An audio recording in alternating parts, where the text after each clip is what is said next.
Good afternoon, everyone. Happy Wednesday. We will call our meeting to order. Let's start off with our student board member, Isabella. Can you lead us in the Pledge of Allegiance, please?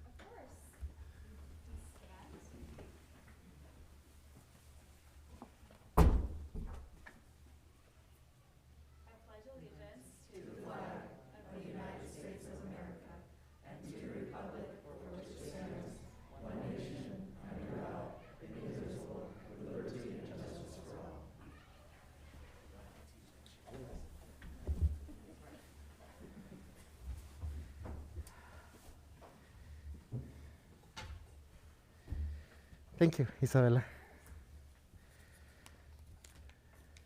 So,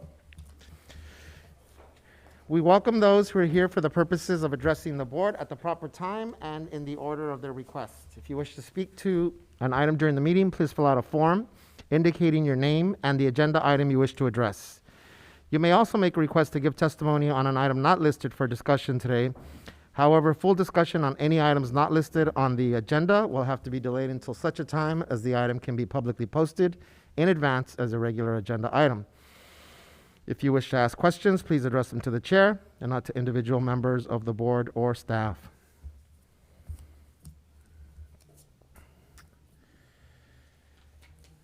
The board has been meeting in closed session regarding matters listed on today's closed session agenda and wishes to report in closed session today.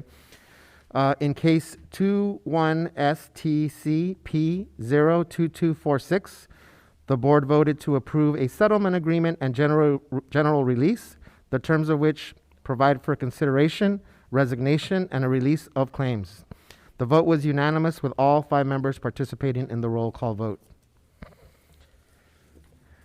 Did I get that right, Brett? Okay, thank you.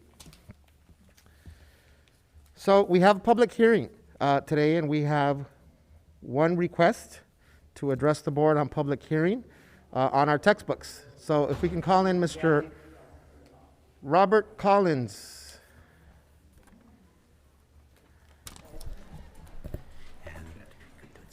What's that? Oh, thank you. Good afternoon, Mr. Collins. If I can Good just ask you to afternoon. put on your mask. Yes, thank you. Sorry. It's okay. You have 3 minutes to address our board, Mr. Collins. You may begin. Hey, Dr. Benitez, before I begin, where's the clock? Do you still have that? Yeah. Got you. Okay, Thank you. There you go. Good evening.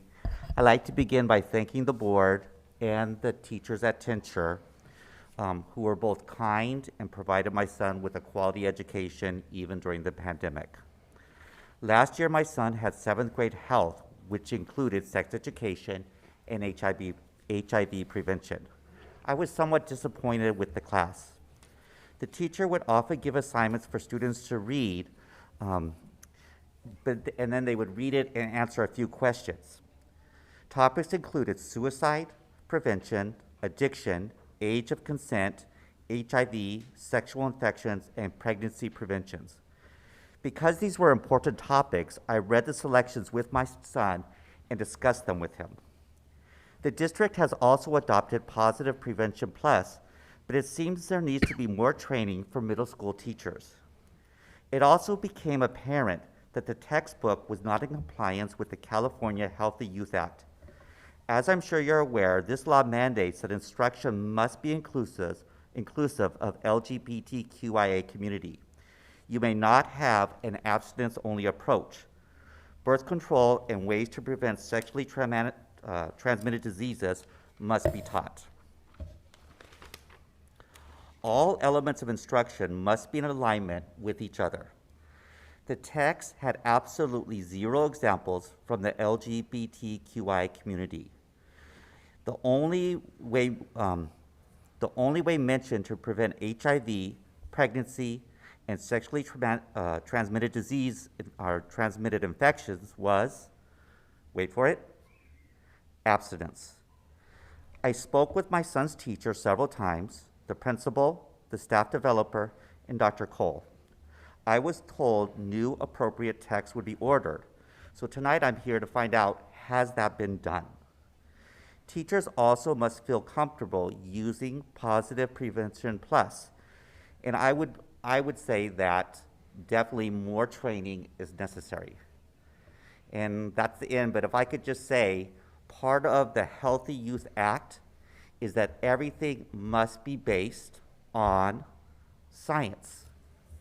And I'm very much cognizant of that tonight. Everything must be based on science. Thank you. Thank you, Mr. Collins. Mr. Suarez? So I want to make sure that anyone that wants to speak on public hearing on the sufficiency of textbooks and instructional materials, can you make one last call so that I can, if not, close this item?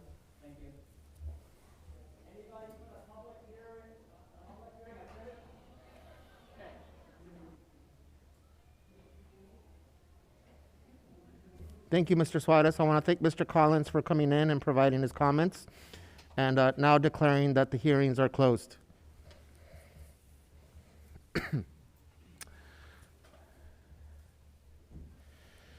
So we are calling for agenda items for separate action and adoption of the agenda as posted. Do we have a motion? President Benitez, Yes. we're requesting to pull item number 22 from the Purchasing and Contracts Report. And also, under new business, sufficiency of textbooks and instructional materials, we're requesting that the board only take action on Resolution A. Thank you, Ms. Takahashi. So now, do we have a motion? So moved. Second. Discussion. So just for clarification, we're pulling number 22 and we're only taking action on Resolution A. Okay. Any discussion? Okay, we'll do a roll call vote beginning with Ms. Kerr, Aye. Mr. Miller, Aye. Ms. Craighead, Aye. Mr. Otto. Aye. And I also vote aye, so that passes 5-0. Approval of minutes. Move approval. Second. Any discussion? Let's take a roll call vote. Ms. Kerr, Aye. Mr. Miller, Aye. Ms. Craighead, Aye. Mr. Otto. Aye. And I also vote aye. So minutes are approved 5-0. And now we have introduction of our student school board member, Isabela Reina from Wilson. Good afternoon, all. My name is Isabella Reyna, and I'm Wilson's acting fall ASB president. I'm very excited to be here in person with you all, and even more excited to share all the activities and events Wilson has created and upheld this year. Starting this past August, 222 Link Crew members made their mark on 93% of the class of 2025 during freshman orientation, getting them ready for their 4 exciting upcoming years at Wilson. All students have done a great job abiding by the new COVID testing policies that are coordinated by administration for students during the school day, making it more accessible for students to stay safe and healthy, which is what we all like to see. Wilson is now a part of Californians for Justice, or CFJ, an equity dilemma program for teachers, parents, students, and administration to lift up student voices about on-campus issues. Furthermore, Ms. Holland has been educating students on the morning announcements about what it means to be a Bruin: brave, respectful, united, inspiring, and noble, followed by an inspirational quote to motivate students at the beginning of their day. With this, announcements about the amazing activities ASB is coordinating are listened to during student bulletins and are also available in the Bruin Den, which was created by Ms. Fajar last school year as a one-stop shop advisory class for each grade level on campus. Other things we found productive from our virtual world that we felt necessary to keep alive was the Bruin Leadership Certification Program, a student-led 10-week leadership program that once met on Zoom, where we find future Wilson leaders through which we have met 15 new ASB members. ASB hopes to start this program up in the beginning of the spring semester to create yet another group of leaders among our established leadership groups like Link Crew, Female Leadership Academy, Young Black Scholars, X-Men, Z-Girls, Link Crew, Pathway Ambassadors, and of course, our ASB. On the note of ASB, one of our prominent goals this semester is to promote inclusivity among not only ASB members, but among student events and activities. We have started working from the inside out, with over half of our ASB members being students of color, and implementing the first pair of co-governors of diversity, equity, and inclusion, Brooklyn Samuels and Devin Menefield, whose position will live on in ASB history as the building blocks for students of color to make their voices heard. Their task is great, but Samuels and Menefield have already launched a school-wide survey about what students would like to see on campus, and we are in the process of making these things happen for our responsive students. Other ways we are ensuring we continue to accomplish our goals of promoting inclusivity is through our activity on our Instagram account at Woody LB Wilson that now highlights cultural and awareness months. While developing these practices, ASB has approved the charters for over 100 clubs in less than 2 months to ensure that all students have a place on campus. Thanks to our governor of clubs, Alyssa Velasquez, our ASB hosted a very successful homecoming fair and homecoming court to celebrate all of our clubs and 22 seniors to honor the class of 2022. Along with clubs, intramural sports are being spearheaded by our Governor of Athletics, Sean Tunnicliffe, and the Athletics Committee, founded by former ASB President Dylan Bernstein. They're in the midst of leading a cornhole tournament with 39 teams, which is a fantastic turnout, especially for a lunchtime activity. We are more than excited about this participation, and plans are in the works for a 3-versus-3 basketball tournament and dodgeball tournament to keep intramural sports up and running through the rest of my term and the spring semester. Athletics is just one of our committees. The Mental Health Committee, created by former ASB President Lizzie Cease, will live on working with our new Wellness Center and social worker, Ms. Martinez, who is located in our new 1000 building. Both work to provide mental health resources for students and keep up on social media, which is more crucial than ever as we transition back to full-time in-person school. Senior Class President Amber Costanza and the Senior Class Council are looking forward to creating unified senior class events, from senior dress-up days to senior movie night, picnics, breakfast, and sunset, that are to be dated by the end of October. Seniors also have the opportunity to work with our new college and career readiness staff, Ms. Ritu Sharma and Ms. Julie Gibbons, who are temporarily located in our media center.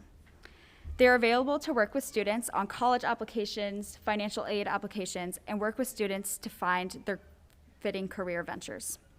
For our future Bruins, Pathway Ambassadors are in the midst of planning the Middle School Choice Fair, along with providing weekly newsletters to Pathway teachers, assistant principals, and counselors.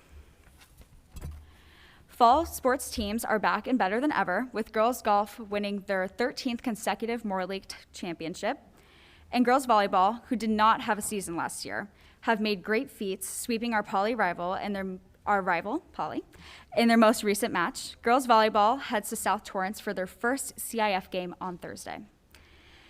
Girls tennis followed in the footsteps of girls volleyball, beating Poly in early October. Boys water polo are looking to make a great run in the Division I CIF games, and girls and boys cross country are chasing after the Moore League title this year. Safe to say we're riding high in athletics. As the end of the first quarter is approaching us, I am very proud of the things Wilson has accomplished so far this year and what we hope to accomplish for the rest of the school year. I'm honored to be in a position to create effective change and bring spirit back to Wilson. It's a rewarding job, and I'm glad that I get to take it on alongside the capable people I work with every day. All in all, Wilson is more than excited to be back in full swing, accomplishing our personal and team goals, with outstanding teachers and administration ready to help students with anything that comes our way, and our eager students who are anticipating the incredible events that make it always a great day to be a Bruin. Thank you.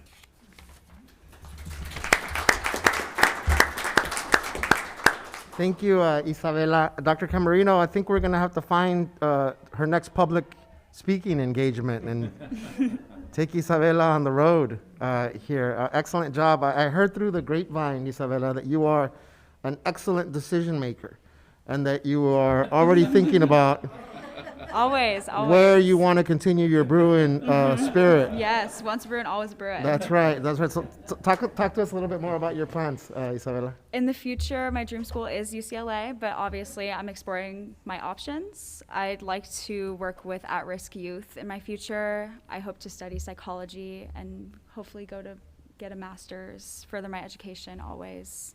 We never stop learning ever, so. Yeah. Easy choice. Best public university in the world. You have to talk to them. I'm trying. Thank you, Isabella. Thank you. Any other comments or questions for my colleagues? I just wanted to speak on a couple of those digs at my Poly High School here. Oh, okay. You know, I'm going to let them slide, but just know, congratulations. And I Thank know you. you're going to do well in the future. Thank you. Thank you, Isabella. You're more than welcome to hang out, but we know it's a school night for you, so feel free to excuse yourself. Okay, I will be doing that. Thank you so much for having me today.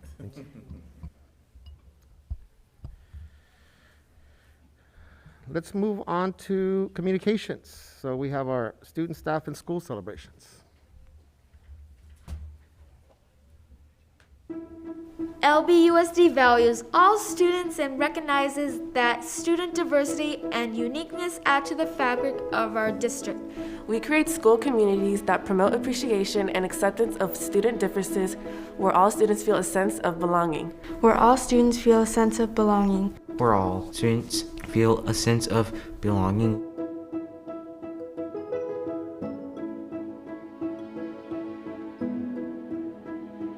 All students feel sense of belonging.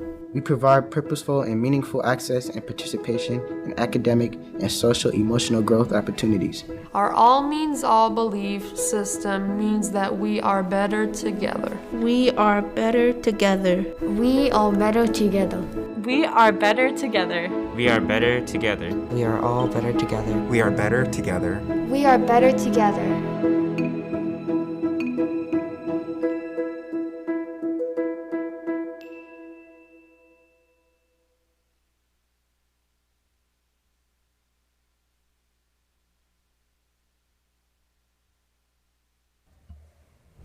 Thank you, Mr. Itzen. Those are wonderful, as always. It's always great to see all of the efforts here through the eyes, ears, and noses of our students, staff. Excuse me. So we're going to move on to public testimony on items listed on the agenda. All of our community members that are giving public comment have already been provided instructions. If we can have the first one, Tonya Reyes Uranga.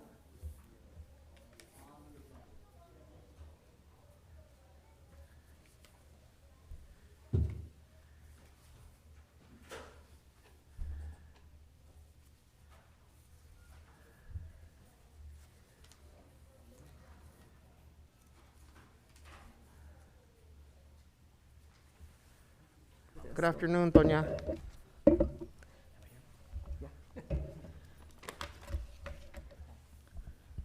Okay. It's difficult to comment on maps that we have not seen. I'm talking about redistricting. However, I am here to represent Latino leaders and community activists from across the city. We want to ensure that the growing Latino populations were reflected in the districts that the new maps that you draw on, even though we haven't seen them.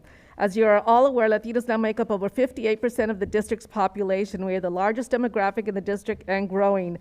As you begin to draw the lines and select maps, it is important that you consider Latino representation and our growing population at the center of your discussions. The Voting Rights Act should guide your decisions as you populate populate the school district areas, and we expect that you will work to strengthen our ability to elect representatives of our choice.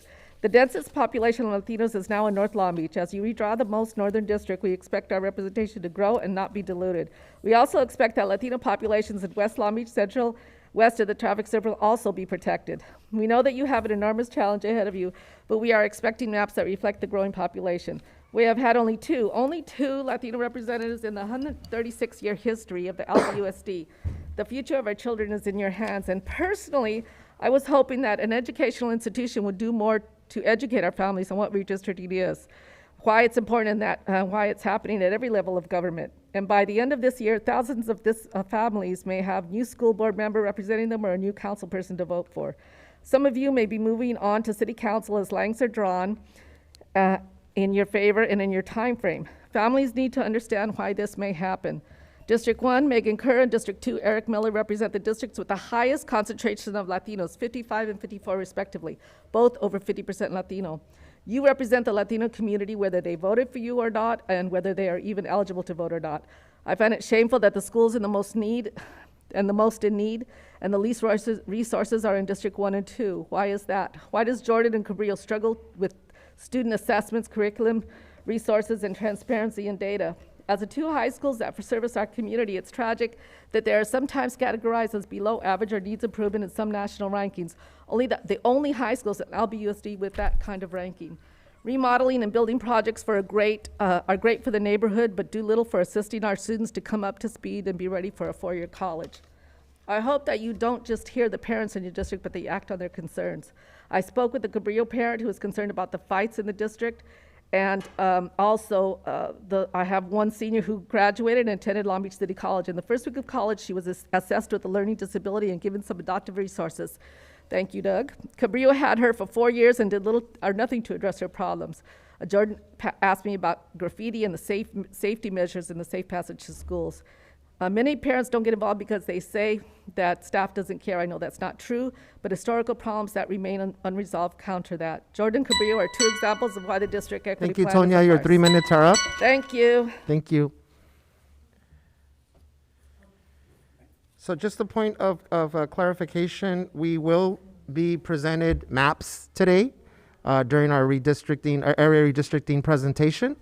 And we will be sharing more information today about opportunities for our communities to provide input and engage with us.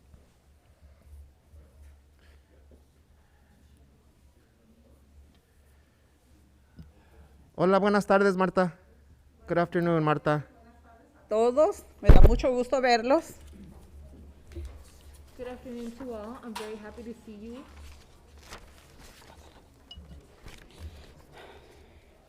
Buenas noches, mi nombre, miembros de la mesa directiva, superintendente, Miss Baker y personal. Mi nombre es Marta Cota de Latinos in Action, California, y estoy aquí para dar un comentario, un testimonio sobre el punto 17 del informe de instrucción, específicamente los criterios revisados de reclasificación de los estudiantes aprendices de inglés.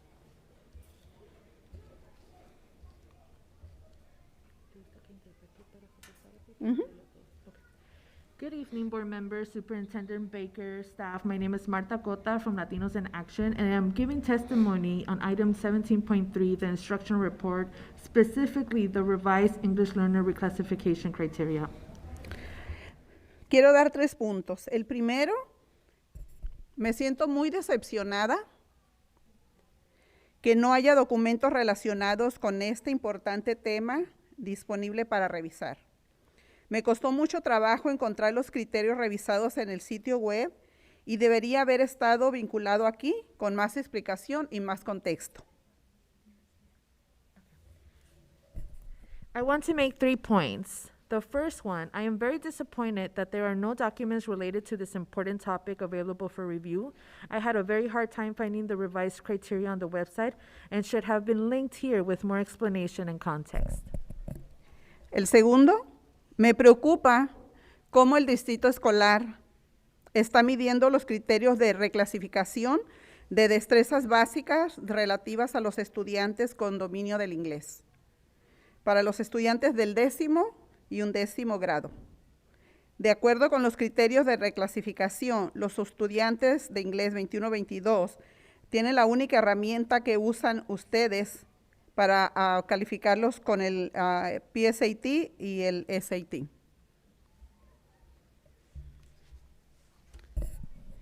Second, I am concerned with how the school district is measuring the reclassification criteria for the basic skills relating to English proficient students for the 10th and the 11th grade students. According to the 21-22 English learner reclassification criteria, the only tool you can use for 10th and 11th graders are the PSAT and the SAT. Estas son pruebas muy problemáticas que la misma universidad incluso han dejado de exigir debido a su naturaleza tan estricta, que es muy difícil.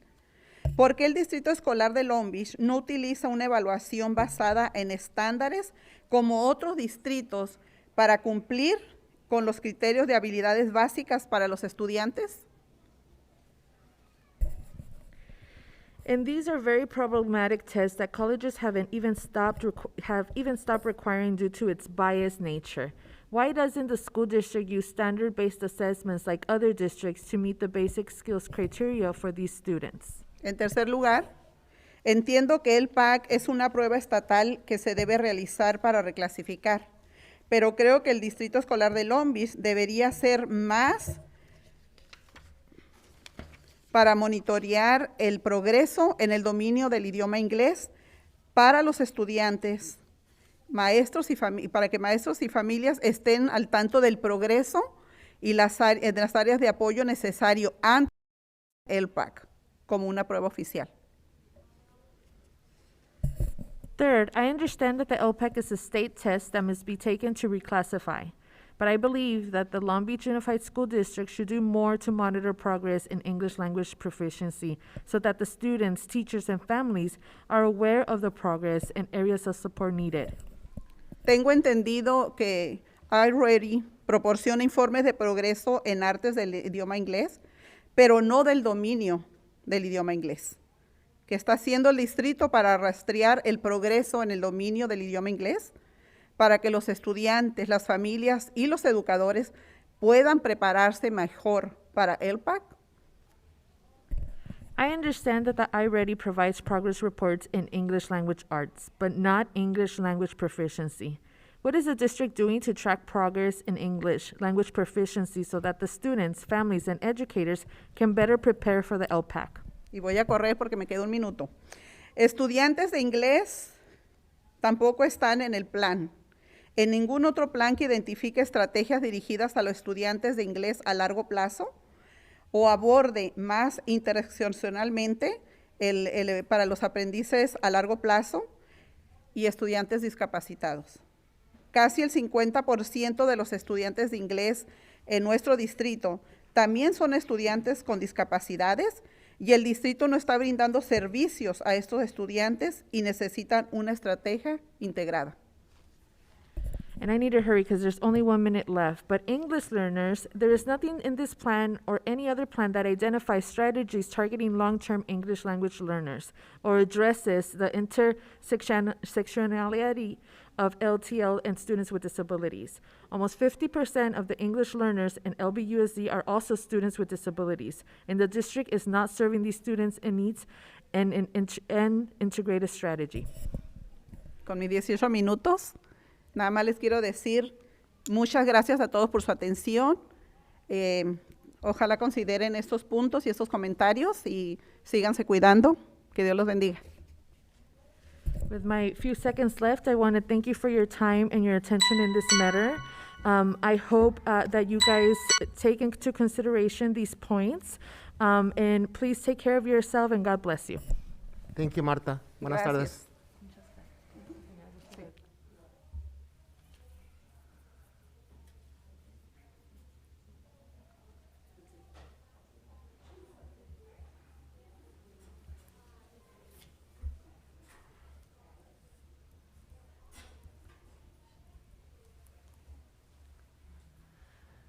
Good afternoon. Try You not to are fog up my glasses. ready, we're ready when you are, Dr. Tavari. Alrighty. Good evening, everybody. So today I am here as a community member representing BLM Long Beach to provide testimony on items 20.3, the Elementary and Secondary School Emergency Relief Expenditure Plan, for how LBUSD will use the $212 million in COVID relief funding from the government. There goes the fog. We are concerned about the limited engagement with the community on the use of this massive investment of $212 million. I was on one of these committees listed as part of the engagement on pages 3 to 5 as a member of Black Lives Matter Long Beach, And I can honestly say that I do not know where in this plan shows the demands that we shared. The 40-page plan is laden with a number of acronyms as it relates to expenditures. It is a daunting document for parents to understand, even for myself with a doctorate degree. I am positive that if I spoke to the 375 Black parents that responded to the thought survey on the LCAP forums, one of the themes in the analysis should have been centering Black students by enhancing their academic, non-academic, and SEL needs. Particularly the section on high school student initiative, nowhere does it list the need for a targeted approach for Black students who are graduating, but half are failing A through G and not able to attend a four-year college. My first concern is around visibility, although we appreciate the mention on page 26, and by the way, it's not numbered, so that's another thing. We appreciate the mention of the HBCUs, which stands for Historically Black Colleges and Universities, so access and recruitment issues. My recollection of meaningful engagement, I most certainly pointed out that visibility for our different ethnic groups to be seen in this plan. There is no mention of, no mention of targeted efforts for Black, Brown, or Pacific Islander students that are struggling academically and emotionally for decades, and most recently because of the pandemic.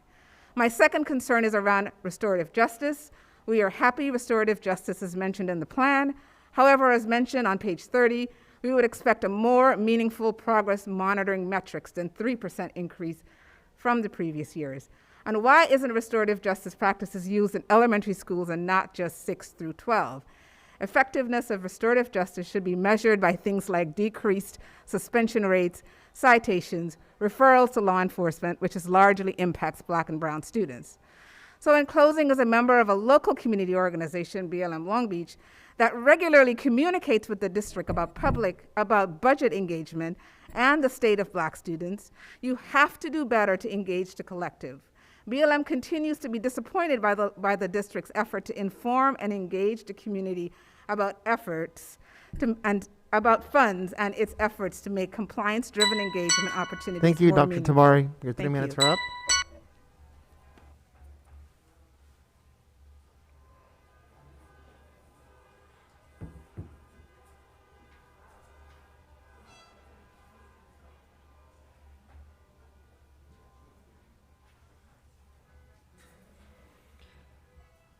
Good afternoon, Mariela. Hi, good afternoon. Mariela, I'm just going to ask you if you could raise your voice a little bit more for us, just so that we make sure that we're able to hear you. All right. It's been quite busy these days. Sorry. Good evening, board members, Superintendent Baker, and staff. My name is Mariela Salgado, and I am a parent and a member of the Long Beach Education Connection. I'm providing testimony on item 17.3, the instruction report, and specifically the revised English learner reclassification criteria. First, I'm disappointed that there are no documents related to this important item available to review. So I don't really know what you guys are doing. I had a hard time finding the revised criteria on the website, and it should have been linked here with more explanation and context. Second, I'm concerned about how LBUSD is measuring the basic skills relative to English proficient students' reclassification for criteria for 10th and 11th graders. According to the 21-22 English learner reclassification criteria, the only tool being used is the PSAT and the SAT, which are both highly problematic tests that colleges have even stopped requiring because of the biased nature. In 2019-2020, there were over 650 at-risk and long-term English learners in the 10th and 11th grade in LBUSD. So it is very important to ensure that reclassification criteria is not unduly burdensome. Why doesn't LBUSD use a more standard-based assessment like other districts for meeting the basic skills criteria for the students? Third, I understand that the LPAC is a state test that must be passed to reclassify, but I think LBUSD should do more to monitor progress on English language proficiency so that students, teachers, and families are aware of progress and areas of needed support before the official test is administered. My understanding is that iReady provides progress reporting on English language arts, but not English language proficiency. What is the district doing to track progress on English language proficiency so that students, families, and educators can better prepare for the LPAC? So what does it all mean? Who is evaluating? Is it an English learner, TOSA, teacher on special assignment that would be grading. There's so many questions that we have that aren't really being addressed here. Thank you for your time and attention, and I hope that next time you bring an important instructional matter to the board, you will provide all necessary documents to the public so that there could be more robust dialogue on this important update. Thank you so much. Thank you, Mariela.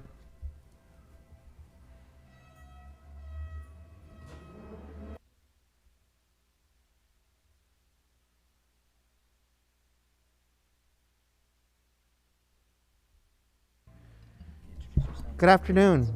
Is it Steve? Yes. Okay, welcome, Steve. Thank you.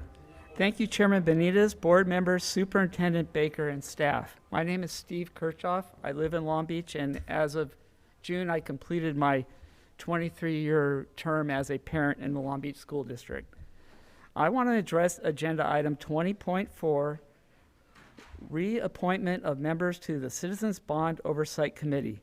I'm specifically referring to the Measure K project to build a 400-meter track at Milken High School that was completed at the beginning of this year. On the LBUSD website, the project description reads as follows, quote, removal of existing running track and sports field and addition of a new 400-meter synthetic running track and new all-weather sports field to meet CIF regulations, unquote. This last winter, when the track was open to the athletes and coaches, imagine everyone's surprised to see the markings for the start and finish lines indicated that the track did not measure an official 400 meters. This brand new track installed at Milliken measured the old style 440 yards, not the CIF meter standard since the 1970s. A good analogy to this might be you just had your house remodeled and the contractor put in galvanized pipe instead of copper. In track circles, this is a complete embarrassment. I have it from a good source that this type of mistake has happened before. A certain high school pool funded by this bond fund was installed with the incorrect measurements also. You would think that after that experience, there would be some oversight. And regarding the subject of financial oversight, before the Milliken Track project really got underway, the budget had increased from $5.1 million to $8 million. When the dust had settled, the final cost was $8.6 million. For comparison, the Wilson High School track project of similar scope cost $3.9 million, and the Long Beach Poly track that required a significant change in footprint cost $5.6 million. So what happened? We spent $3.5 million more than originally planned on this Milliken project. That's 68% more than the original budget. And we got a 440-yard track? What? Whether it was the LBUSD or the contractor, a blatant error was made. Finally, I have no opinion on the three oversight candidates desire another term. I would just like to ask them to go outside their box on these sport venues, since these kinds of mistakes can be prevented. In the meantime, despite our good intentions, we have truly hurt the current and future student athletes that use this pool and this running track. Thank you. Thank you, Mr. Kirchhoff. And we just want to make sure, Mr. Kirchhoff, we did hear you. So, you know. No, we just want to make sure that you were heard, right? Okay, thank you. Thank you.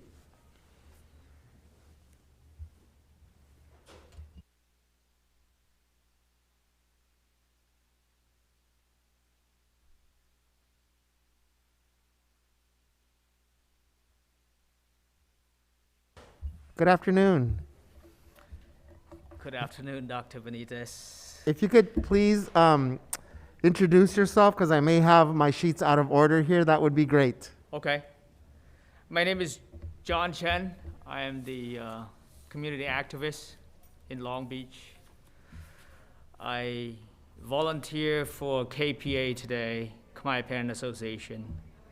I'm on 9 different board directors in Long Beach, including YMCA and also Care Closet. I'm wearing this mask here today. I'm speaking to all of you today. Again, I appreciate Dr. Benitez. I want to say hello to all of you, Dr. Bakers and all the executive staff.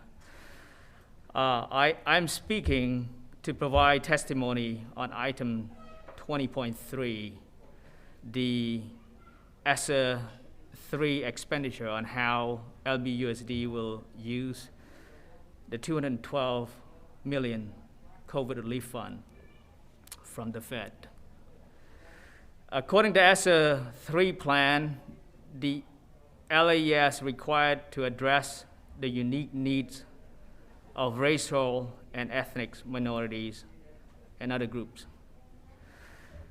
However, there are no dedicated or specific action in ESSER 3 plan detailing on how school will be solved the issue that have caused the pandemic to have much worse impact on the minorities and on other students.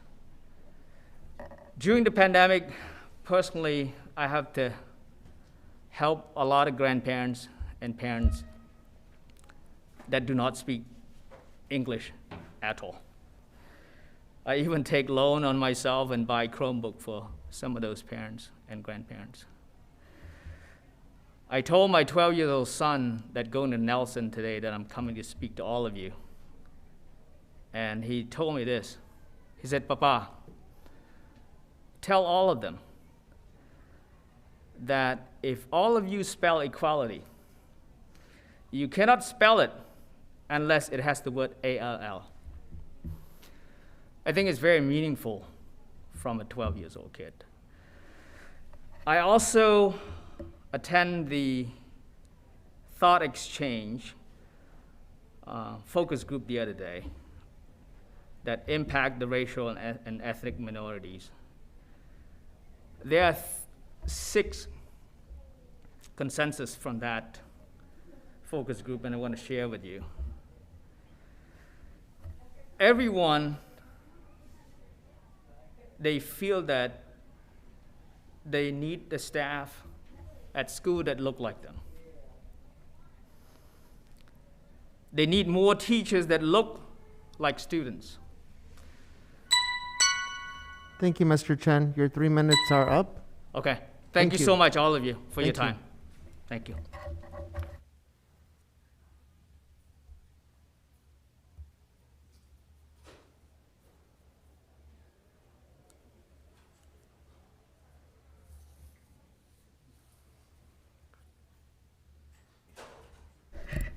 Good afternoon. Will you please introduce yourself, just to make sure that we have a sheet for you up here? Yes, good evening. I'm Dr. Lindy Chia speaking. Thank you. Welcome, Dr. Chia. Thank you. I can start. So, good evening, Board President Dr. Juan Benitez, board members, and Superintendent Dr. Jill Baker. My name is Dr. Lindy Chia, and I'm a resident of the 1st District, and I also work at TCC Family Health as a program manager. I'm speaking to you today about the agenda item 20.3, the ESSER expenditure plan. I'm concerned about the nearly non-existent engagement with the community on the use of this massive investment of the ESSER budget of $212 million. I appreciate that these funds will continue many of the programs and activities described in the budget documents. However, I don't feel that I've ever had the opportunity to provide my own feedback, as well as the community feedback within the Asian American population here in Long Beach. I would like to declare that I am a representative of the diverse youth and families in Long Beach. Especially the Asian Pacific Islander community, such as the Cambodian, Laotian, Thai, Vietnamese, and Chinese, and so forth. I've spoken previously to you about the request for the Khmer Dual Language Immersion Program initiation, and I've also provided my feedback with the small group, individual group meetings with the Khmer Parent Association Families and Children's. However, I haven't heard any future action plans or any updates of addressing this issue. And it's really alarming to us because we've been patiently waiting for quite a few years. And I feel that perhaps, is it because the voices of the minority is being ignored? And I wish that there was more of action, part of us, as far as like budget allocation to start this program. And may I ask, why were parents in Long Beach group members, the community members here not included as part of the discussion? I just found out about this like last evening shortly, and I'm a little alarmed, and that's why I prepared such a short, discussion. And so I want to ensure that the funding is used for the intended purpose, which is to provide COVID recovery and relief to the students and the parents. And I strongly urge and encourage you to please, can you set aside a portion of this funding to start the KDLI program? Because why? It's going to help build community resiliency and reduce trauma. How? You're reducing the gap of language barriers between their children and their families, and also to support the other community members who may not know English or speak English well. So in summary, I just want to urge everyone to please consider my request and please set aside some of that funding, because I have looked through the entire 40-page document. I don't see anywhere where it is addressing the API for especially the Cambodian community members who live here in Long Beach. Thank you for your time and for your attention. I hope you have a lovely evening. Thank you, Dr. Chia.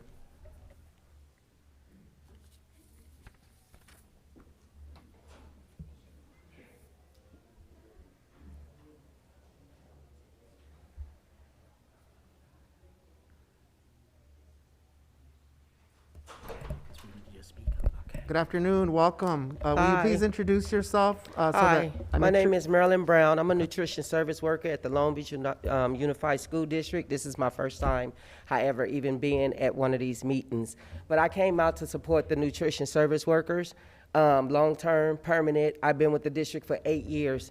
For the last 8 years that I have been with the district, it has been awesome, but at the same time, I guess that we truly, honestly deserve the raises that we are fighting for. We have come a long way. We work hard. We do essential work. I mean, every day I come in and I fight for the kids. I make sure the food and everything is at temperature like it's supposed to, what I was trained to do. But for the 8 years that I have been here, I am not permanent. I'm a long-term sub. I done worked almost at every school. I mean, I can imagine, I can name so many, but it would take a long time.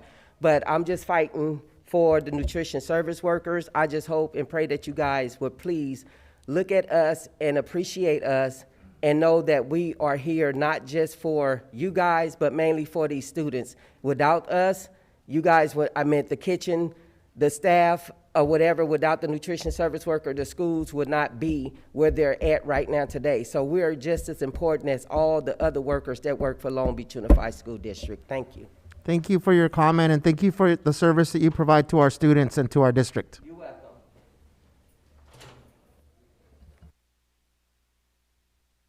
Mr. Suarez, I have one person here that hasn't spoken, Chan Hobson.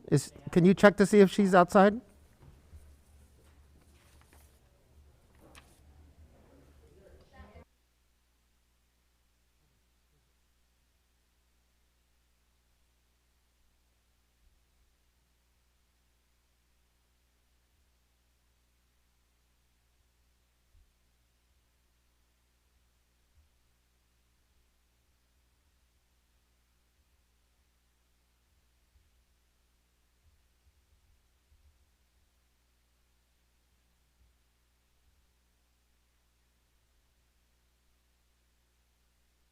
Introduce yourself. Yeah, I want to make sure this is the right level. Good afternoon, Ms. Hobson. Please keep your as high as you can your voice. Good afternoon, Ms. Hobson. We're Good so glad we checked for you. Board President Dr. Juan Benitez and Board Member Dr. Jill Baker and all executive staff. I'm sorry I had to put a cap because of my eye. This is a non-agenda item. You already know that language is a pathway to every success in the world. How can the world prosper without language? Therefore, it is extremely important for the Khmer students to be illiterate in their language so they can communicate with their peers and their family who can help them to overcome fear of the pandemic and to recover. Also, by having Khmer staff who look like them and understand that traditional way of healing is important to help them to be healthy and have a normal, happy life again, and be able to catch up with others in their schoolwork. They are much more affected by COVID-19 than others due to history of the past trauma, especially the children with disability. I am here today in front of all of you not to ask for your sympathy, but ask for your deep empathy and to follow up if the Khmer Dual language immersion planning process is in the district agenda yet. If not yet, when will it be going to happen? What is the timeline? I would like to request again for the second time that Khmer Dual language immersion will be an agenda for next board meeting. There are so many factors that the Khmer Dual language immersion will benefit the long-term goal of the Khmer children in Long Beach because of the small amount of the LCAP or ESSER 3 budget spending on this Khmer Dual immersion will produce a confident, happy, healthy, strong, and productive Khmer American that will in turn give back to the whole society. They will not grow up with a confused identity of who they are between two worlds that won't accept them as American or won't accept them as Khmer because they not be Khmer literate, don't know what their culture and what world they belong to. Please do the math and find out which way is cheaper and more valuable than just invest a small amount of effort and budget in teaching them their native language. Thank you so much for your attention. Thank you, Ms. Hobson. Yes.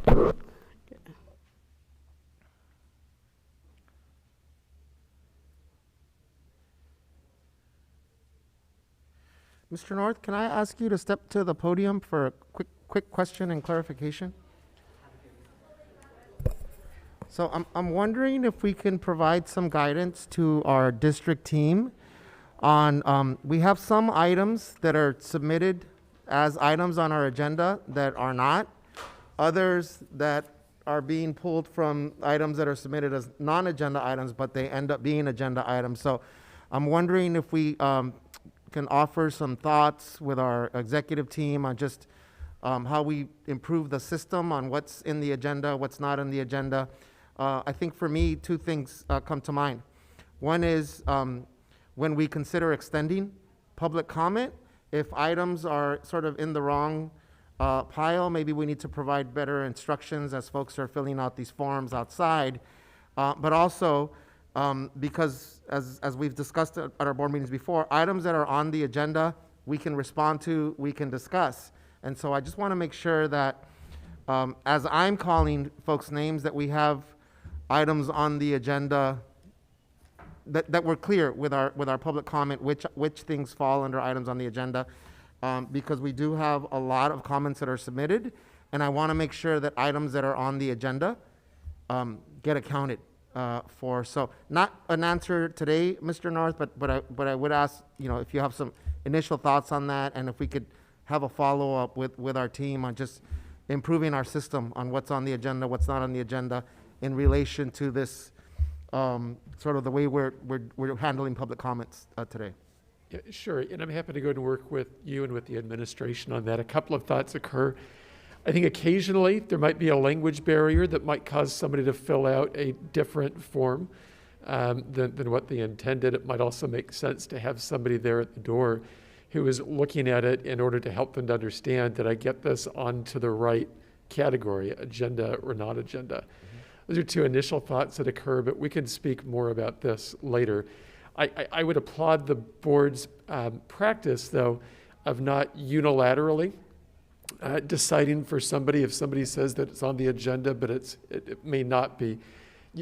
You aren't necessarily going to know from the podium to there, whereas an actual conversation between staff and them out there might help in order to make certain that they get it to where they wanted it to go. Yeah, thank you, Mr. North. And I'm in that spirit, I'm also thinking there may be items that right now we have a big stack of that have not been identified as items on the agenda. And if we do have time remaining for items on the agenda, that we would sort of miss those. If we don't get to them on the bigger stack tonight. For all those reasons, it makes sense to get them into the right category. Yeah. Thank you, Mr. Aaron. Any thoughts from our executive staff on this?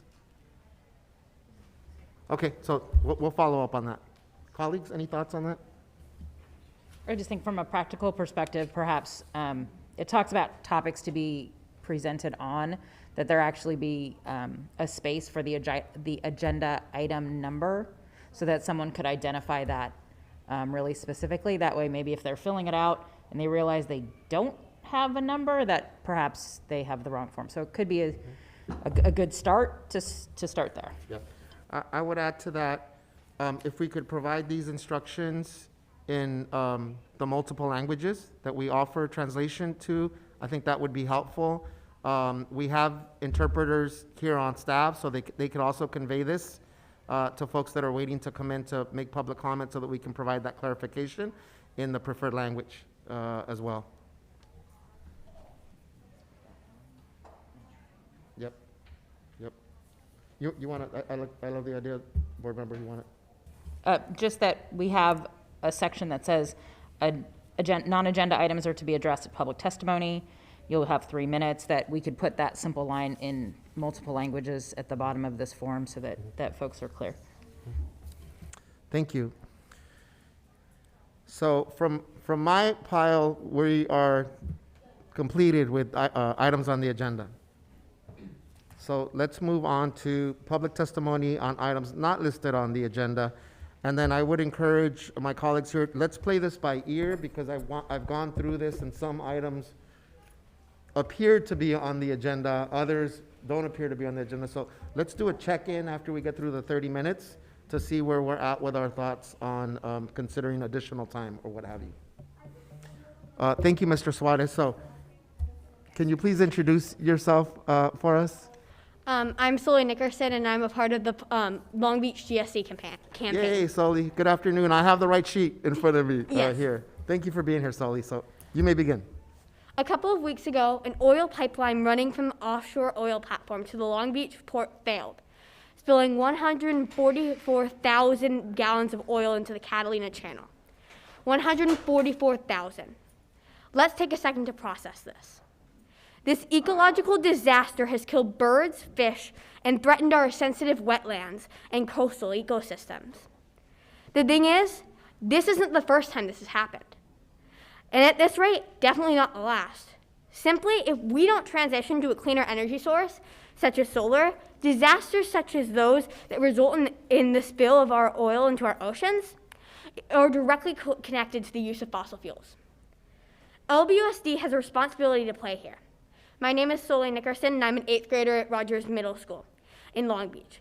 We are a student-led initiative that was launched in August of 2020 with a long-term goal of transitioning LBUSD off of fossil fuels.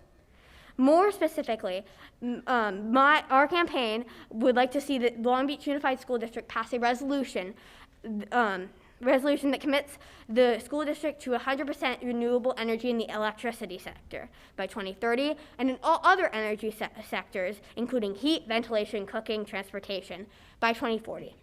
So over the past year, our student-led initiative has expanded across this district, gaining support from students, teachers, and parents from schools such as Milliken, Wilson, and Lakewood, and CAMS, along with Hughes, Rogers, and Helen Keller Middle School.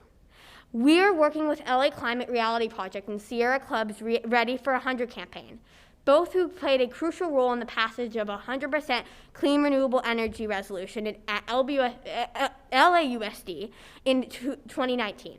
We also have received support from countless organizations, including the Long Beach Sunrise Movement, Long Beach 350, and Gray Panthers. Our initiative has also received support of key city officials, such as council members Mary Sendejas, Rex Richardson, and Al Austin. Thank you so much for this opportunity to present to you today, and I am really excited for you to hear from the rest of our team today. I know that we've had a hard time reaching some of the district officials, especially with last year being completely remote. But this year is different. We can't ignore the climate crisis any longer, and we need to see our schools start to take action, starting with the schools. The most recent oil spills must remind us that if we don't act now, we won't have a sustainable future to pass along to our kids. Thank you. Thank you, Soli.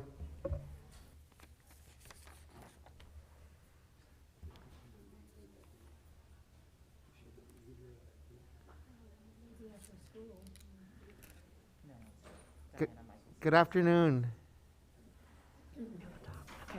Awesome. Welcome. Hello, Long Beach Unified School District Board of Education. I would like to remind everyone that the oil spill happened directly in our backyard. Quite literally, it happened in the water that we swim in. I hope that I'm not the only one concerned about this. My name is Simona Michelson, and I'm a poly at Long Beach Polytechnic High School. As you heard from Soli, the Los Angeles Unified School District Board of Education passed a commitment to transition the school district off of fossil fuels by 2030 in the electricity sector and off of all other energy sources by 2040. LAUSD, the largest school district in California and the second largest district in the US, containing over 650,000 students and 1,300 schools, was able to pass such a resolution. And LAUSD isn't the only one. Schools including Los Angeles Unified School District in Salt Lake City, San Diego, Oakland, Seattle, Old Lyman, Connecticut, Mounds View, and St. Louis Park in Minnesota. The list goes on. And all of these districts have committed to 100% clean electricity by 2030 and to phase out all gas by 2040. They make these bold commitments because the benefits are numerous and vast. From saving money to improving indoor air quality, enhancing STEM learning, strengthening community resilience, and prioritizing equity. It's time for LBUSD to make similar strides and commit to a healthier, more sustainable, and more equitable future. We have to pass the 100% clean renewable energy resolution. The time is now. Thank you guys so much for your time. Thank you. And Mr. Suarez, before you call in the next speaker, can we check in?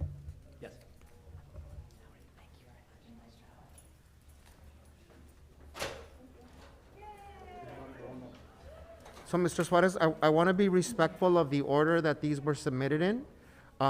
If we can do this, why don't we go back to the old system that we had? I'll call names, you call names, because the previous speaker was not on any of the public comment documents. So I'm not sure if folks are giving each other their space, but again, I want to make sure that the folks that were here that submitted, we get an opportunity to hear from them.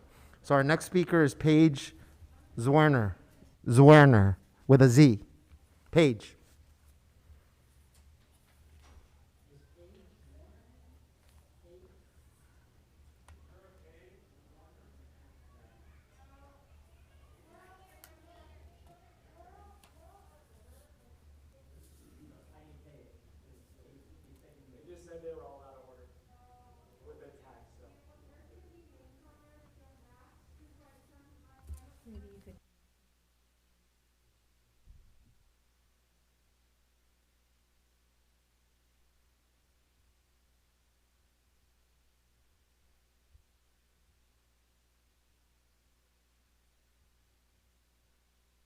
So let's do this, Mr. Suarez. I'll give you the next one. So it's Liam Williams. Yeah. And who, can you please introduce yourself? Hi, I'm Paige Zwerner.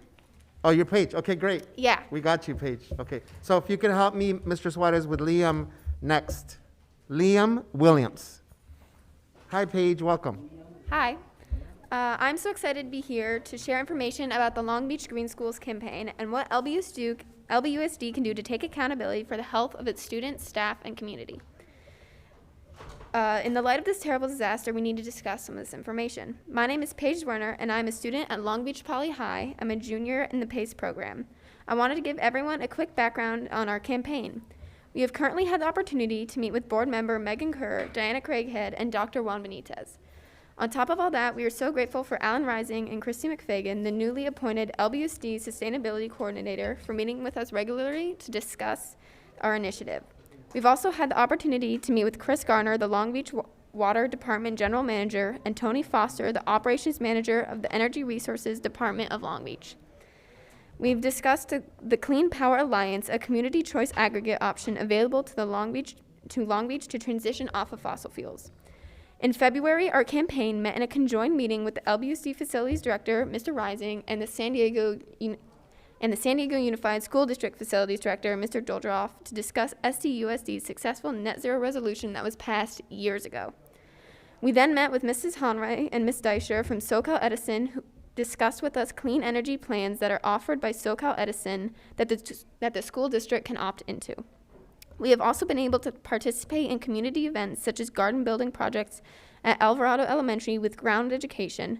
We are also at the Bixby Knolls First Friday every month, and we have organized multiple community events, including a virtual climate town hall, which attracted around 75 attendees, including the LBUSD superintendent.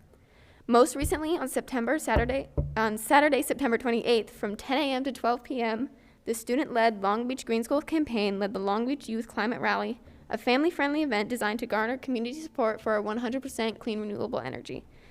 The rally was attended by more than 100 participants, including LBUSD board members Megan Kerr and Doug Otto, Councilmember Al Austin, and representatives from the offices of Councilmembers Rex Richardson, Susie Price, and Mary Zendejas. We have also had multiple guest speakers, including Callum Worthy, an actor, producer, director, writer, and co-founder of the International Green Schools Campaign, and Herb Mendelson from Perma City Solar Company. Thank you so much for allowing me to speak with this time. Thank you, Paige. We're glad we got you in order too, Paige. Thank you.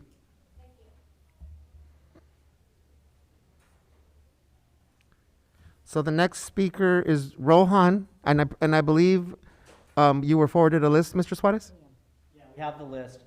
I think there was some confusion at one of the coordinators filled out the forms for the students, and they got mixed up. So. Got it. And I appreciate you and Ms. Rodriguez being flexible and just rolling with it. So Liam, you're next, and then after that, I believe it's Rohan. Yes. Okay. Thank you, Liam. Welcome. Hello, everyone, and thank you so much for this opportunity for my team to present today. My name is Liam Williams, and I'm currently a senior at Robert A. Millikan High School. I would like to talk about Board Policy 3510 for green school operations adopted by Long Beach Unified School District on November 6, 2019. Word for word, this policy reads, "The governing board believes everyone has a responsibility to be a steward of the environment and desires to integrate environmental accountability into all district programs and operations." Among the district strategies the policy suggests is the reduction of energy and transition to renewable and clean energy technologies. It's time to stay true about our words and actually commit the district to 100%, not 90, not 99, 100% clean energy. This is especially important in Long Beach. As a coastal city, we are expecting 11 inches of sea level rise by 2030, that's just 9 years away, and 24 inches, that's 2 feet, by 2050. As Simona touched upon, there are innumerable benefits associated with the district transitioning off of fossil fuels. First of all, 100% clean energy not only lowers the amount of CO2 output, but creates the potential for significant cost savings over time, and this money can be reinvested into underserved students in underserved classrooms.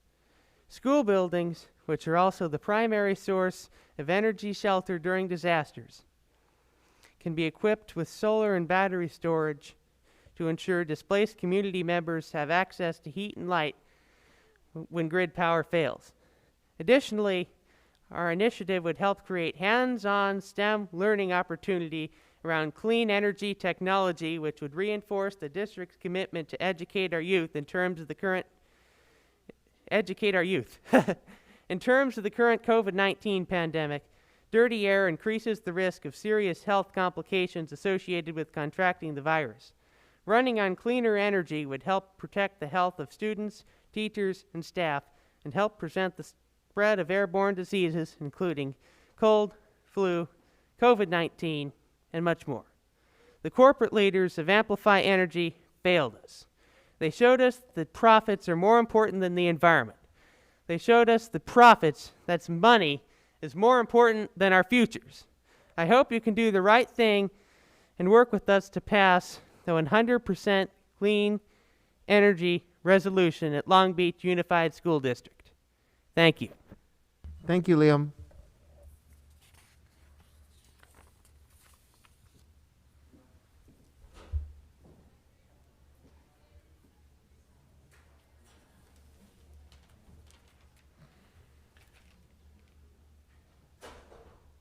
So we have Leah next, Mr. Suarez. Leah? Yes. Good afternoon. Are you Rohan? Yes, I am. Welcome, Rohan. You may begin. Hello, my name is Rohan Reddy, and I am from the Long Beach Green Schools campaign. As students, we are extremely frustrated. We are seeing our oceans rise, and forget the next generation, but in my life, we will see that the city is quite literally flooded. At this point, 100% clean energy is a necessity. 100% is possible, and other districts have committed and have already started the process of transitioning off of fossil fuels. There is no reason to continue to stall. We are just wasting time by not making change, and we need to see a district commitment. We have committed to work. We come to these board meetings. We have met with Mr. Rising and Ms. McFagan, and we're doing so again tomorrow. And we are working with PermaCity to find an energy alternative option that is financially plausible for the district.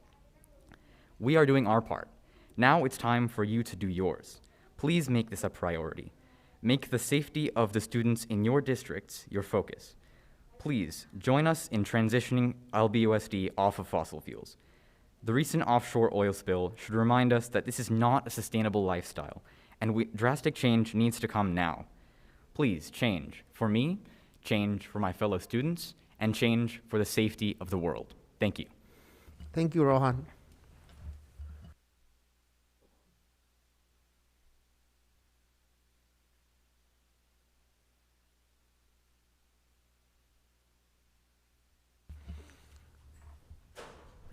Good afternoon. Can you introduce yourself? Yeah, my name is Leah Odette, and I'm a LBUSD parent and a former LBUSD student. And I'm here today with a bunch of Long Beach Unified students who are working so hard to encourage you to pass a resolution for renewable energy for this district. They're on calls, multiple calls every week, fighting the fight, trying to do what is right. And I'm just so saddened that this board and this school district has not acted yet on this. We know climate change is real. The science shows it's real. There's oil spills happening in our backyard. And yet we, Long Beach Unified, we're still using dirty energy to run our schools.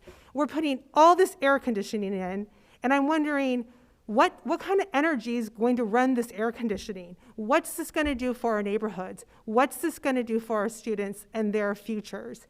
So I'm here to ask you today to let these kids go back to studying and being kids, pass their resolution so that they can go on and fight the next fight. They're definitely becoming activists doing this, and I'm very proud of them. So I was not expecting to speak, actually, but yeah, I just want to encourage you to do this, and I just want to know what's the holdup. If you look at the cost of renewable energy, actually over time it will save you money, and you just spent tons of money redoing Naples Elementary. I'm sure you're going to do Rogers, and I'm sure you're going to do Lowell. Those schools will be underwater in 50 years if we continue on the dirty fossil fuel path. So do what's right, pass the resolution, find a way to pay for it. The money is there. It will cost you more in the long run. Thank you so much. Thank you, Leah. Before you leave, so although we can't speak to your public comment because it's not an item on the agenda, please tell all the students, including yourself, that we are listening and there are things that are going on. We just can't speak to them today. Okay, and I think Diana, the head of it, she's a Poly Pace student. I think she's been in contact with the board. So hopefully you guys can relay to her what's happening, because I'm telling you, I'm on all these Zooms with my 6th grade daughter, and they are so dedicated and spending so much of their time on this. So please keep them updated. That'd be great. Thank you. Thank you.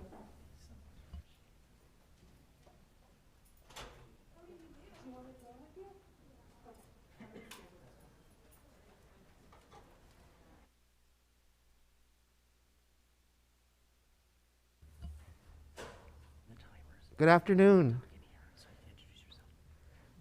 Hi. Hi. I'm Adele, and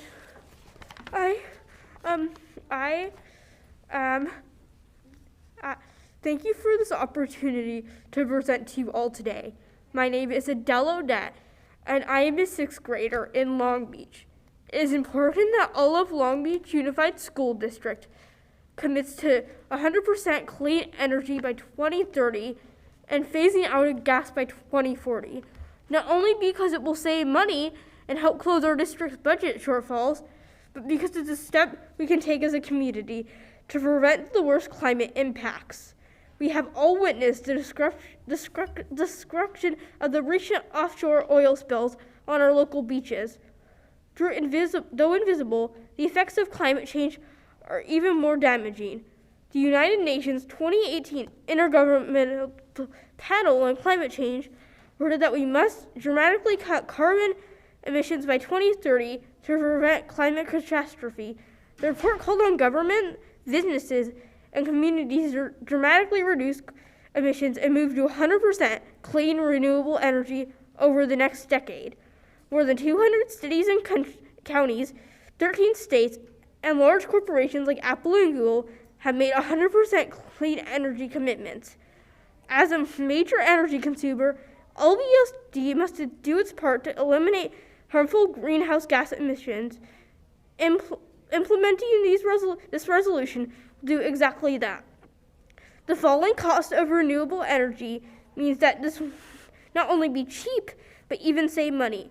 Passing the 100% clean energy resolution will also encourage the city of Long Beach to make greater strides towards green energy solutions and contribute to the nationwide momentum to phase out of fossil fuels and run on clean renewable power.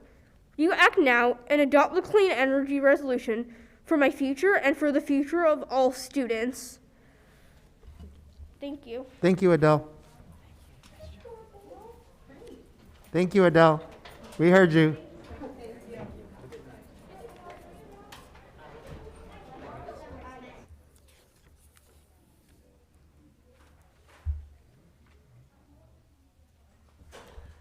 You're going to have 3 minutes. You're going to introduce yourself, and I want you to speak right into that. Okay. Hi, good afternoon. Is it Ruthie? Mm-hmm. Welcome, Ruthie. Good evening, everyone. I've met with a few of you, but I want to introduce myself. My name is Ruthie Heiss, and I'm a freshman at Poly, and I am the last student from the Long Beach Green Schools campaign today. I also have by me here Noelle, who I just met outside, who made this lovely sign for us. And yeah, today I want to speak as your student and emphasize the necessity of a transition off fossil fuels for the well-being of my community and students like Noelle. I began my journey with climate activism in 7th grade when I joined my school's green team at Helen Keller Middle School. With the mentorship of incredible environmental programs, my eyes were opened to the reality of the climate crisis, and I began to reflect on my childhood experiences, specifically in my neighborhood of West Long Beach, which is just down there. I heard the rumble, growing up in my community, the Upper West Side, I heard the rumble of cars and trucks in the 710 and 405 interchange constantly. I heard the horn of the trains carrying port cargo and was faced with the unfortunately common presence of asthma. In my neighborhood, and specifically at my home school, Webster Elementary, I saw my peers and friends experience asthma attacks regularly. A few instances, I remember me, a child, having to carry or support kids to the office when they're having asthma attacks because they could no longer breathe themselves. I also experienced how the air quality was often so bad that we were advised to stay inside and couldn't have recess. This was the reality that I grew up in, where the air was unhealthy for us to breathe. As I'm sure most of you know, in Long Beach and LA area, we have the highest ozone pollution rates in the country. Only later did I realize this is not normal, nor should it be. Understanding this fueled me to change so kids like me won't have to suffer anymore. As a student of LBSD, I have been raised with the reality of a climate crisis that has only will continue to get worse. I've grown up seeing fires get worse every year, seeing oil spill after oil spill, asthma attack after asthma attack. This will only get worse. A few weeks ago, as some of my members previously mentioned, thousands of gallons of crude oil was spilled down the Huntington Beach coast right in our backyard. And for a week and a half, I've definitely been smelling the hydrogen sulfide leaking from the Dominguez Channel. Those of you who are up here have lived at least double my life. You guys have seen the climate crisis rise to the reality that we're in today. I have only lived 14 years, and I am terrified. I am terrified for my parents who might get cancer. I am terrified for my little brother who might get asthma. I'm terrified for Noel. Thank you, Ruthie. Your 3 minutes are up. Thank you. Thank you.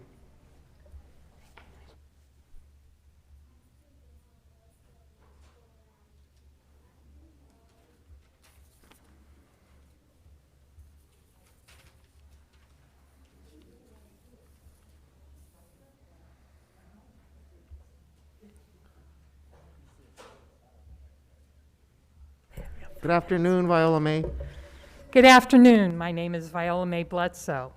I'm an instructional aide with the district, and I've been here almost 30 years with the district. This can represents what CSEA is asking for, the COLA that the state has already given the district. Monday I came home, last Monday, I came home and was told that the house that I'm renting a room in is being sold, either in December or January, and that I would have to move. On Thursday, how quickly things changed. I came home and was told I had until the 30th of October to move because the house was actually sold back in September. I have since Thursday of last week put out over 300 applications for apartments, rooms to rent. I have gotten back only 3 responses because they've all responded with, "You don't make enough money to rent here."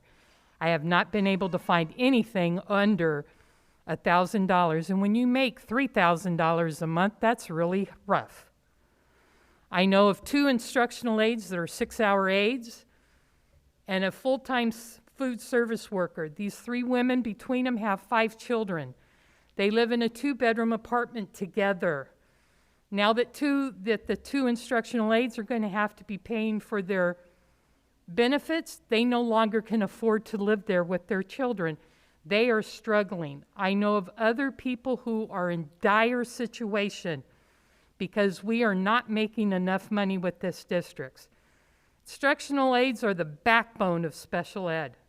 I myself have been hospitalized due to an injury from a special ed student and still have, to this day, problems from that injury.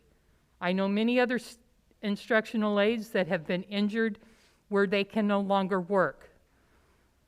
Our maintenance people, plumbers, electricians, our groundskeepers, custodians, they never stopped working during the pandemic, but yet they're not allowed to get extra money, as many of the districts in this area, including LA Unified, has done so with their classified and their teachers. This district has given teachers that are substitutes a $4 an hour raise, but not us. And all we're asking for is COLA. And you already have that. And with the reserves that this district has, it's a shame that you don't care enough about your classified employees to do any better than this. Thank you very much. Thank you, Viola.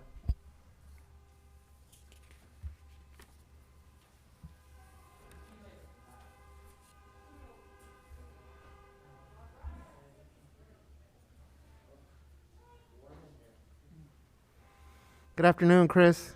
Hi. Okay, cool. Good evening, school board and district staff. My name is Christopher Covington. My pronouns are they and he, and I'm representing the Safer LBUSD campaign. I'm also a resident and an alumni of LBUSD. So tonight I'm coming to thank the district for returning responses to our emails. We look forward to meeting with the district.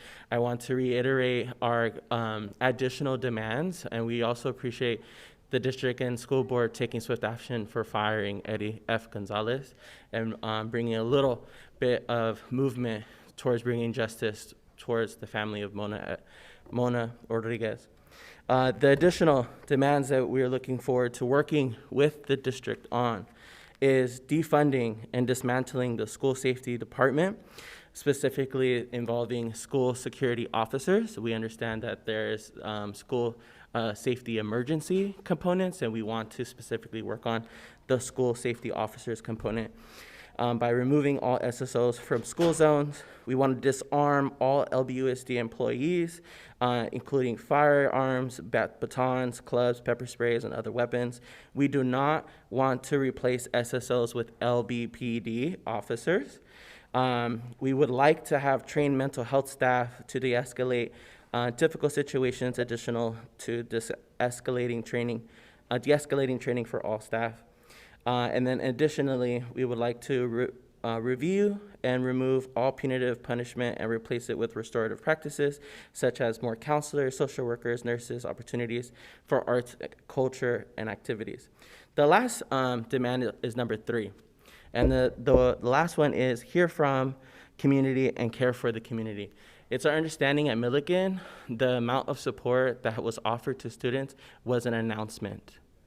That if folks are feeling or dealing with what happened on that occasion, that they go see the school social worker and they reach out for help. An announcement. This affected the whole community. An announcement was the response that was given to the school site. That school site needs trained support teams. And that's what our campaign is asking for. Trained support teams, professionals to be able to provide wraparound support to the students on the campus, to the families that are impacted. An announcement is not support. And so we do look forward to meeting with the district to continue this conversation in partnership with. And also I want to let you know that this conversation is going to be continued, and we look forward to the partnership. Thank you so much. Thank you, Chris.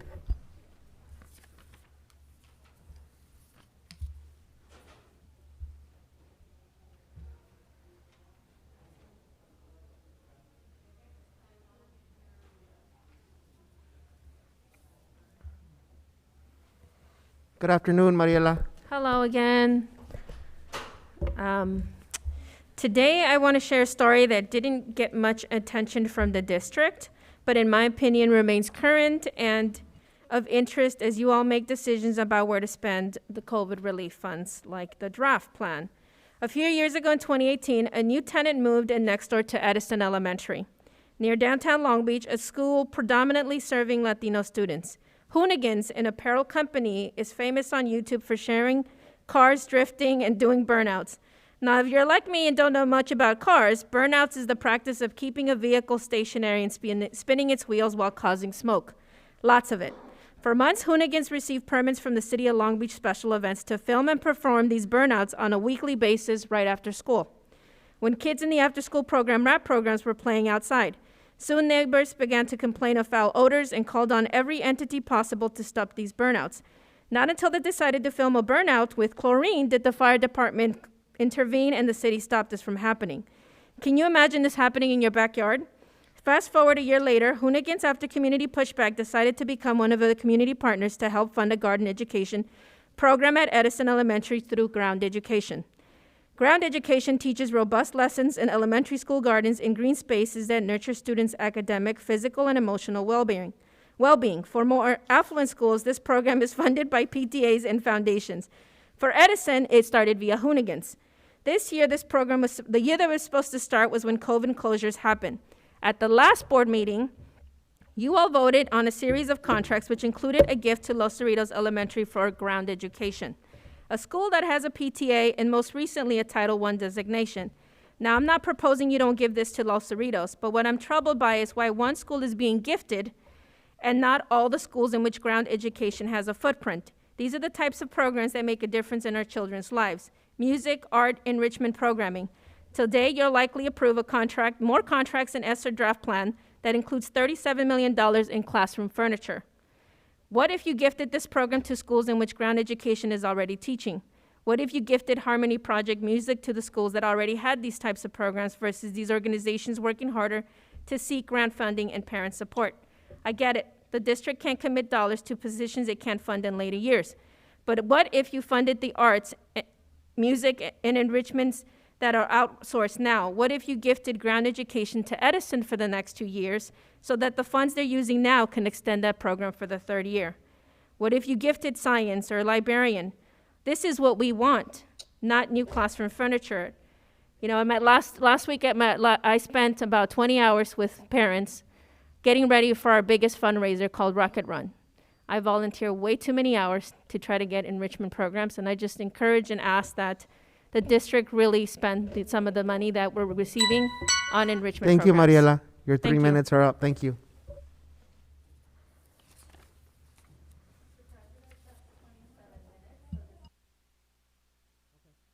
So we'll pause after this next speaker.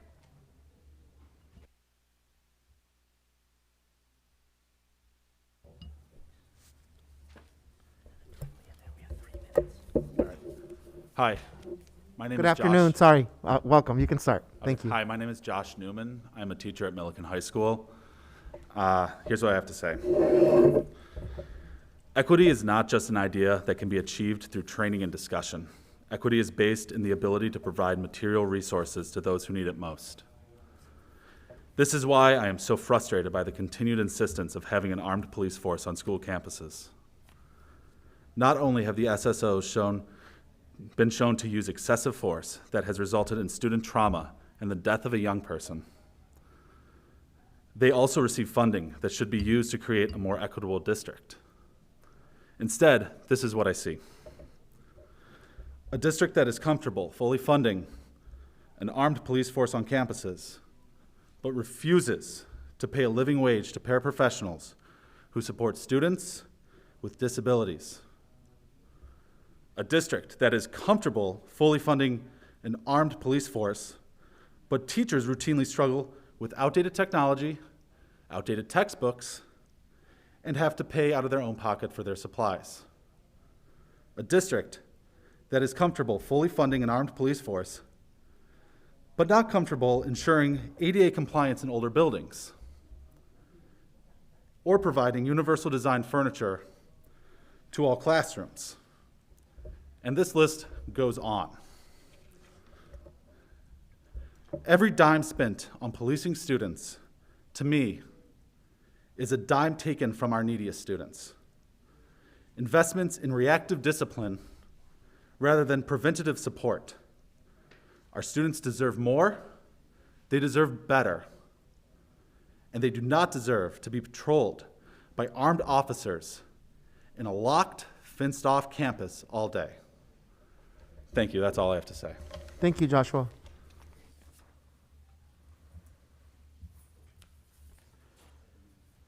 So that puts us at 28, Leticia? Okay. So colleagues, we have about, actually, let's allow this one. Good afternoon. Welcome. Hello, thank you. My name is Brock Satterthwaite, and my son attends McBride High.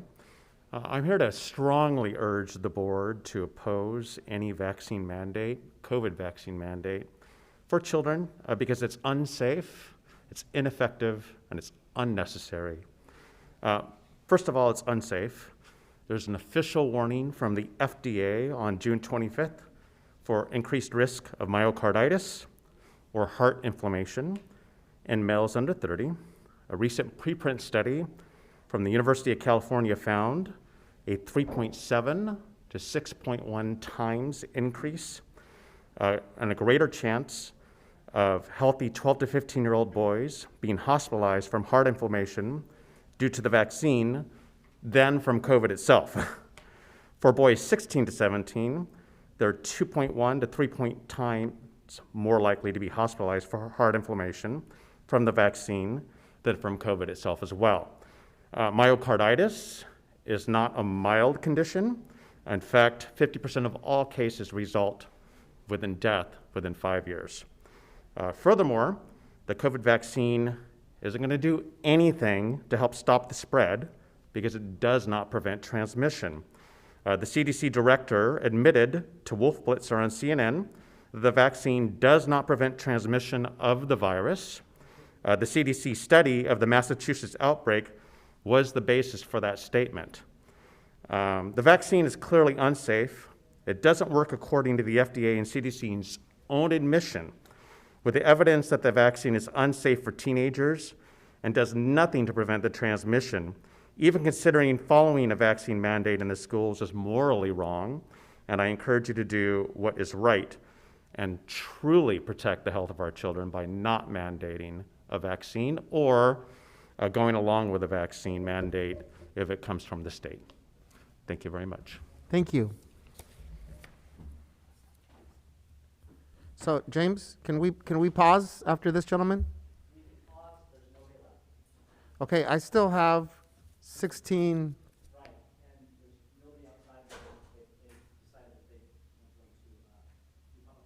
Okay, can we do one last call, if anyone's out there for public comment on non-agenda items, Mr. Suarez? Non-agenda.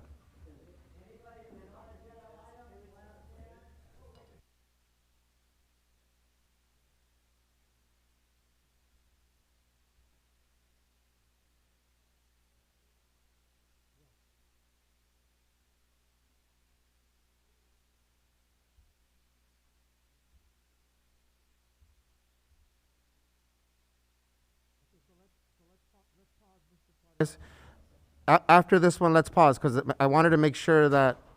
I have filled out everything. I was number 16, and everybody else was left.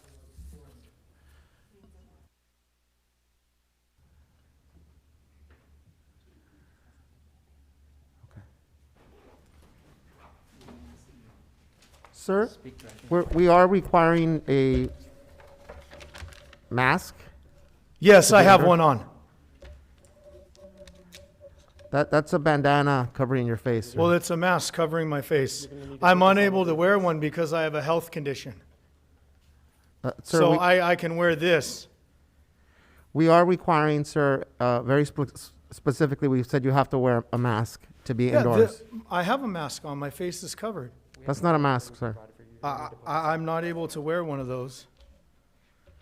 I have a mental health condition, and that's what I'm about to be speaking on.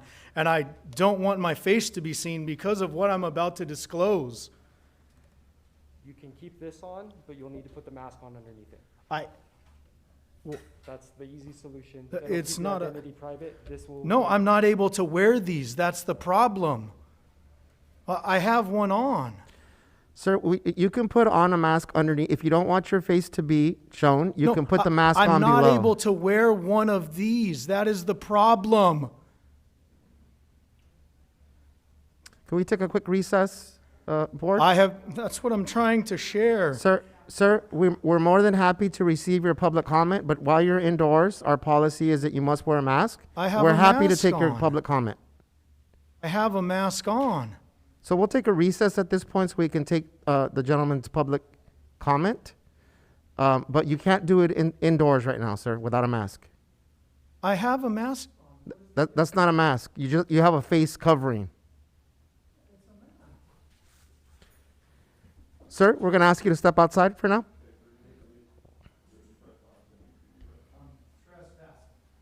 Because I was molested as a child, and I'm not.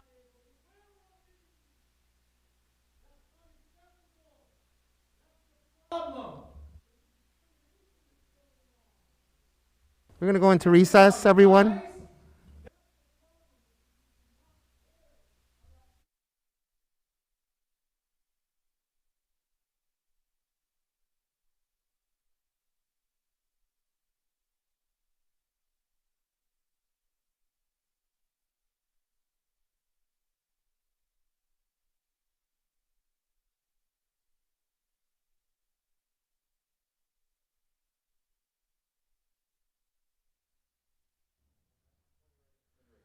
Ready. Thank you. So that'll be the end of public comment. Today, we're going to recess for 20 minutes, so we'll be back in 20 minutes. Thank you.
Alrighty.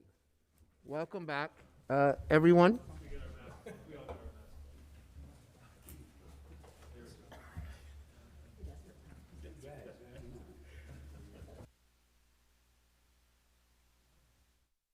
Come on, Mr. Otto, I just admonished.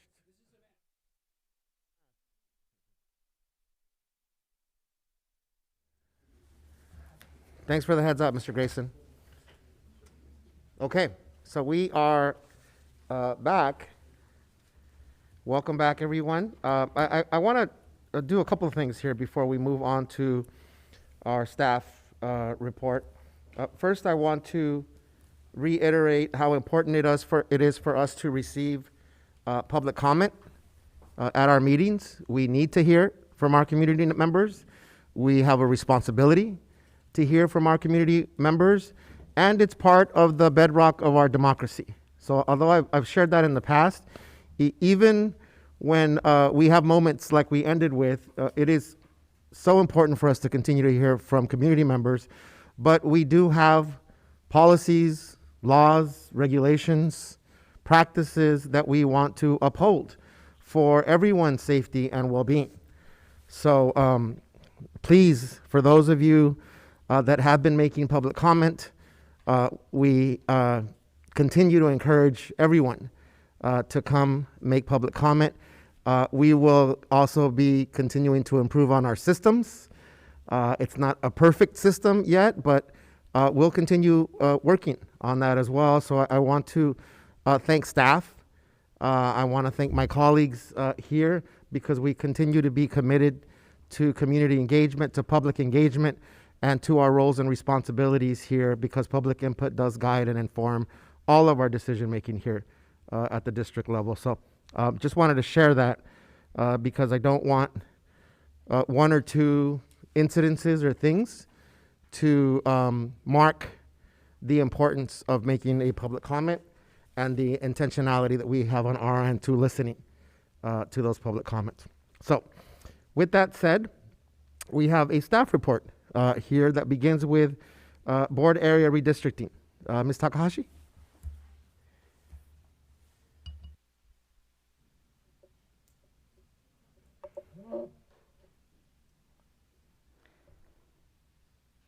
So I'm pleased to be here with you again with Justin Rich from Cooperative Strategies and James Suarez to discuss redistricting, and pleased to present 3 draft maps for yours and the public's consideration. Just as a reminder to the public that after every census, school districts are required to review the population data to determine if their voting areas are still within the allowable population variance, and we are required to make any necessary adjustments to ensure population balance. The target date to approve for this board to approve its redistricted map is December 1st, 2021. And also, just as a reminder, that redistricting is the process by which a school district ensures population balance, designed for board elections and representation, and it does not impact or influence school attendance boundaries. So with that, I will turn it over to Justin Rich to review the draft maps with you.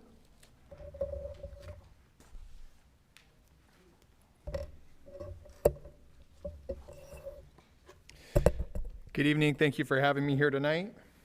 Good to be back with you. I think a good starting point, like I did last time, is to start with the current district map, just to orient ourselves. And I'm sure you all know, but for everybody else, District 1 is the northwestern portion of the district, and moving in a counterclockwise direction for districts 2 through 5. And that's what you see in the map right there. And based on our analysis and the 2020 census, it shows that the overall population of Long Beach Unified School District is nearly 519,000. And just doing the simple math calculation of the ideal trustee area size, or the average size, would be just shy of 104,000. And again, that's total population. So just some reflections on that analysis. The largest district is District 5, and the smallest district is District 3. And the variance between those two represents 14.0%. There's a plurality of Latinx voters based on citizens' voting age population in areas 1, 2, and 3. And what you'll see is in all of the three map scenarios, those pluralities are maintained. And the percentages may vary slightly, but there is a plurality of Latinx voters in areas 1, 2, and 3 in all of the scenarios. Justin, just a quick, I want to clarify, because you used the word large and that District 5 is the largest district and District 3 is the smallest district. We're talking about population size, right? Because on the map, yes, clearly District 5 is larger, but I want to make sure that what you were trying to convey gets conveyed, that we're talking about population size here, not geographic size. That's a great distinction, and yes, that's absolutely right. I'm strictly speaking in terms of population size. And so we've provided another map here, and what the variances show us, and just to take a quick step back, the variance is the difference between the actual population of that particular district and the ideal size of that district, again, if we were to take an average across that. And so what we see is that, again, District 5 having the most population and District 3 having the least, we either have to bring down District 5 or bring up District 3 or some combination of the two. And I just want to point out there is a domino effect that happens. You'll notice that District 4 is situated between those two different districts, and so there has to be some other shifts as well. And I imagine that's intuitive, but worth pointing out.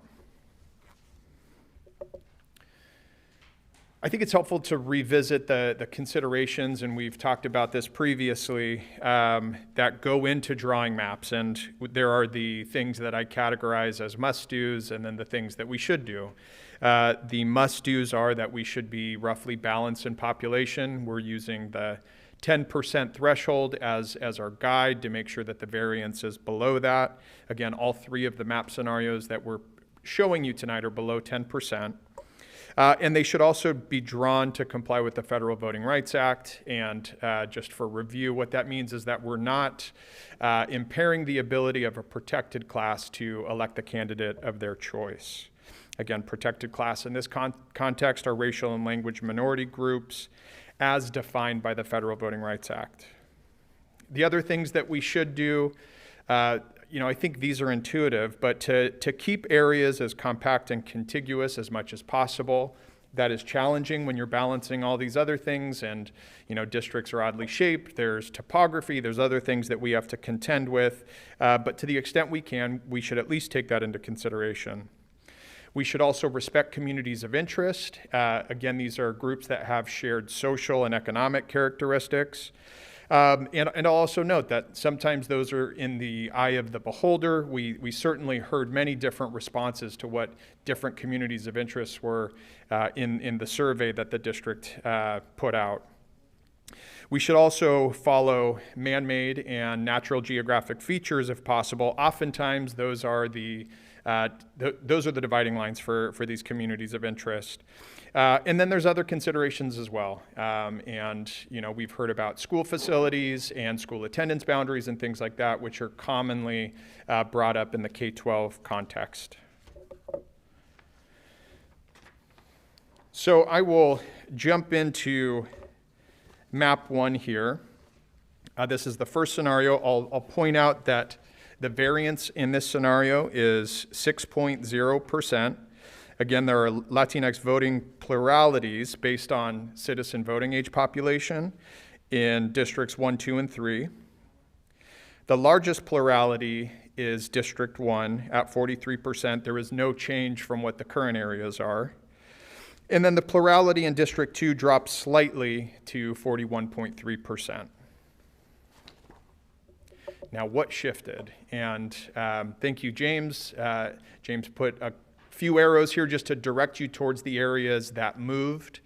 And I can describe generally what those areas are, and if you have questions and more specifics, I can try to show that as well. So Area 1 did not change. Area 2 added the northwest portion of Signal Hill and the Willow Springs area. Area 3 generally added the Carroll Park and North Alamitos Beach area. Portions of those were already within that district. Then Area 4 included Los Altos South, which already had a portion in there. But Area 4 also gave up the northwestern portion of Signal Hill and Willow Springs. Generally, they also gave up that area in Carroll Park and North Alamitos Beach, which shifted to Area 3. And then Area 5, the area that was given away was Los Altos South. Again, there was already a portion there. Should I pause for questions, or shall I continue to go through the scenarios? Keep going, all right. Fair enough. So in map scenario 2, I will again just highlight some of the demographic highlights here. The variance is a bit larger at 7.6%, but still within our 10% target. Again, Latinx voting pluralities based on citizen voting age population in districts 1, 2, and 3.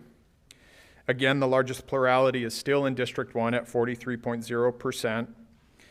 And then the plurality in District 2 drops while increasing in District 3. And I think that when we look at the area that changed, that'll make sense, because some of that area that went from 3 to 2, or vice versa, from 2 to 3, that's where those populations moved. And then to highlight on the map, just in terms of the areas that changed here, again, this was the northwest portion of Signal Hill and Willow Springs, but it's a larger portion of Signal Hill in this case, in Area 2. And then generally the area of, or generally in District 2, the area of Wilmore and St. Mary's was shifted to Area 3. Now Area 4, again, the Los Altos South, and also included Stearns Park in this particular scenario, was added. Also in Area 4, the area from Lakewood to Bellflower north of Stearns. Again, that area that hugs up against the 405. In Area 5, that's the area that was transferred to Area 4. Again, the additional territory given up there was the Stearns Park area.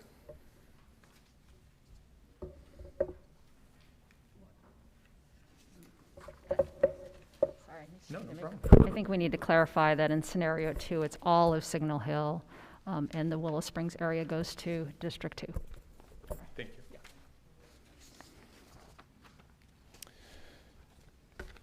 So for scenario 3, the variance is the lowest in the 3 scenarios at 4.1%. Again, pluralities of the Latinx voting group based on citizens voting age population in districts 1, 2, and 3. In District 1, it increases, the plurality increases to 44.7%. That's the highest in any district in any one of the scenarios. District 2 is still slightly lower than the current scenario, based on the Latinx group, and same thing for District 3. It's slightly higher at 36.3%, similar to scenario 2. A few more changes here. So in Trustee Area 1 or District 1, I should say, in both of the previous scenarios, no changes were made. In this scenario, the California Heights area is transferred to District 2. So District 2 picks up California Heights and also, again, the northwestern portion of Signal Hill, Willow Springs. Again, the portion of Wilmore was also transferred from Area 2 to Area 3, but it's just that Wilmore area. Generally, it's the area that wraps around Loma Vista to 11th Street. In Area 4, the Los Altos South is picked up from District 5. But in Area 4, again, that northwestern portion of Signal Hill and Willow Springs is transferred to Area 2.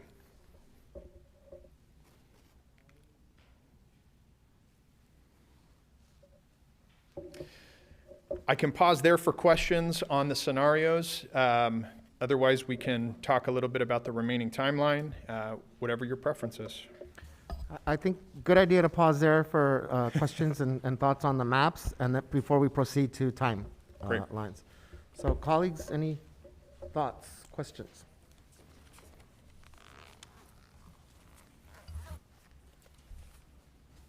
Oh. So let's go, Mr. Miller, Ms. Kerr. So, first, I just wanted to thank you for breaking these up into 3 different scenarios and helping us understand not only from a visual standpoint of how the redistricting could work, but also from a numerical breakdown here, understanding the variances in the total population. Yeah. One of the things that's important when we're going to get community input is making it just as plain as you've put it here. But I do have just some, because we're still going to wait on community input, and when we're going to get our community input from a visual standpoint, if I can just make one suggestion here, in regards to the legend that is used at the top right, where it breaks down current trustee boundaries and the Long Beach Unified School District, I think that we should use different graphic decisions, maybe a hatch or a dashed line so that you can see the two separated, so that you can find that visualization, so that when we go to the community and they're taking a look, they can separate the two boundaries here. Also, I think that you did a great job in regards to showing people exactly where those changes have occurred with the arrow, so I think that that will also be an important piece to showing the community when we're talking about the current to the proposed. So that was my only comment. I think that as these do a very clear breakdown of some of our redistricting scenarios, I think that it's going to be important to make sure that we get our public input, and so that making sure that these maps for visual learners like myself are very comprehensive. You bet. Just to clarify, in terms of the legend and how we show things, got it. So when we show the current boundaries, we can show that with another line and perhaps hatch the area where there has been a change? Correct. Got it. So just showing the separation, yes. Certainly. Makes sense to me. Ms. Kerr. Yeah, thank you for the process. And I'll just make a comment on the district boundaries. I think especially there might be some confusion for some folks that the current trustee boundaries are different from the LBUSD boundaries, in that there are a few parts of the city of Long Beach that are served by other school districts, especially up in the north. So that might be one of the parts that people don't understand the difference. So if that was clear, I'm not sure on the other end, but I know in parts of the north that there is a distinction, and it's served by a couple school districts. Sure. I want to thank staff for this process. We know just the redistricting conversation is happening at the state level, at the city level. Everyone's going through this, but we also know that the state level and the city level have both separately adopted independent redistricting commissions. So the state redistricting lines are being drawn by an independent redistricting commission. The city of Long Beach 2 years ago passed a charter amendment that also had the city lines drawn by an independent redistricting commission. That is not true for this college district or for us. We still draw the lines. But I appreciate the really public involved process by which we are trying to mirror the process that both the city and the state are going through. That we have opportunities. I know we're going to talk about that for people to continue to give input. I know we've received some already. People obviously will reply and respond to the maps. as well. In terms of the lines, I really appreciate concept 2 from a neighborhood perspective. So as someone who has spent my whole life here, we know that if someone says they're from Long Beach, they get one of 2 questions. What high school did they go to? Or what neighborhood do they live in? That we really are a city of neighborhoods, and that you took in that one a real intentional continuation of neighborhoods who identify with each other, whether it's by shopping, whether it's by school, whether it's by recreating or parks that they spend time at. And I appreciate that in that one, Signal Hill is kept whole. And it's the only one in which Signal Hill is kept whole. And that's important to me because I think the community of Signal Hill has great pride in being from Signal Hill. So that's my only comment specifically on the map. But you're taking care of making sure the numbers are as equitable as possible within the variance allowed, that we're complying with the Voting Rights Act, and that they're compact and contiguous, that makes sense. We know in other parts of the country, people see maps that do all kinds of things. And when I look at these scenarios, I see you following these items. So thank you for the investment in the process and the continued conversation that we'll have with our communities regarding maps. Mr. Otto. Yeah, I wanted to clarify the decision-making process. It's my understanding that while there's no independent commission here, that what we do as a board is only a recommendation to the city, and that the city makes the final decision. Is that right? As has been past practice, the board has adopted a map and submitted it to the city council for approval. Right. And that's what will happen. And they're the final decision makers. They need to approve the Right. map as we're under the city. And I don't think they've ever, to my Deviated. knowledge, said, no, we're going to do something else, although this is a pretty zany year for the city, given what's going on with their maps. And so I think we just need to be vigilant about our interests being carefully represented to the Yeah, to the and city. we have been in conversations with city staff and keeping them apprised of our process and how it's going, and we will continue to do so. Yeah. But isn't it a vote of the council? Yes, it's scheduled for the city council for Right. December 7th. Right. Okay. So that's, I wanted to be clear about that, and that we understand that we recommend to the city for approval, and historically that's always been honored, but still, there's that possibility. We need to, I think, be able to really articulate what it is that we want and why it is that we want them, and I think we can. I think that the 3 scenarios we have are great. They differ. I too feel that Signal Hill isn't. I mean, it's a city. It's not just a neighborhood, but it has its own identity, and it's important, I think, as we reach out. And from now on, I see us reaching out to the various areas to tell them what we're trying to do and why it is that we're trying to do it. But that there be special outreach to Signal Hill, because at least a couple of these scenarios are no longer going to have Signal Hill be represented in the school district by one, depending on what's adopted.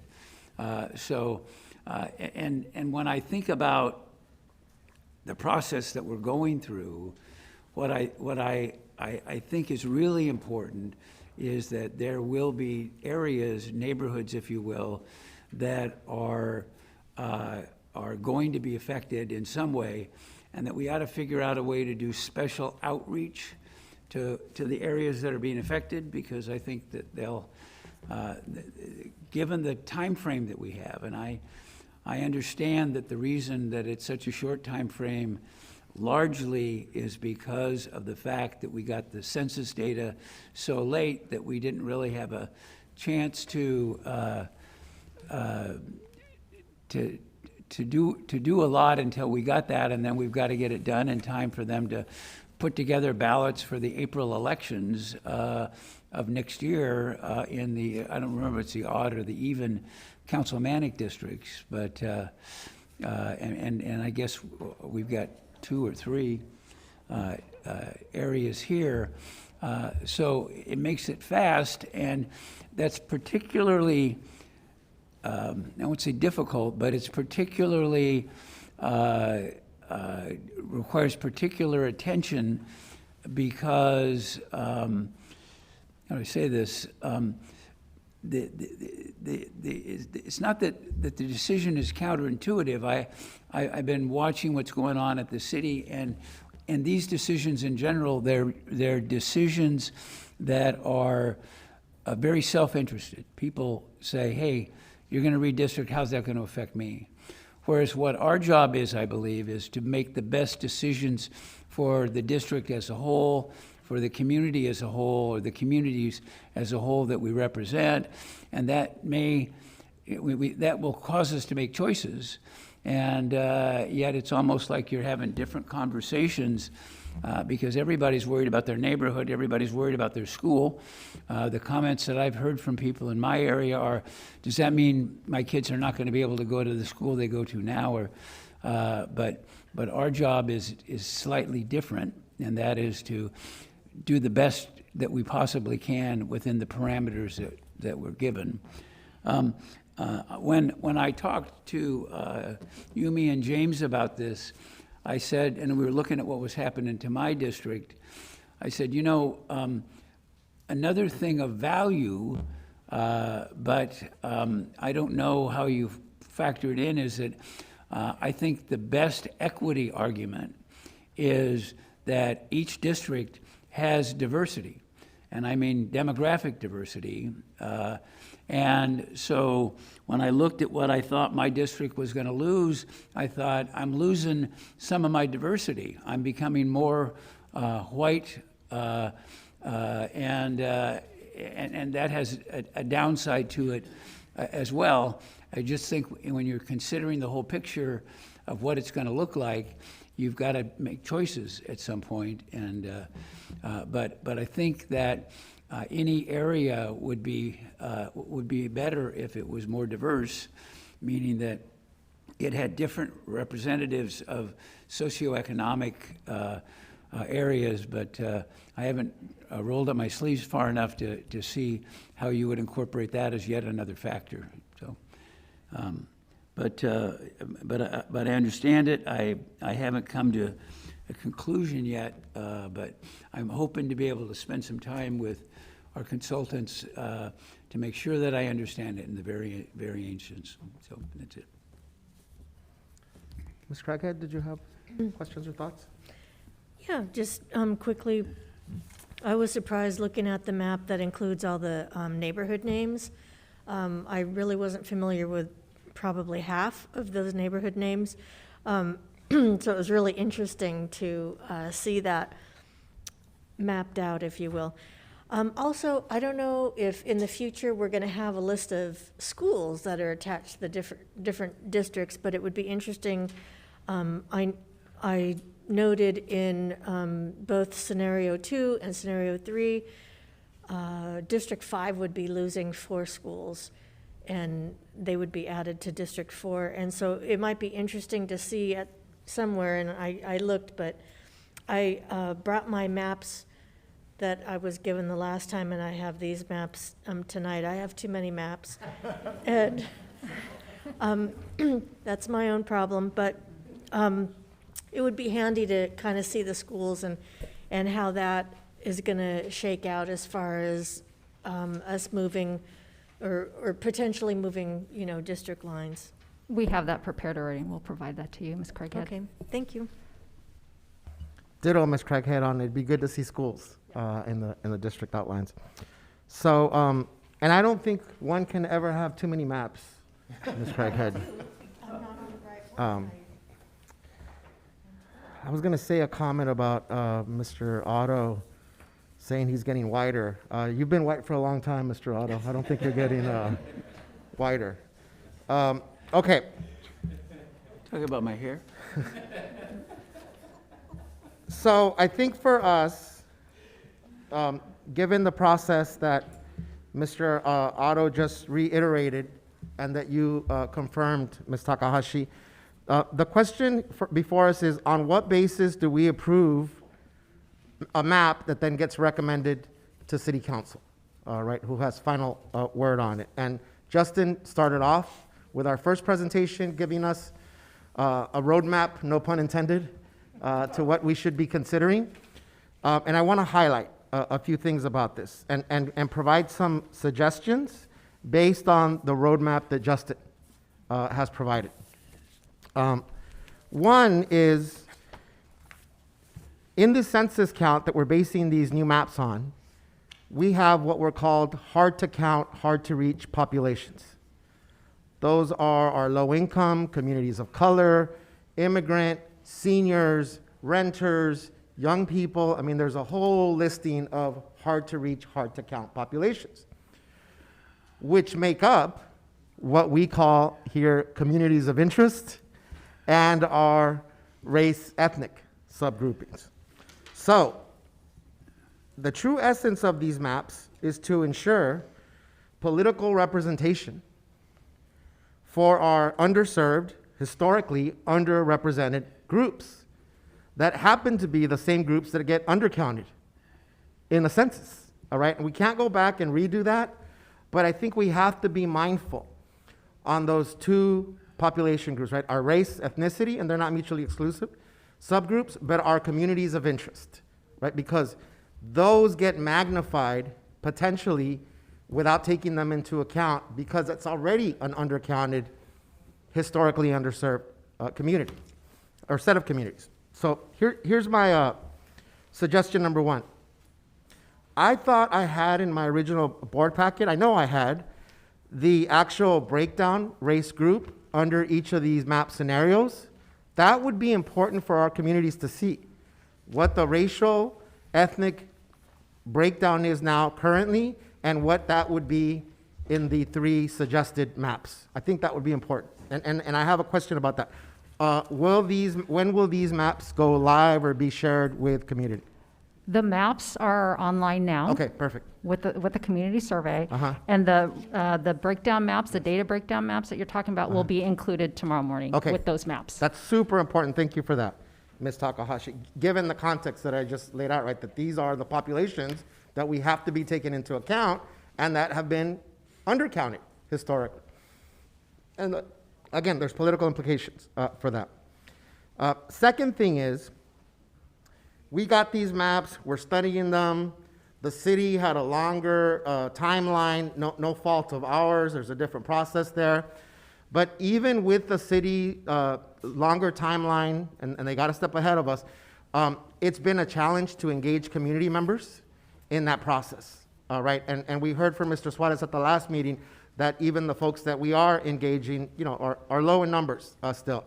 But I think two things have to take place, and we have to do it. I mean, this is one of these things we have to do.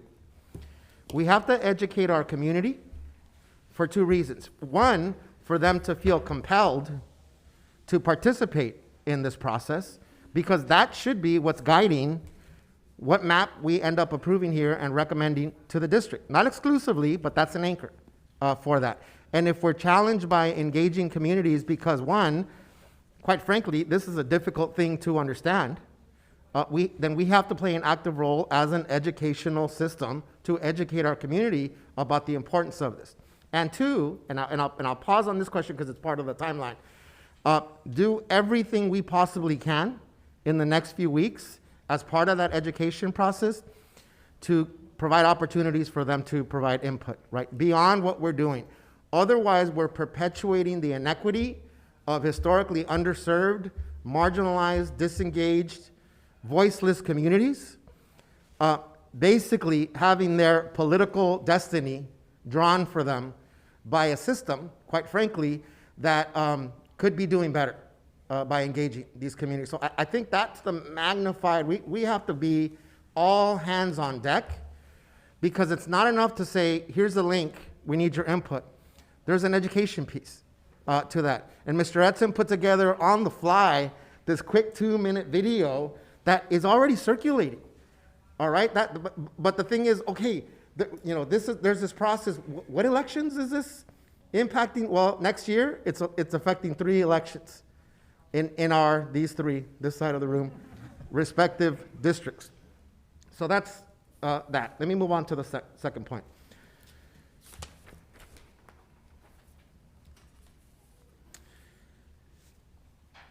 I would caution, and this is the education piece, folks looking at a map like scenario 1, that even though, and I agree with Mr. Otto, diversity is important, it shouldn't be at the cost of diluting those underserved, historically underrepresented communities of color, communities of interest.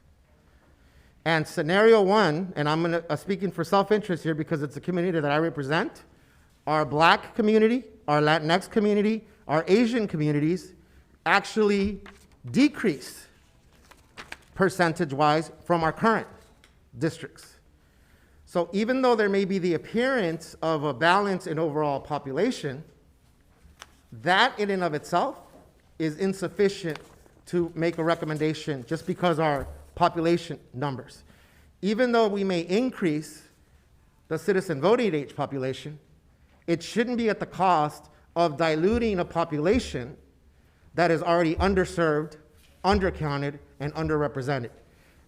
And that applies for, again, talking about District 3 here, all of those subgroups. That's why it's important to show the subgroup population actually decrease, even though the size of District 3 by population number increases. With me so far? Right, and again, community needs to be educated about what a community of interest is, because someone could look at this map and say, hey, this neighborhood is here, we're gonna get this new school over here. I mean, that's not what we're talking about right now. We're talking about political representation, right? And there's a disbalance or a variance right now. That piece cannot just be sort of, oh, and by the way, we're also looking at communities of interest. That's central to this.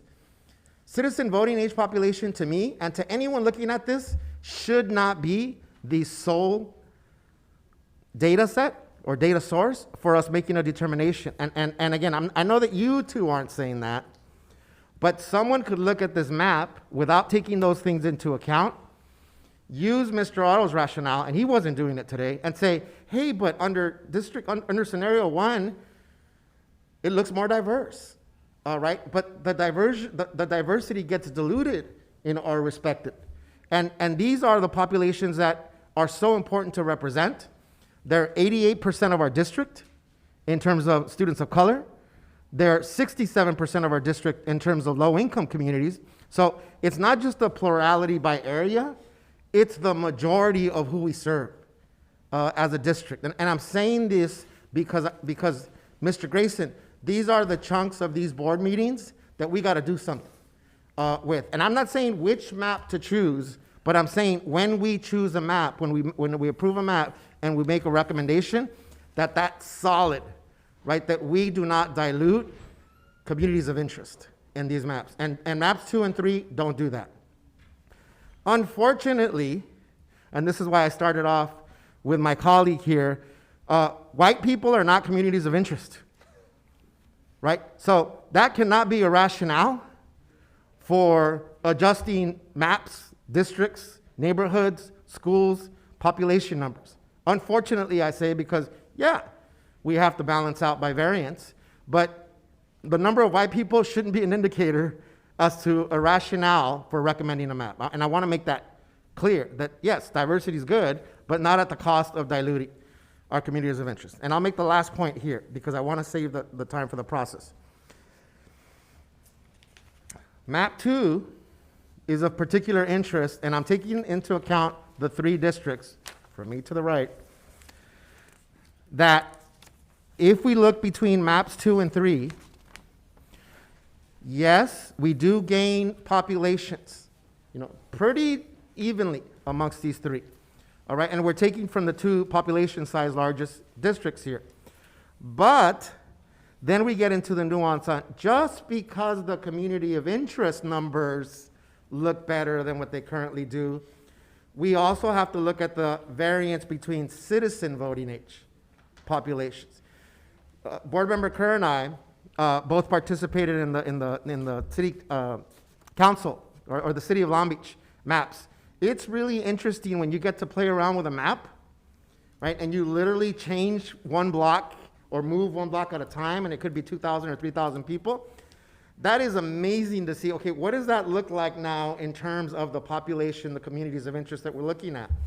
I feel super compelled, and Dr. Baker, you and I talked about this, to get some help to contract out right now on a short-term basis, someone that could do a couple of just mapping workshops with us that are hands-on. Obviously, we don't have the time, the luxury of time that the city did, so I'm not saying to replicate that, but I think if we're asking for input on maps, we have to be able to give examples. These are after the fact, right? We know what the population is after the fact. What if we moved it over 2 blocks? What if the Washington neighborhood as defined by the city, Mr. Miller, you and I share that, what if we move it down 1 block to the basketball courts that we played at? What does that do, right? And if we're arbitrarily just saying, oh, that balances out numbers, but that cuts right in the middle of Washington Middle School, right? And a neighborhood that is a different self-identified neighborhood from its community members than it was 10 years ago, 15 years ago. So I'm adding to this layer and saying the outreach to communities should be targeted specifically to those areas that would be impacted by us picking up neighborhoods from each other or losing, right? Losing, obviously not literally, neighborhoods. So my suggestion here is let's do some targeted communication to those neighborhoods that then are variable with these last 2 maps. So yes, let's do district-wide communication, but specifically to those neighborhoods, because we could be drawing a line, quite frankly, that makes sense to us politically, but if we're not getting participation from those communities, and Washington neighborhood is a prime example, underserved, immigrant, poor, renter, Mr. Lund was out there playing basketball with us. That's a community that is at most risk, is most vulnerable, important neighborhood that literally from one day to another may end up in a different district without anyone knowing what took place.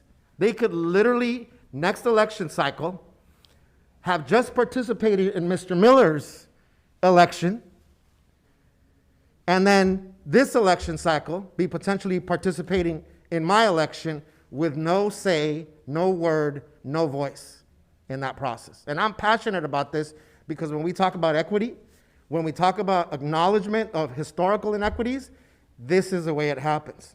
Because we'll check off a box, literally, and say, we had community input, we had a community process, but not specifically targeting those communities that would be most impacted by our decisions. So I'm doing it as a challenge here to us that yes, we're constrained by time, but if we don't do this now, we're not gonna have another census for another 9 years. And we have amongst us at least 3 election cycles there that have an impact on schools, that have an impact on grants, that have an impact on funding, that have an impact on resources, on partnerships with community members in exactly the communities that we want to engage. And I'm sorry that I was long-winded in that, but if it doesn't get said here, given I don't have the luxury to have till next March to have this conversation with us. So I urge all of us here on the board to do everything that we can to educate our community on this. I urge our staff, given the time limitations, that I will only feel comfortable making, approving a map and making a recommendation to the city if we truly take into account communities of interest and the CVAPs that we have here. So can I? Mr. Otto. Yeah, thanks. Sorry, So, because I'm now representing whiteness on the board, I want to give you a little bit of history about the way that this came about, and I think it can be helpful for what it is that we're about to do. The official adopted policy of the city of Long Beach is that we will become a community of neighborhoods focused on education and youth in a clean, green, safe environment with economic opportunity for everybody. That was their last comprehensive planning effort back in 2000. And And as a result of that, what we got was a whole bunch of historic neighborhoods, which became anchors for neighborhoods. But what Mr. Benitez is saying is that's changed. And it's changed in really subtle ways. And thank goodness we have ways to get at the ways that they have changed. And I think it would be a good idea to reach out to the city and their planning department, because I know they've got data that might be helpful in trying to get to the place that we want to get to, where we were talking about communities of interest. That's in the eye of the beholder. Everybody has their different idea of what a community of interest is. But I like Mr. Benitez's take on it, and that is, how do they work now? How can they be nurtured? How can they be brought together and therefore made more likely to be successful? And that means you can't, you got to get down to a granular level. It seems almost impossible in the time frame that we've got, which is why you got to double down on targeted outreach. You don't have to do anything in my area, but you need to do things because the changes that are suggested here aren't going to dramatically or even, I think, I won't use the word importantly, but we're not going to really change very much what goes on there. And I know we've got to do this variance and abide by the rules and what it is we want to accomplish. But the real victory here will be to communicate to people that do feel underrepresented or don't even know that that they're not much of a part of this, that they were looked out for, and that they were solicited and they were educated first, and then made to understand, or at least worked really hard to say, okay, it's important to keep this neighborhood together, even though in the old days it wouldn't even been considered a neighborhood itself, because like you said, it can be a block. That makes all the difference. And I think that information's available. We've just got to kind of buckle down and try and get it. And then the targeted outreach is possible. I don't know that we're very good at it historically, but by the way, I don't know that anybody's been historically very good at it. But it's possible to do, and the unintended consequence, I think, would be to take those communities that we're trying to nurture, and they get the message that we care, and that we're working hard to keep them together and to give them the representation that they deserve and that they have, but in a better way. Thank you, Mr. Otto. Any other thoughts, questions before we move into the timeline piece? Can I use one more concrete example? Sure. If we hypothetically extend the border in District 3 east of Cherry, Mr. Otto, that's your district. Yes, District 3 may pick up additional people. That happens to be a part of town that has a higher propensity of voting. It happens to be a different income bracket.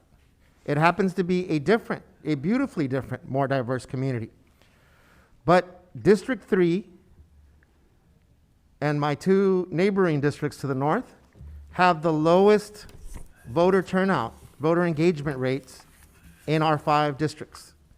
So what does that mean for a population that is already historically, present day, disengaged from our electoral process, when a few blocks east of Cherry could actually increase voter participation, but those aren't necessarily the interests of the communities by Drake Park, of the communities by those basketball courts, of the communities on Long Beach and 12th, Pacific and 10th, right? And that's what we're talking about here. It's a political nuance, but picking up voters, picking up population,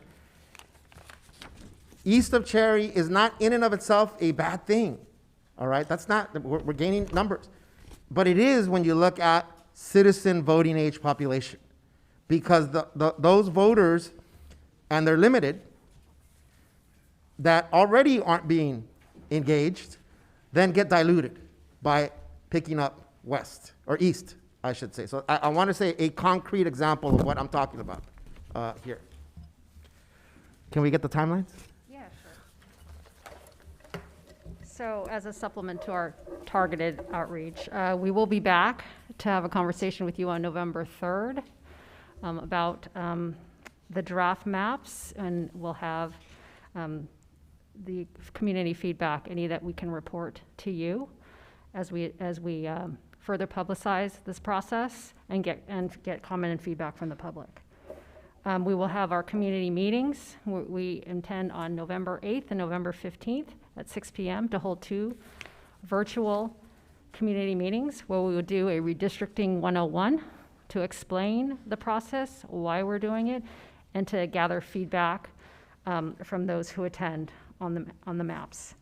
And then December 1st, as I've stated before, is our target date for approval of the maps.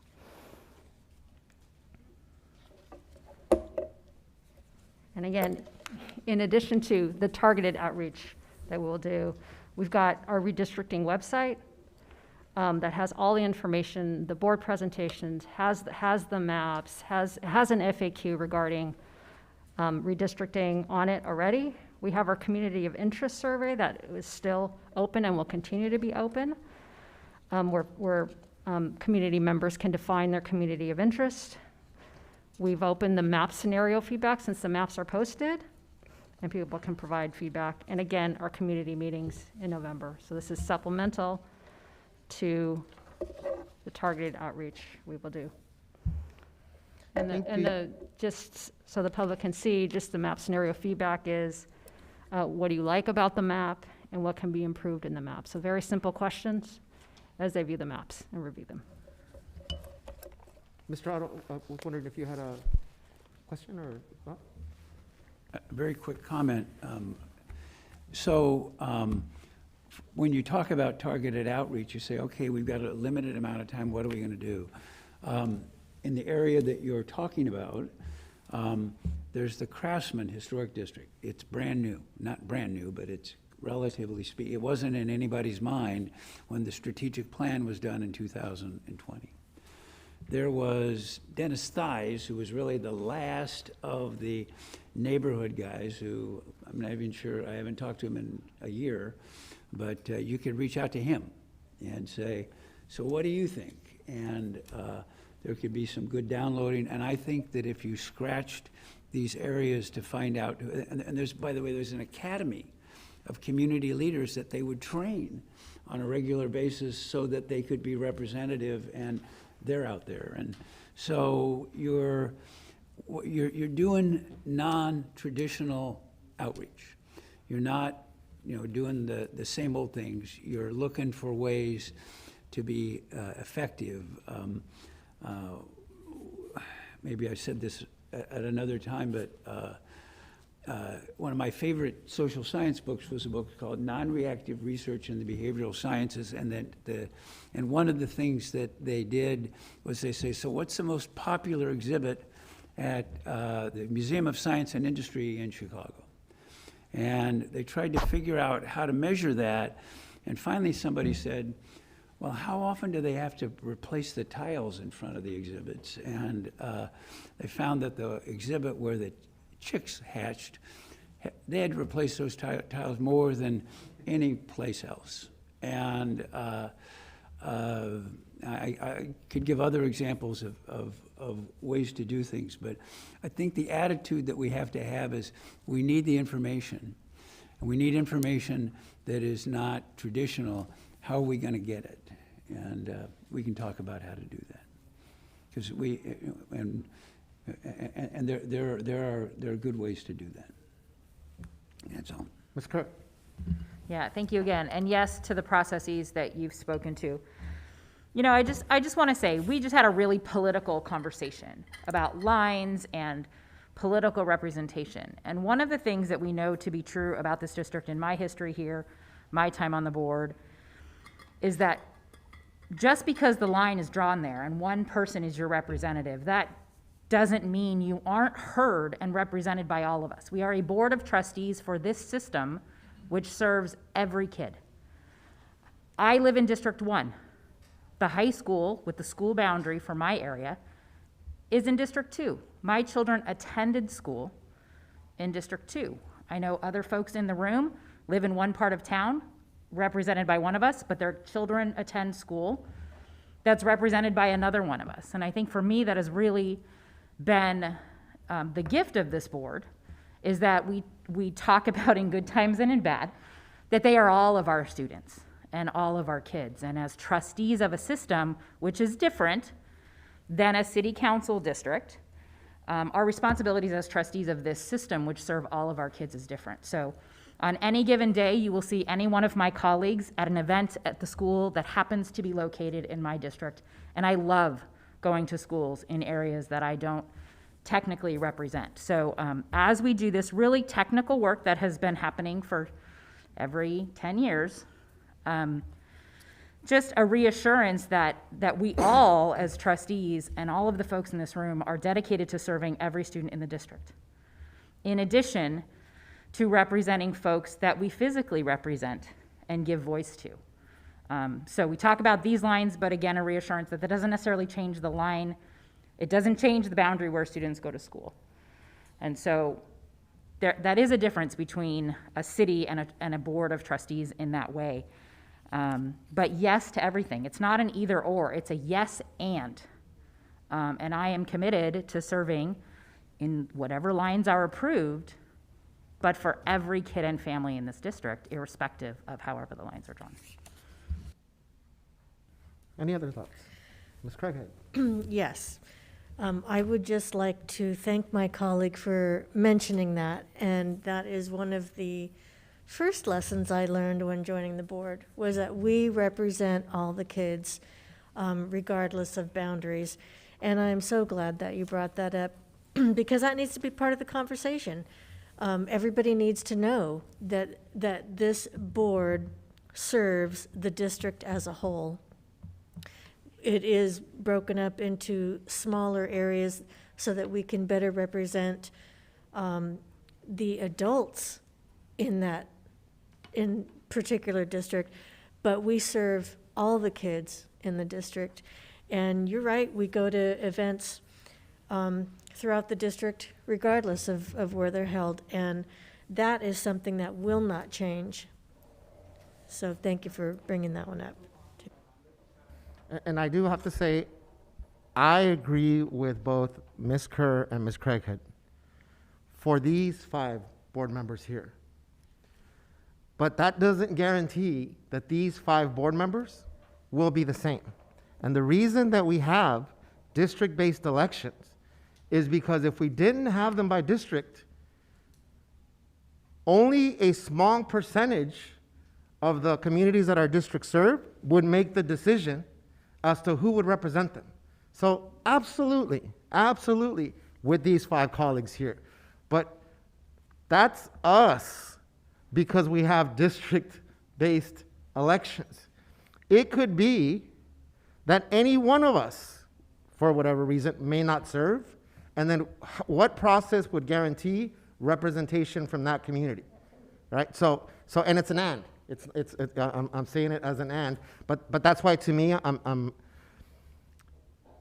I want to make sure that our system, when we talk about policy and systems change, that our system reflects the commitment that the 5 of us have here, because if the 5 of us aren't here, then we can't guarantee that. Thank you, Justin. Ms. Takahashi.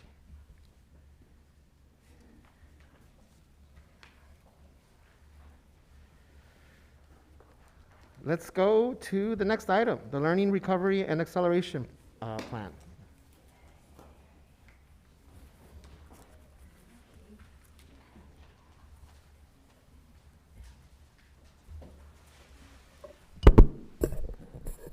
All right. So good evening, Board President, Dr. Benitez, catch my breath with these masks.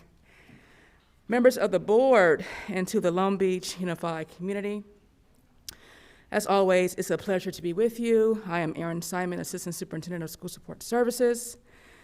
During the last board meeting on October 6, 2021, Tammy Lavelle, our Director of District Initiatives and Accountability, provided an update regarding LBUSD's tutoring plan for all students. During Ms. Lavelle's presentation, she also offered a few characteristics of effective tutoring which are applicable to all students. And so today, Dr. Rachel Heenan, our Director of Special Education, and Ms. Rochelle Martin, who is our Special Education Curriculum Leader, will discuss the Learning, Recovery, and Acceleration Program, better known as LRAP, that is specifically designed for students with disabilities.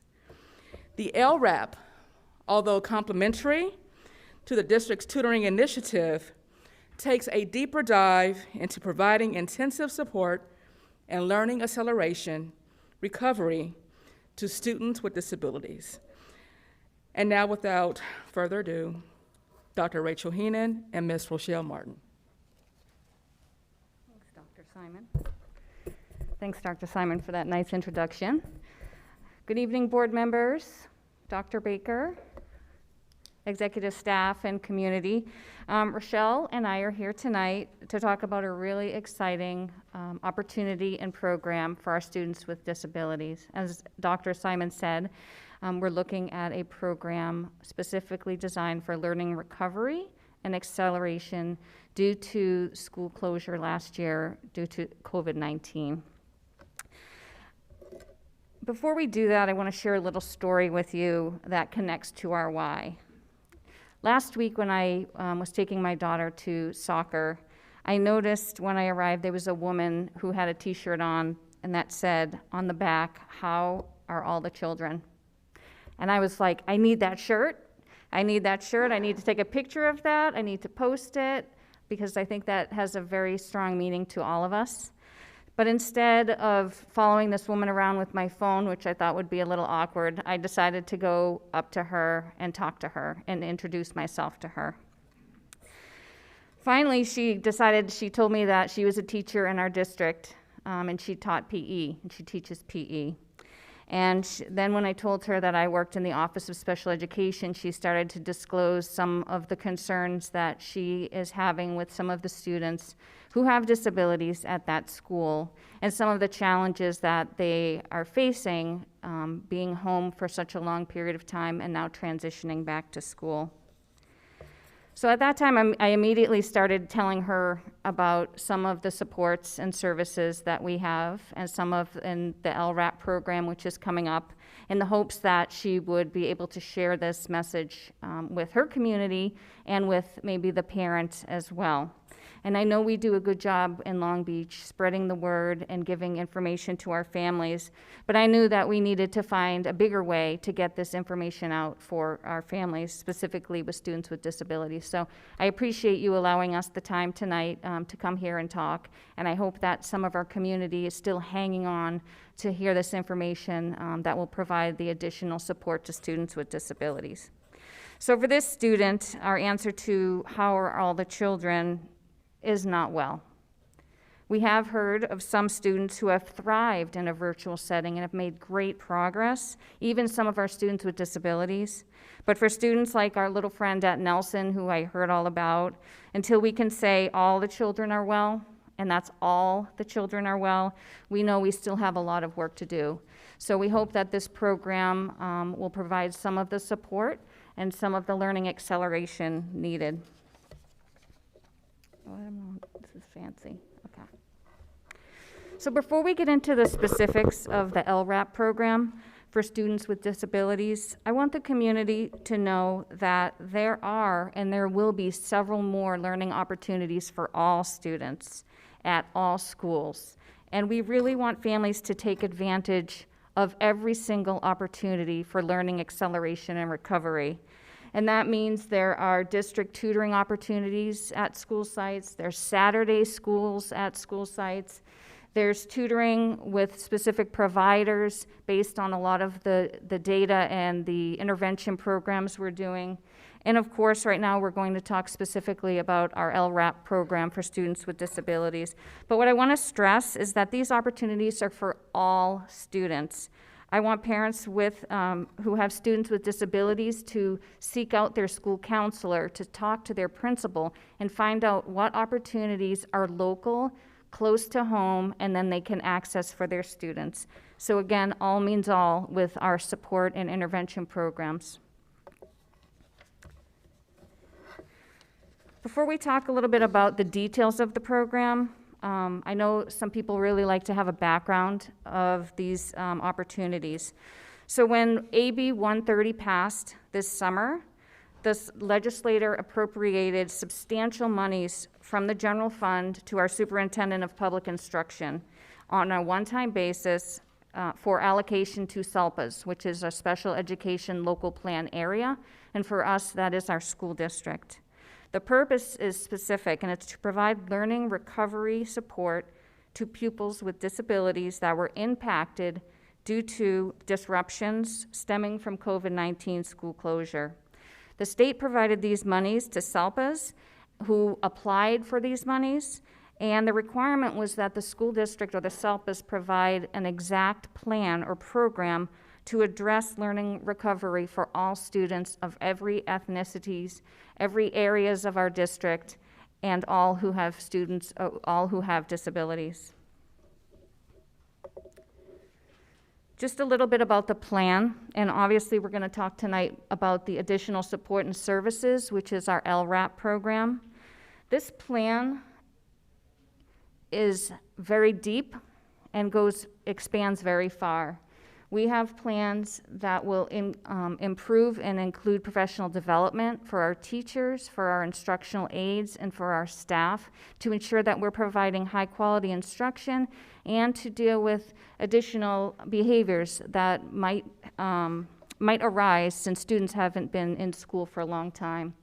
We have planned to develop Child Find activities to get our media campaigns out there, to work with our community to identify students who are having more difficulties and might be suspected of having a disability. We have plans to assess students who are still waiting to be assessed. We have plans to address overdue IEPs, working with our staffs to provide additional monies for them to work after school to get these IEPs done at a time where our families can be there. And other areas that we see and greatly know is mental health support for our families. And what that plan looks like is to be able to provide additional support for counseling and social emotional well-being for our students and families. So now what I'm going to do is I'm going to have Rochelle come up, and she's going to talk about the details of the LRAP program, the Learning Recovery and Acceleration Program. She's going to really talk about what LRAP is for our community so they understand how it will look like and what the implementation details are. Well, good evening. It's an absolute pleasure to be here with you all tonight, sharing some information about the LRAP program, as Rachel has so beautifully described, kind of the context leading up to the development. So what is LRAP? LRAP is an exciting opportunity for us to do something different, to kind of think outside of the box and how we can provide some additional supports for our students with disabilities here in Long Beach. In LRAP, we are going to be providing the opportunity for our students with disabilities from the age of pre-K all the way through our adult community transition program in a Saturday opportunity. This will be small group sessions over a 6-week period where students will be able to receive supports and related services identified by their family and caregivers, specifically delivered by either education specialists or those targeted related service providers. We will be offering either in-person or virtual options, really dependent on the preference of the family. So a little bit more about some of the structures and just logistics of the LRAP program. So as I shared, it is a Saturday program, and it will be taking place starting October 30th and running for 6 weeks. This is session 1. We are also going to be offering a second session in spring where we are going to gather some information and feedback from those who participate in session 1 to really look at how can we adjust and refine for session 2 based off of the feedback of the students and families that participate in this first session. So we'll be announcing some spring session dates a little bit later, but we're excited to get started in, my goodness, less than 2 weeks for our first offering. It felt really important to us to try to get something started right away, knowing that many of our families were interested in additional support as we're starting the school year. Where will it be taking place? So we identified different settings across our school district, really geographically selected in order to make sure that there was an ease of transportation for our families, so that they can bring their children, bring their students to the LRAP program. So we have identified our preschool site for our littlest learners, 4 elementary schools, as well as 3 high schools that will be supporting our, really hosting our LRAP program for our middle, high school, and our adult community transition students that have expressed interest in participating in this first session. So what will we be focusing on? The focus primarily will be on literacy and mathematics. As we know, students with disabilities and all students have a range of learning needs and abilities. So we are offering different curriculum resources in support of those needs and abilities. So we have some specialized curriculum that we're going to be using for the different programs that we're supporting. In addition, families had the opportunity to select if they wanted the LRAP portion of their time to support either academics, to support speech and language enrichment, or occupational therapy. So many of our students receive these services in their IEP, and so this is an additional opportunity to have that support and enrichment outside of their school day. How will it be delivered? We are committed to small groups. We originally were looking at group sizes of 6 to 8 being the max, but after kind of our first round, we are thinking to keep the groups even smaller. So none of our groups extend 6 students at this time.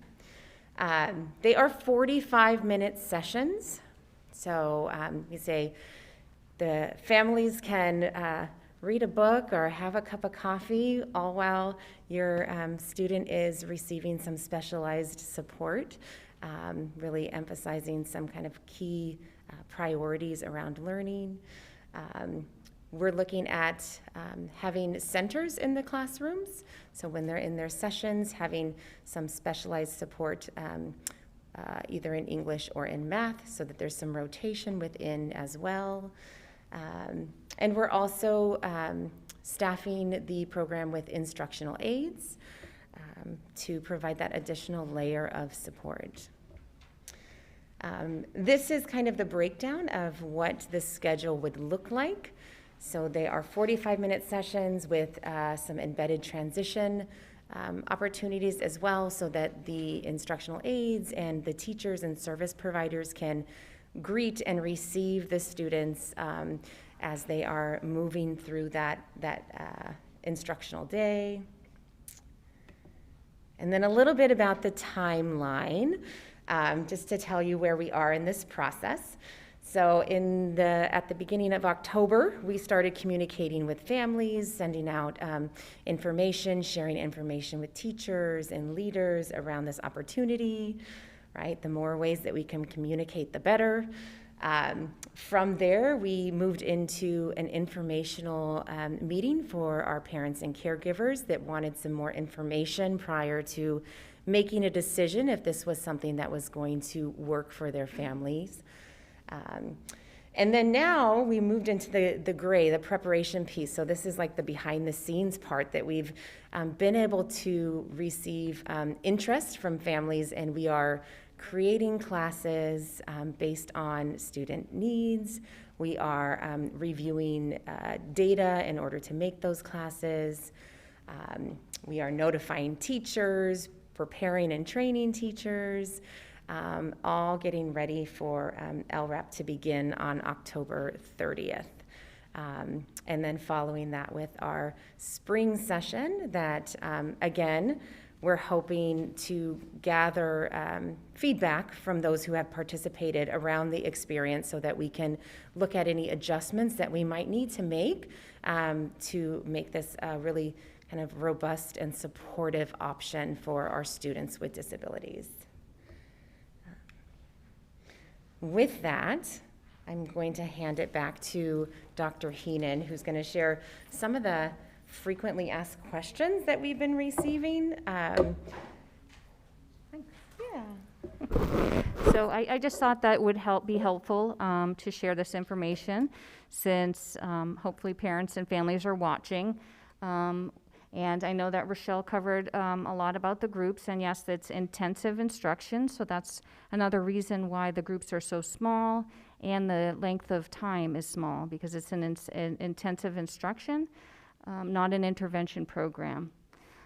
We've been asked about the students' IEPs, and we have something in our system which is called IEP at a Glance, which is beautiful, and we usually offer them to our summer teachers, and it talks about the students' strengths and areas of need, and it guides the teacher on next steps for instruction.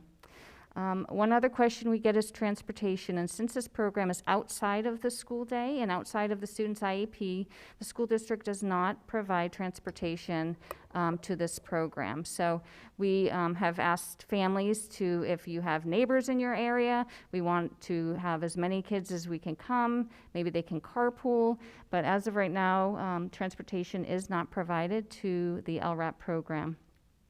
And we right now have over 100 families that are registered, which is pretty exciting for such a short timeline. And we have parents asking, well, what if I couldn't get my child in because the registration is closed? And we will definitely put the students on a priority list for the spring. So we have that data, and we'll be informing parents when that timeline comes up. Progress reports, so for those of you who may know that for special education, progress reports are required when traditional students get progress reports, but in addition, 2 times a year, which is June and December. So progress reports will not be part of the LRAP program. We want this program just to be fun, but intense, instruction, and we will be providing information to parents on what was worked on for the families, and just really asking teachers to have more of a personal contact with family members to keep them abreast of what's going on in the classroom. So I'd like to open that up to any questions that you might have regarding the LRAP program.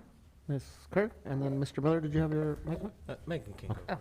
Thanks. Thank you so much. So I have a couple specific questions and then maybe an opportunity question. So how many slots are there? How many students are we hoping to serve? Do we have a set number? Obviously 6 times something. We don't have a set number for the first round. I believe we had I think 300 slots available, but we have, last I looked as we were building the classes, it was about 125 students who we were able to place. Okay. And how are families specifically being outreached to sign up, have the opportunity to sign up? Yeah, so we started with sending home to anyone who has a child with an IEP, a letter explaining the program, directions for the registration process, as well as information around the informational session that we provided. Great. And these are our, Let me just add to that. We also did a few, I don't know what they're called, school messengers. So we provided that email and information to all our students. We also did phone blasts. And we also provided the information through CAC and partnering with Long Beach Forward and Nubia to get this information out to our non-English speaking families. So we've really tried, we're trying this year to really tap into our community resources to get this information out. wonderful. And I appreciate that the slides are in multiple languages, so thank you for that. I'm assuming these are our wonderful special ed teachers? Yes, ma'am. Who have offered their Yes, and time that's- and, well, they're paying. Right, and They're I getting do want to paid, but- thank them and thank our service providers and our IA specials and our speech therapists and OTs, really for, I mean, they're giving up their Saturdays because this is a need that we know we have. And for the OSS staff for really coming together and putting this together just quickly, and so such a strong program. So I just want to extend my thanks to the staff as well. Can I add Sure. one thing? We had, I said, over 90 teachers and related service providers express interest in being a part of this. And some of them from the very beginning were, yes, sign me up. I want to participate in this. I want to support this. In addition, we had over 100 instructional aides who are wanting to learn more and be a part of this. So I was kind of joking with my colleagues as the information was coming in on the forms, and I was checking almost daily and was just kind of blown away by how much our teachers and support were just willing and ready and wanting to be a part of this opportunity. So it was pretty exciting. That's incredible. I'm grateful. I know they are working really, really hard right now. Yeah, All we're of our really teachers grateful. are. So you talked about this 45 minutes where parents can hang out and have a cup of coffee. That sounds like a really important opportunity for us to engage with families and support families. I know in the past CAC has done like a resource fair. Perhaps there's a way to work with some of those community organizations to say, hey, you want to set up on this Saturday and just be there to chat with parents about what's available, whether it's the TCC, or, you know, Long Beach Forward, even one on redistricting. Hey, did you know this was happening? But 45 minutes is just enough time maybe to really show our families that we're interested. You know, what do you want to hear from us? If you had 45 minutes to talk with a community agency, who would it be? But that's 6 weeks of those 45 minutes might be a great opportunity. And I know that adds a whole other layer of work. And I don't want to do that, but I certainly, it would be great to talk to families and carers in that situation to see how we can help support them in those 45 minutes as well. Thank you. Thank you for bringing up that opportunity, and I see Dr. Heenan writing notes right now, so we appreciate it. Mr. Miller. Well, Megan's questions were so darn good. She stole all the questions off my darn sheet here. No, that was fantastic, and I'll piggyback on her last comment. More importantly, in regards to, I do think that we have a great opportunity there with having a focus group of a few parents for 45 hour and 30 minutes or so. I think that is definitely an opportunity for us to engage them with other topics that are need to be addressed within our district. I did want to, and with one of the responses that you gave, wanted just a little bit more information. So initially you said that with the LRAP, there was the goal of filling 300 slots, correct? And then you said, once again, that we had about 90 teachers, 100 instructional aides who also signed up, which are all great. But our final number was 100 students? I'm just curious on how we could have expanded that or gotten more of our students to be engaged. Just if you can give me a little bit more detail on that. Yeah, I think one of the things that we're looking towards is how we can refine for the spring session. And so I think the feedback that we're going to receive from the families that do participate around how we could make it something that more might take advantage of, or that we could make more available for people. and we know that people are busy on Saturdays, right? We know this is family time, extracurricular activities, which is partially why we wanted to make this a small, succinct kind of opportunity. But given that we've had only about well, I don't want to say only because it feels exciting, 115 or so students that will be participating, I think that we're going to gain some information from those families that can help us look at that second session. Okay. Do you want to add on at all? No, we were definitely open to having a larger session, but to be honest, my goal was about 150 students because I've got that motto, go slow to go fast. So I wanted to make sure that we have this session, we refine what we need to, knowing that the information will be out there for the spring, and we'll probably expect a much larger community, and we'll have the data we need from the first session to make refined so that we're ready for a larger group in the second. Got it. And to confirm, there were no students that are waitlisted for this period, correct? All the students that were interested, at least for this period, are signed up? It's my understanding that, so we opened up enrollment via Parent View. So we're trying to be consistent with ESY and ensure our families continue to enroll via Parent View. So at this time, we had a window where parents could sign up. And I don't believe there are students on the wait list, but I will have to go look. Okay. Yeah, because we want to open it up to as many families as we can, absolutely. Thank you. Mr. Otto? Yeah. In your experience, are there other districts or areas that are trying to do similar type programs, or are we way ahead of people? Well, this is the first time that we've actually received specific funding through the state for students with disabilities, so that I know our area and local SELPAs are all trying to be creative, and most of them are looking at more of a Saturday school tutoring or tutoring options, but I think right now I feel like we're a little bit ahead of the game, really trying to implement something now and not wait until the spring. Yeah, okay. It sounds like a wonderful, wonderful program, very needed, very tailored, and it's very exciting. Thank Very you. exciting. Ways to relate to families. Thank you. Yeah, I agree. This sounds amazing, and I love Ms. Kerr's idea of having coffee with a community partner, sort of weaved throughout those multiple it. weeks. Just building on Mr. Miller's question, I'm actually surprised, given that we have, 10,000 plus students with IEPs, but also given, and we've all been in the CAC spaces, we've interacted with parents and families that have been hesitant, frustrated, and have communicated that to us. It's surprising to me, right, that we didn't have, a floodgate of interest. I'm wondering to a point that you stated earlier, and Mr. Miller's question, is transportation, do you think, a consideration for folks not participating on Saturdays? I mean, I think it could be, and that's why we were trying to locate the programs in every quadrant of the city, so that so that students could go to their local school or their local high school.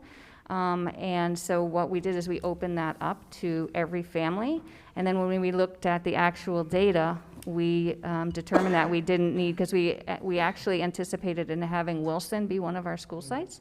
We didn't have enough students to actually run a full program over there. So we basically looked at enrollment data, where students were living, and that's where we determined where the locations would be. Thank you, Dr. Heenan. That's super interesting to me because, on the one hand, what we hear is students asking for more support, right? More opportunities for support for students. And it's great that we're aiming for spring, but I'm trying to sort of wrap my head around, we have a lot of students with IEPs, we have a lot of families that are saying, why don't we do this? Why don't we offer tutoring? Why don't we provide more support? And so something to me is sort of, I'd be very interested what we hear from these families and other families. But I'm also it is so great to hear that we have so many sped teachers and instructional aides making themselves available for this. And my question is more for Dr. Simon here, but any of you could speak to this. All of you can speak to this. So we have heard from teachers, particularly our sped teachers, some of the challenges in terms of support staff, right?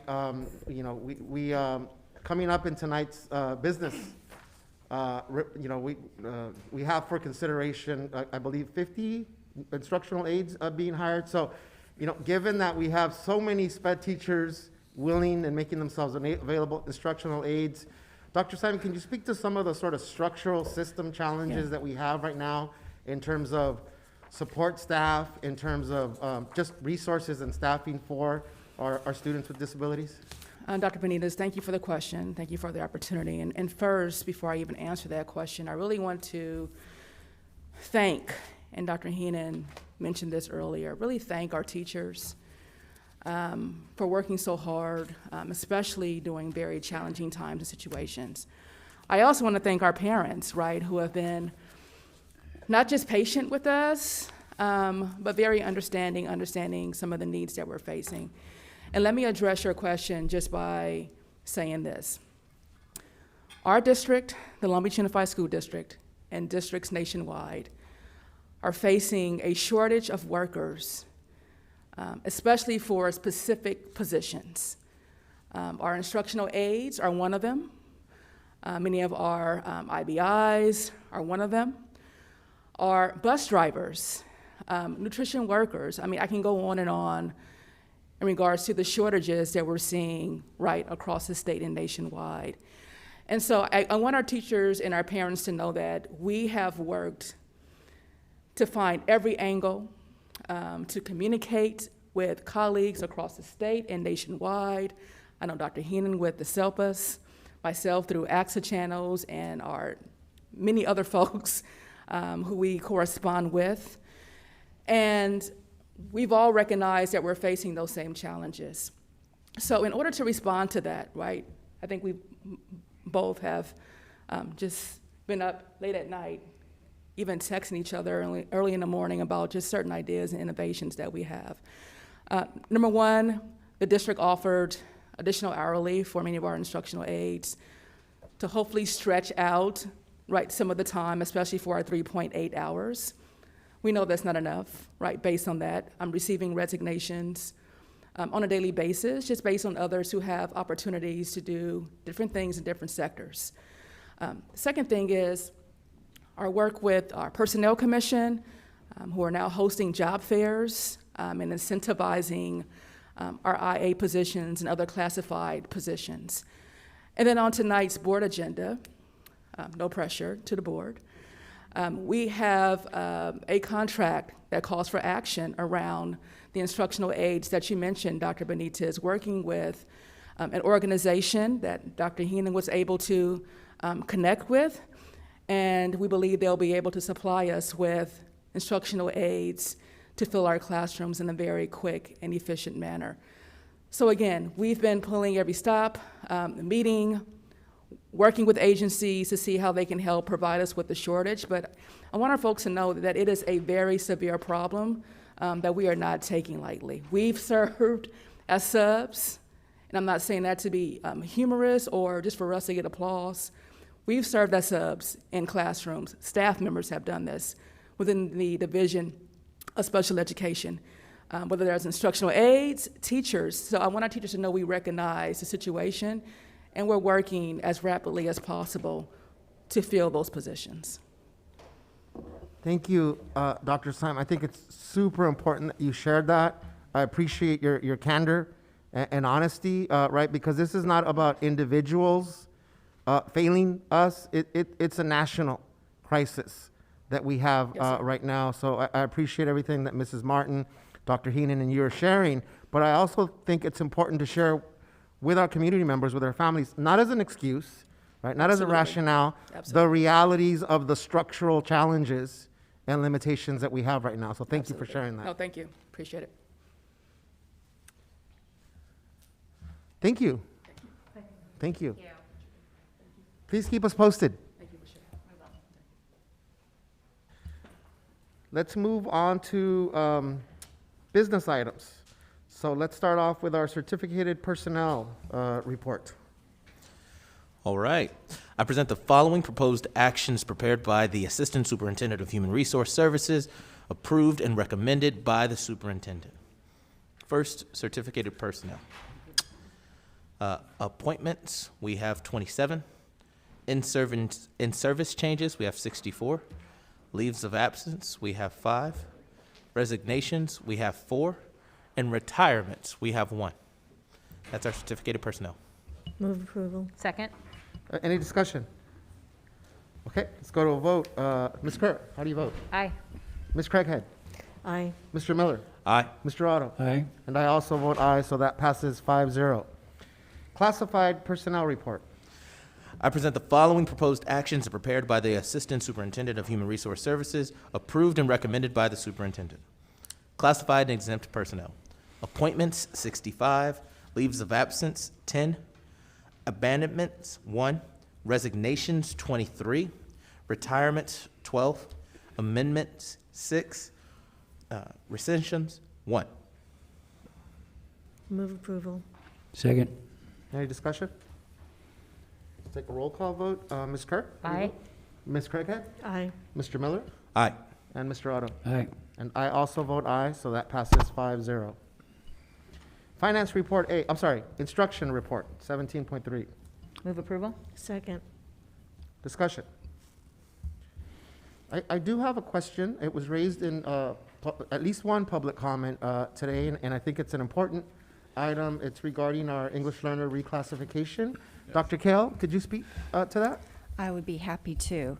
So I'm not sure what your question is just yet, but I can give a little background So on the maybe if you can give us reclassification. some background, Yeah. and then we could open it up to Okay. questions on what this item is, what reclassification is, and what the recommendation entails. Perfect. Okay. So reclassification is the process where we take a student who we call an English learner and then essentially apply criteria, assess them to determine whether or not they become what we call a fluent English proficient learner. So the Ed Code requires that we use 4 criteria in order to make that determination. So the first 3, criterion 1, which is the LPAC, you heard that was referenced, that is set by Ed Code in the state. The second criterion as well, teacher evaluation, and then the third is parent consultation. So when we come to you to talk about reclassification criteria, we're not talking about those 3. We don't have any say in those. We're talking about criterion 4, which is what's called the basic skills relative to English proficient students, which is the locally determined criteria. Okay. So with that, what we're trying to do with that criteria is to determine, can a student effectively participate in curriculum that is designed for pupils of the same age as that student whose native language is English? So that's the purpose of it. And what we're doing today, what we're asking you to do today, is allow us to add an additional assessment, iReady, to our already established criteria. So a couple of things that might be important. iReady is a standards-aligned test and allows us to test using one assessment grades K through 12. Again, this is an additional assessment, and the reason why when we shared this with DLAC, for example, which is part of the process we must go through, we have to share it with the district committee. So on October 4th, we shared it with DLAC. And one of the things the committee commented on is it gives students additional opportunities to reach the criteria. So by adding iReady, it's not creating another barrier, it's giving them another opportunity. Another thing to think about is iReady lets us track progress over time. So a student who does not meet the criteria on iReady the first time has multiple opportunities to take the assessment. So those are the reasons why we're putting forth this particular change, and I hope that's a little bit clearer. Awesome, Dr. Kale. I have one question, but I'll open it up to my colleagues here if there's. Mr. Otto, did you have one? No, I got it. She answered what I was thinking. So I love hearing how we're using iReady for our ELs, particularly because we know we've had a challenge with our long-term English learners, right? These are students that after 5 years with us have not been classified.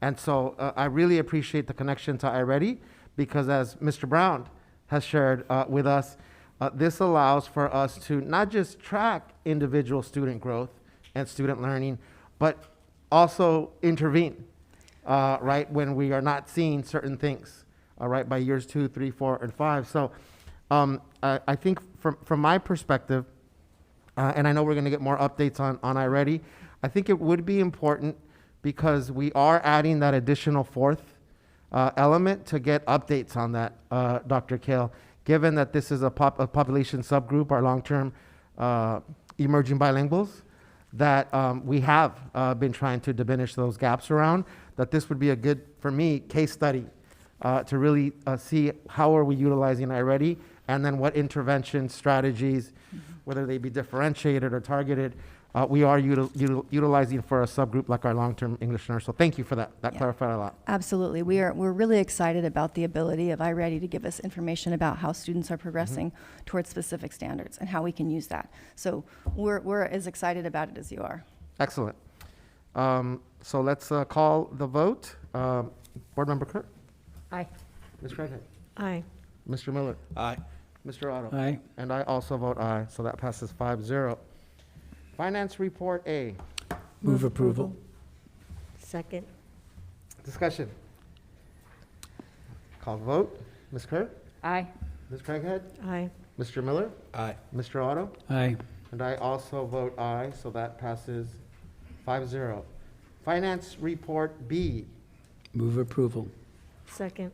Any discussion? Yes, Dr. Benitez, I recuse myself from participation in Finance Report B on the consent calendar. I have a potential financial interest under Government Code 1091 and 87100. My husband works for a subcontractor who has done work for the payees. Thank you. Any further discussion? I'll call for the vote. Ms. Craighead? Aye. Mr. Miller? Aye. Mr. Otto? Aye. And I also vote aye. That passes 4-0 with one abstention. Business Department Report. Move approval. Second. Any discussion? So I think I'll just reiterate what, one of the things that's included today is, I'm sorry, is that in 17.6 or 17.7, our 50 instructional aids? It's the next one, 17.7. I'll hold that comment that, we were just kidding around here, and we were like, we're barely in business items right now. Any other discussion? Okay, let's take a vote. Ms. Kerr? Aye. Ms. Craighead? Aye. Mr. Miller? Aye. Mr. Otto? Aye. And I also vote aye, so that passes 5-0. Now we get to purchasing and contracts. Move approval. Second. Discussion. I guess I'll ask. This The includes agreement yeah. that you're referring to is for Hey Tutor. It's number 10 in a total of $2 million. Thank you, Dr. Baker. Further discussion. Well, and 9 also is a Hey Tutor program for 150. It just shows our commitment to tutoring, and it's great. And I understand they have an excellent reputation, and it's exciting to see that we're making that commitment after this pandemic to the learning recovery that it reflects. Further discussion. Okay, let's take the vote. Ms. Kerr? Aye. Ms. Craighead? Aye. Mr. Miller? Aye. Mr. Otto? Aye. And I also vote aye. That passes 5-0. Moving on to other items, superintendent's items. So let's start with student discipline. Thank Dr. you. I Baker? have 2 matters of student discipline tonight. I'm recommending the expulsion of the following students. Student number 9484. This student would be expelled under Education Codes 48915C1 and would not be eligible to apply for readmission until after June 15, 2022. However, Student Placement Services has made the recommendation that the student be expelled with the consideration for a suspended expulsion with an opportunity to attend Marshall Academy of the Arts GOC program within LBUSD. Move approval. Second. Any discussion? Take the vote. Ms. Kerr? Aye. Ms. Craig? Yes, Ms. Craighead? Craighead, sorry. No matter what my name is, I vote aye. Remember you were Dr. Craighead at one of our. That's right. I actually would prefer that. Mr. Miller. Aye. Mr. Otto. If she's not Miss Craighead, can she vote? Aye. She's I sitting just next to did. my Aye. left, Aye. occupying Ms. Craighead's seat. And I also vote aye, so that item passes 5-0. Thank you. The second student is student number 4164. This student listed above would be expelled under Education Codes 48900.7 and would not be eligible to apply for readmission until after June 15th, 2022. Motion? Move approval? Second. Any discussion? A rose by any other name smells just as sweet. Thank you. No, you just threw me off there, Mr. Miller. Ms. Kerr, how do Aye. you vote? Ms. Craighead? Aye. Mr. Miller? Aye. Mr. Otto? Aye.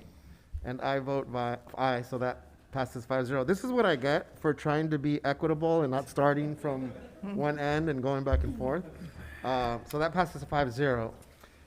Next item is our Williams UCP quarterly report. Yes, and so this Williams UCP quarterly report, the recommendation is that it be received by the governing board and that the staff be authorized to provide a copy of the report to the county superintendent of schools. Great. There were no complaints received in the first quarter under instructional materials, facilities, or teacher vacancy and misassignment.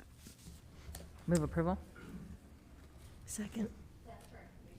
Second. So we don't need You to don't take need- action on it? You don't need to take Okay. action. Yeah, you Thank receive it. Thank That would you. have been cool for us to vote on it anyways, yeah. Next item is our one administrative assignment? Yes, a single administrative assignment tonight to Educare Mentoring Supervisor, a new hire, Rima Avalos, will be reporting to Educare as Mentoring Supervisor in Head Start Services. That one, we do need a motion. Move approval? Second. Discussion. Okay, Ms. Kerr, how do you vote? Aye. Ms. Craighead? Aye. Mr. Miller? Aye. Mr. Otto? Aye. And I also vote aye. So that administrative assignment passes 5-0. Unfinished business, we have none. New business, sufficiency of textbooks and instructional materials. So this was one of the things that Ms. Takahashi Yes, as a amended. reminder, we Yep. took off Resolution B, so you are voting on the item with Resolution A, which means that we are sufficient. So, Move approval. yes. Do we have a second? Second? Discussion? I just want to say that I looked at this, I looked at the sufficient, insufficient, and then I looked at the books and teachers and all this stuff, and it was an overwhelming amount of information, and that's a lifetime worth of work to just put this stuff together, and so I learned something by looking at this. So very, very supportive. This is a very unrecognized effort by a number of Dr. Kale's team members that includes everything from picking books up at the airport, the warehouse, delivering them to school sites, and ensuring that every single classroom has what it needs for us to be sufficient. There's a sign-off process that happens at the classroom and at the school building level. And so it's a true relief, but the process went all the way through yesterday. I don't know if you want to add anything else, Dr. Kale. I would just love to publicly recognize Nader Twal and his team for the incredible work. We all know the supply chain issues. I never really even heard the words supply chain. It wasn't part of my vernacular, but now we all talk about supply chain every day, and textbooks are part of the supply chain. So I'm so happy we are able to certify ourselves as sufficient. I know that that is not going to be the case across the state. So, and it's because of Nader and his team's incredibly hard work, like weekends, nights, just unbelievable work. So I want to publicly recognize them. Okay. So, Dr. Baker and/or Dr. Kale, we have heard from some parents at some schools, could we clarify why some schools and/or some grades have books either going home and others are using either digital resources? Could we talk a little bit about, because I hear parents saying, hey, at my school, this happened. At my school, for this grade, they don't have books that they took home. Could we talk about sort of the range of what that means? Because in this sense, every student has a textbook that they need to have, right? What are some scenarios by which some students also get to take home books? So that's a really excellent question, and it's going to depend on the textbook. We heard reference tonight to textbooks that are out of date, and oftentimes, that means they're generally out of print as well. So securing like class sets of textbooks. So if you have an extra class set of textbooks and you can keep a set at school, then students don't have to bring them back and forth. But what Williams requires is that we give the textbook to the individual student. So it's going to depend on the grade level and the subject matter, how many textbooks we can procure.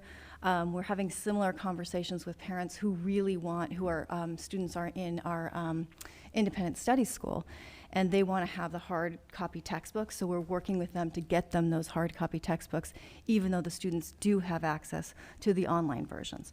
So it's gonna depend on what version of the text we have as to what the students are going to get. So I think Mr. Otto talked about those pages and pages. It's like line by line we'd have to go through. So there's a whole host of reasons. Ms. Kerr? Yeah, and just to expand on that, you and I have had this conversation. Sufficiency is that there's one for everyone. So we may have a classroom that is missing two. And finding those two to complete a set can be a challenge. We know we've had students that have moved during the pandemic who we gave all textbooks to students last year so they could learn from home and remotely have those books if they needed. We didn't necessarily get all of those books back. Just speak a little bit to that part of the issue. That's correct. This year, more so than any other year, we did not get the textbooks returned to us. Our staff have been very busy at school sites doing testing and contact tracing and a lot of other things that we don't normally do at the beginning of the school year to ensure our students' safety. And so that has kind of taken away from some of the chasing down of textbooks that we would normally do. We just haven't had there's just not enough hours in the day. And so that sort of fell off the radar as an important thing, even though we need those books. So we did everything we could to go from school to school. The schools do a great job, too, of calling each other and saying, hey, I need 5 more of these. I mean, it's literally a teacher by teacher, classroom by classroom, school by school endeavor. And we hope that we're going to start seeing more of the books come back, because as they do trickle back slowly, then it allows us to have books in inventory, especially those books that are no longer in print and are really hard to get. But again, it's just been a tough year, so we had to prepare 2 different resolutions. I don't think we've ever done that before. So doing a lot of things we've never done before. Yeah, Dr. Baker, we probably had someone literally right before 5 o'clock making one of those deliveries or shipments, Dr. Kale, so that we could get that resolution passed. So kudos to everyone on your team and everyone on staff that made that happen for us for tonight. Thank you. So did we get a motion and was that it? No. Okay. Okay, perfect. Ms. Kerr, how do you vote? Aye. Ms. Craighead? Aye. Mr. Miller? Aye. Mr. Otto? Aye. And I also vote aye, so that passes 5-0. Dr. Baker, Resolution 102021-C, supporting National Principals Month. Thank you. I assume you're going to have somebody read the resolution, but before you do that, we'd like to present just a short video that is in honor of the resolution of supporting National Principals Month.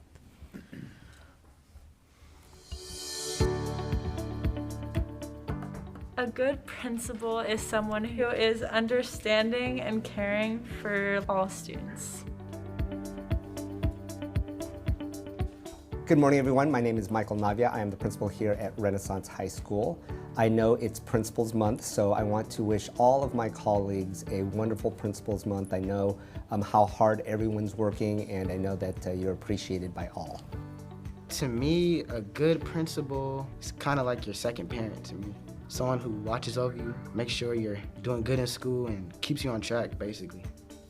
I'm lucky enough to have been in our district for about 30 years, and in that time, I've worked with and for so many wonderful principals. One thing that I will always take from their leadership is their relationships with the students. That was the type of principal I always wanted to be, is being really connected to your school, staff, parents, and students. What makes a principal good is basically students, how they interact with them, how they support them, and just the way that they try to understand us. When you're the principal of a school, you are setting the culture, the climate, you're making school goals, and you're really steering that school for that student to hopefully make them the most successful person they can be. I think what would make a good principal is someone that genuinely has fun but knows when to be serious. Someone who's not just going to shut down ideas too quickly. You should actually listen to people and decide to give good feedback instead of just shutting everything down. You know, those long days and hours, it's worth it when you can watch that student walk across the stage and know that I've been just a small part of their success. It's the most amazing feeling that you can have.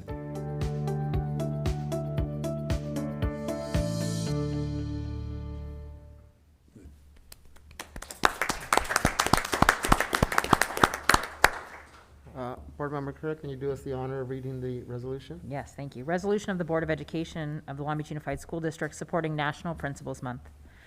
Whereas October 2021 is National Principals Month, as celebrated by the National Association of Elementary School Principals, the American Federation of School Administrators, and the National Association of Secondary School Principals.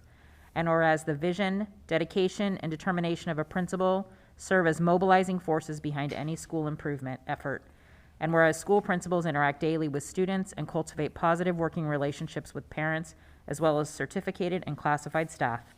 And whereas school principals are expected to be educational visionaries, instructional leaders, assessment experts, disciplinarians, community builders, budget analysts, facility managers, special programs administrators, and guardians of various legal, contractual, and policy mandates and initiatives.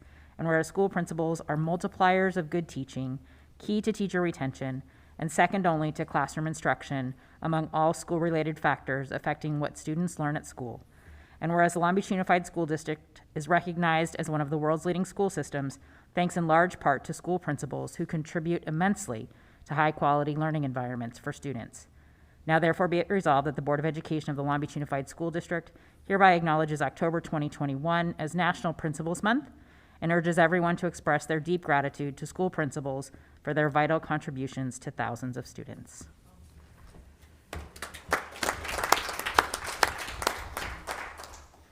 Thank you, Ms. Kerr. Can we get a motion? So moved. Second. Discussion. So I'll share one thing. I was reminded right now as Ms. Kerr was reading the resolution of the management meeting that we had before this school year started. Actually, someday I hope a video or a tape comes out from the songs that everybody picked to come out to. But one of the things that I shared, and I have vivid memories of my parents taking turns to figure out who was going to drop me off at school. And in Spanish, we have a verb called, or that we use, encargar. Te encargo esto, te encargo el otro, and we say, te encargo a mi hija o a mi hijo. Basically, we are providing you the responsibility of taking care of something, right? And I thought about that. I changed up the few words that I was going to share at the management team meeting, and I put one of our principals on the spot because every day, thousands of caregivers, parents, grandparents, family members, friends, literally hand over the most important things in their life, right, to our principals, staff, teachers, administrators. And I think this resolution exemplifies the important role that principals play every day that we hand over that care, responsibility of some of the most important things of our life and the most important people in our lives. So thank you to our principals. Hey, can I add something as well? Please. I think that, and I was holding my tongue on saying this, but one of the things that a lot of people don't recognize when it comes to being in a leadership position, especially like a principal, is that leadership's lonely, especially when you're the top person. When you're the principal at a school, you are the #1 point person for those students, for those teachers, for that facility, for all parties involved, and there are a lot of tough decisions that are to be made from a site perspective while also getting the district support to make those decisions. And sometimes they go really well and the decision is given to the rest of the team, and then when something goes really poorly, it is your fault. And it is quite an unfortunate space for those principals to be in from time to time when it comes to decision making. All things considered, that's the job that they signed up for. Very similar to all of us that are in leadership positions. We know exactly that dynamic that I'm referring to. All things considered, the duties are large and the appreciation is little. So I'm glad that we got this opportunity to show them the appreciation that they deserve as a student who came through this district. I'll tell you right now, the only time that I even used the word principal is if you had to go to the principal's office, which obviously has a derogatory term, right? And so being able to use the term principal and we're celebrating them for their hard work and their leadership, I think it's really important for us to do. Mr. Otto. Yeah, very briefly, when I was elected to this position, I wasn't sworn in for 9 months. And my predecessor, John Meyer, and I, who were friends, I said, can you introduce me to the principals of my area? And over the course of 2 or 3 weeks, we did, and I met every single one. And I remember going home after a day of doing that and saying to my wife, you know, I just spent 16 years in the community college world. They don't have principals. You know, they just have teachers, and they have some administrators, but I think these are the most interesting people that I have ever met because of what they do and how much responsibility they have and how much love they have for what it is that they do, and it just shines through. So I'm very supportive of this resolution. And many of the folks here with us today, at some point or another, served as one of those very interesting people. Any other discussion? Let's take a vote. Ms. Kerr. Aye. Ms. Craighead. Very enthusiastic, aye. Mr. Miller. Aye. Mr. Otto. Aye. I also vote aye, so that passes 5-0. Congratulations to all of our principals, and thank you. We'll have an opportunity tomorrow to pass on your appreciation during an operational principals meeting. So thank you for the acknowledgement that you provided, especially for what our principals have been through over the last 18 months. Yeah. It has been an extraordinary time for them. They have stretched themselves in ways that we couldn't even have imagined. And they have shown up for students, supported their teachers, and are making the best of still difficult situations. So thank you for the affirmation of them. Thank you, Dr. Baker.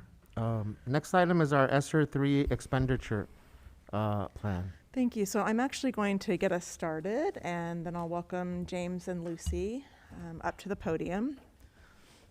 You can keep the clicker. Okay, great. So tonight you're being asked to approve the ESSER 3 plan that was presented first at the last board meeting. The ESSER 3 plan is one part, and I'm going to hold it up again, one part of our district's learning acceleration and support plan. It's nestled within this plan. This plan, the ESSER 3 plan, has had continued opportunities for engagement, but activities that started in the spring when we were in our budget sequence, our LCAP cycle, our ELO plan development. And I thought it might be interesting, the front page of the plan just reminds us as we submitted this that in developing the plan, the LEA has flexibility to include community input and or actions included in other planning documents, such as the LCAP, provided that the input and actions are relevant to the LEA's plan to support students. And so this is an extension from what public input we had in the spring to opportunities that took place in the summer. And then in a few moments, Dr. Salazar and Mr. Suarez will talk about the more recent community engagement. Next, go back one slide, Jim. A couple slides. There you go. So just a reminder for the public, and you all know this, but this plan, the Learning Acceleration Support Plan, which includes ESSER 3, has two really large tasks in it. It is to improve the core classroom experience for our students, so investments in professional development. You've heard us talk about our Summer Equity Institute for teachers. That was funded in the Learning Acceleration and Support Plan. Revisions to curriculum, new materials for classrooms that center equity and inclusiveness, restorative justice, coaching support for teachers and others to improve the classroom core experience. It also is to center the interventions for the students that are sitting right now that have needs. We have funded an incredible number of mental health supports out in schools, social workers and counselors, wellness centers in every high school, intervention teams providing supports at schools in areas of literacy and math. And so that dual thing of improving the core that we know is the core program is what takes us forward into the future, but also thinking about interventions. And so the next slide provides you just a reminder. I think you saw this about 6 times in the spring, but it's an important slide. Many districts right now are already spending, they're having plans approved and they're spending their ESSER 3 funds at this time. Fortunately, we are not in a position to have to do that because of the fiscal reserve that we've had and also because of good planning by everyone who sits in this room working together that come to you with recommendations about how to best use our money. Our ESSER 3 funds are not targeted for use until 2023. That's important to know because a lot can happen in terms of our plan revisions, in studying our own programs that are in the Learning Acceleration and Support Plan, things that don't cost as much than what we plan, which will allow us to continue to make adjustments. So I've said a number of times, as has Ms. Takahashi, that we think of budget planning as a year-round activity. And as we work harder and harder to improve our opportunities for parents and caregivers to provide engagement, we think of engagement as a year-round activity as well. And so all who participated in the spring, who have participated in the most recent thought exchange, all of those ideas come to us, and oftentimes they're not reflected immediately in a document that someone sees publicly.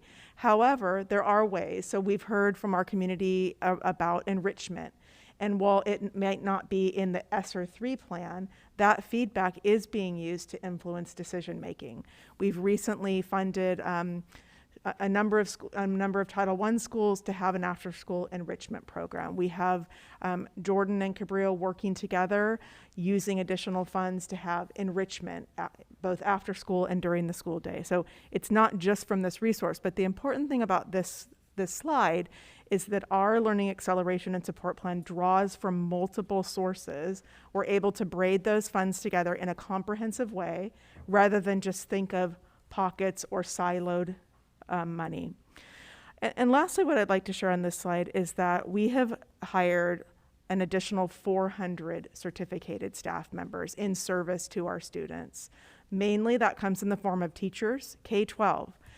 With many of them in elementary schools working on a literacy initiative, others in middle and high schools supporting students. There are counselors, there are social workers. I think the number is 397, I believe, is our current number. So additional 400 staff are out working with students, helping with the core program and then providing intervention for them. Next slide. So this also is an important slide, which represents just what I said about the visual representation of a multi-year plan. That yellow band is what we're talking about tonight, and you can see that the plan for ESSER 3 is that it will not be spent until fiscal year 2023.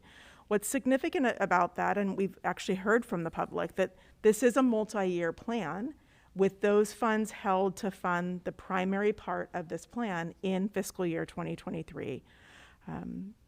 And so the yellow band represents an opportunity for ongoing engagement that will come in the next couple of years as we make revisions and adjustments to that plan. Dr. Rinker, can you reiterate that point? I think that's important to reiterate.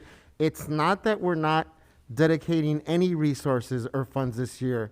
We are utilizing resources and funds. Yes. The ESSER funding specifically, we're not using until next year. So can you And talk even about- more specifically than that, what the yellow band on this slide represents, and this is publicly available on our website, what it represents is a multi-year plan. So you can look at the grand total at the bottom going across. So the Learning Acceleration and Support Plan starts in fiscal year 2022, $144 million.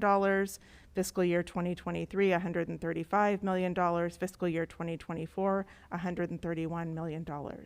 Those are the activities that are in the Learning Acceleration Plan over 3 years' time. So you could have taken all of that money and had a one-year plan that totaled $400+ million, or you could think about the needs of the students over time, building programmatically with professional development, with interventions that are not just a one-time or one-year activity. So we made a decision to use our data, to use the input that was provided through the LCAP and through our regular budget cycle in the spring, and to build a plan that is a multi-year plan. It will take adjustments. So the plan that we have authored, we'll be studying. We have a research company that's actually going to do some program evaluation of many of the big investments, and we'll make adjustments as we head into the next couple of years. So the public should continue to provide their input. It's also important for our schools to hear that input and for parents to be engaged at the local level, because the funds that we're talking about here are above and beyond, in particular, schools that have Title I money. They have more Title I money this year than they've ever had. Schools have LCFF money, and schools that do not have any of those funds also have access for their principals to come to their level office and make requests that are specific to the needs of their students. So if a school wants to have an enrichment program, if they want to have ballet folklorico in a school because they have students that's what students are interested in, they have a lot of site money that they can also use for those experiences at the school level. So as important as it is, and we're happy to hear public comment when folks come to the board meeting, also want to just encourage our parents to be involved at the local level and be advocating through their parent communities and through their school site council and their involvement in PTA or PTO, so that their schools hear what kinds of enrichment activities they would like to have at the local level. And then lastly, before I pass off to Dr. Salazar, also on our website, this is review. Also on our website is the public has access to, and I'll show it at the end, how to get to these two documents. We've simplified the way to get to them. But this is the expenditures by pillar. And so our Learning Acceleration Plan, you'll likely remember, has 4 pillars. This is a way that the public, on a quarterly basis, this is updated, the public can look at those expenditures in academic acceleration and support, social emotional well-being, engagement and voice, and infrastructure and capital for the future. There's a tracker, we call it. And so at the end of this month, it will be updated for the first quarter, and then it's publicly available for people to review this year's plan expenditures by pillar. And so with that, if there aren't any other questions specific, I'd love to turn over to Mr. Suarez and Dr. Salazar to talk about some of the more recent engagement activities and the ESSER template that has been completed.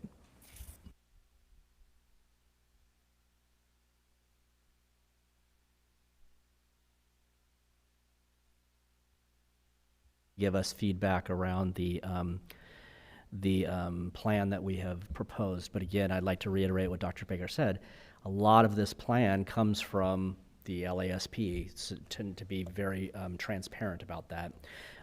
So I'm here today to talk a little bit about the template, and I did at our last meeting on October 6th.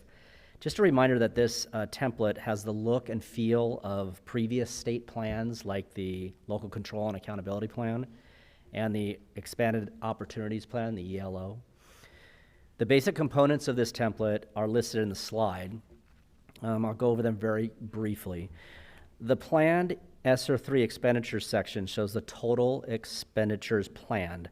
We call this the 3 buckets of allowable expenditures, and these are required. And these 3 buckets are, bucket number 1 our strategies for continuous and safe in-person learning. The plan calls for $85.4 million in activities to safely operate schools for in-person learning that will reduce the spread of COVID. Bucket number 2 addresses the impact of lost instructional time. This section keys on specific interventions that address the impact of lost instructional time from last year's school closures. The plan calls for $83 million for this purpose. Finally, bucket 3 is the use of remaining funds, where we are projecting $44 million in activities. The community engagement section details the efforts to garner input from our community. My colleague, Dr. Salazar, will detail these efforts shortly. Our community engagement efforts started a couple of years ago as a process of the overall budget engagement, which has had profound effects on the number of current plans, including ESSER 3. The next section of the plan is actions to address student needs, which details the interventions and activities that are planned. Here you will find a line item description for each activity and its projected cost, followed by how the activity is monitored. In addition, since we envision the ELO, ESSER 1, and ESSER 2 budgets with multi-year expenditures, many of the actions you will see extend into the ESSER 3 plan, as detailed by Renee and Yumi in the allocation by fiscal year slide. If an action appears in another plan, it is referenced in this plan as a line item. And finally, the other plans reference section, which actually appears at the very beginning of the template, refers to use of previously board-approved plans. In addition, each line item intervention or activity cites a plan if the activity is referenced from another plan, such as the ELO or LASP. So now I'm going to turn it over to Dr. Salazar to walk you through our engagement. Mr. Suarez, before you leave, just for clarity, the 4 bullet points that you're referring to in this slide connect to, sorry, this document, all right? Yes. Okay. At some point before we wrap up this part, could we talk about how that appears or how that's accessible? So how do we follow these 4 bullet points through this document? Sure. Because Board Member Kerr and I were following over here, looking at the slide and following. I think it'd be good to just clarify where these 4 bullet points are in that document, in that Sure. detailed document. Would you like me to do that right now? Whatever's easier. I think it's probably okay to do it right now. So when you look at the ESSER template, this is a state-approved template. So this is not something that we've made up. So it is, we have to put the pieces in place and connect it in here. So basically on the first page, you're talking about the other plans reference, as I just talked about. So these are the plans that we are referencing as opposed, that are part of all the rest of the expenditure pieces. If you turn the page, if you turn the page, you see the buckets there. Those are the 3 plan sections: strategies for continuous and safe in-person learning at $85 million, addressing lost instructional time at $82 million, and use of any remaining funds as $43.8 million, which comes to the total of $212 million for ESSER 3. The next page details community engagement, and this will be a part of what Dr. Salazar is going to talk about. So I'm going to flip pages, and there's a bunch of pages we're flipping, until we get to actions and expenditures to address student needs. I'm going to pause you, Mr. Sure. Suarez. We got this before open session, so it's this. We're looking for this document. I'm sorry. Right? No, it's on us. We're trying to figure out where this document was. Which document are you looking at? The I'm sorry. details where the buckets are. The plan. Yeah. Okay, so Just so three of us didn't have it up here, so we were all like trying to shuffle. Like, what are you looking at? Sorry, I'm looking at the actual plan, and Yes. this has been uploaded. Okay, perfect. We all got it. Do you have yours, Mr. Otto? He does. He's got it. There it is. Thank you for your patience, Mr. Suarez. No, I'm sorry, I didn't realize which one we were talking about. And we're following you, so wherever you left off, keep Okay. going from there. Well, I can do two pieces of this really quickly. The buckets are on the second page. Yes. Okay. And if you flip past community engagement about midway through the entire document, what you will see is the actions and expenditures to address student needs. Yes. This is where you'll see the three buckets. First one is strategies for continuous safe in-person learning. And you'll see that's the 85 million, and you'll see all those line items that pertain to that bucket. When you flip the page, another 2 pages apparently, it's addressing the impact of lost instructional time. That is your second bucket. That's at 82 million, and again, you'll see the item descriptions, line itemed for that we're representing the impact of lost instructional time. Mr. Suarez, can I cut you off just really Yes. quickly? Just one more thing too. When we had this document, you shared that this was a state document that you're just inputting information into, but I'm going to make the assumption that you also turned this into a PDF and uploaded it to our site, correct? It is, right now, it is on the board docs, so it is available publicly through what's happening tonight. But absolutely, when it gets approved, if it gets approved, this will be uploaded to our website, yes. Got it. Under local control. Got it. Before we upload it, can you do us and the community a favor? Page numbers. Page numbers, Okay. por favor. So I'm just going to, I'm going to be That would really be blunt about helpful. this. Thank you. The template does come with page numbers. For whatever reason, the state's page numbers, it didn't repaginate for us. So we had a couple of page 29s in there that didn't work. But yes, I will get that taken care of. Thank you for that comment. Sorry to cut you off there. No problem. So then the last portion, the last bucket is the use of any remaining funds. And again, you'll see the $43 million line itemed through those pages. And then finally, towards the very end is the last bucket, which is ensuring interventions are addressing student needs. And basically that is where you'll see each of the line items in those other buckets above that have how we're monitoring each of those line items. So that's the structure of the template. It looks and feels like a lot of the other templates that we've used for the state. But thank you, Mr. Miller. I will take care of the paginating problem. And here's Dr. Salazar. Thank you. All right, thank you, Jim. So good evening. I just want to first thank our community members who are still viewing. Thank you for hanging in there. So I'd like to share our engagement journey and our efforts within the community over an 18-month span that has helped shape and determine our budget recommendations. Oh, yeah, okay. So the journey can best be framed as a continuous improvement cycle where we have planned, where we do, where we study, and we act. So I'd like to start with this slide of an updated timeline. And this timeline starts with 2 foundational surveys that took place shortly before the end of the 2019-2020 school year. I know, it feels like we're going way, way back. So the first survey, which was conducted by the Office of Research and School Improvement, solicited from families and students their experiences with distance or home learning. The second survey, which was co-developed with our partners from Californians for Justice, Public Advocates, and California Children's Defense Fund, we sought to get community input to determine what needs our families would have as LBUSD planned for a return to school. So these 2 surveys, we consider them to be foundational because they helped our team identify 3 community priorities that still resonate with us today. The 3 identified priorities are and have been and continue to be academic supports, social emotional learning, and student engagement and motivation.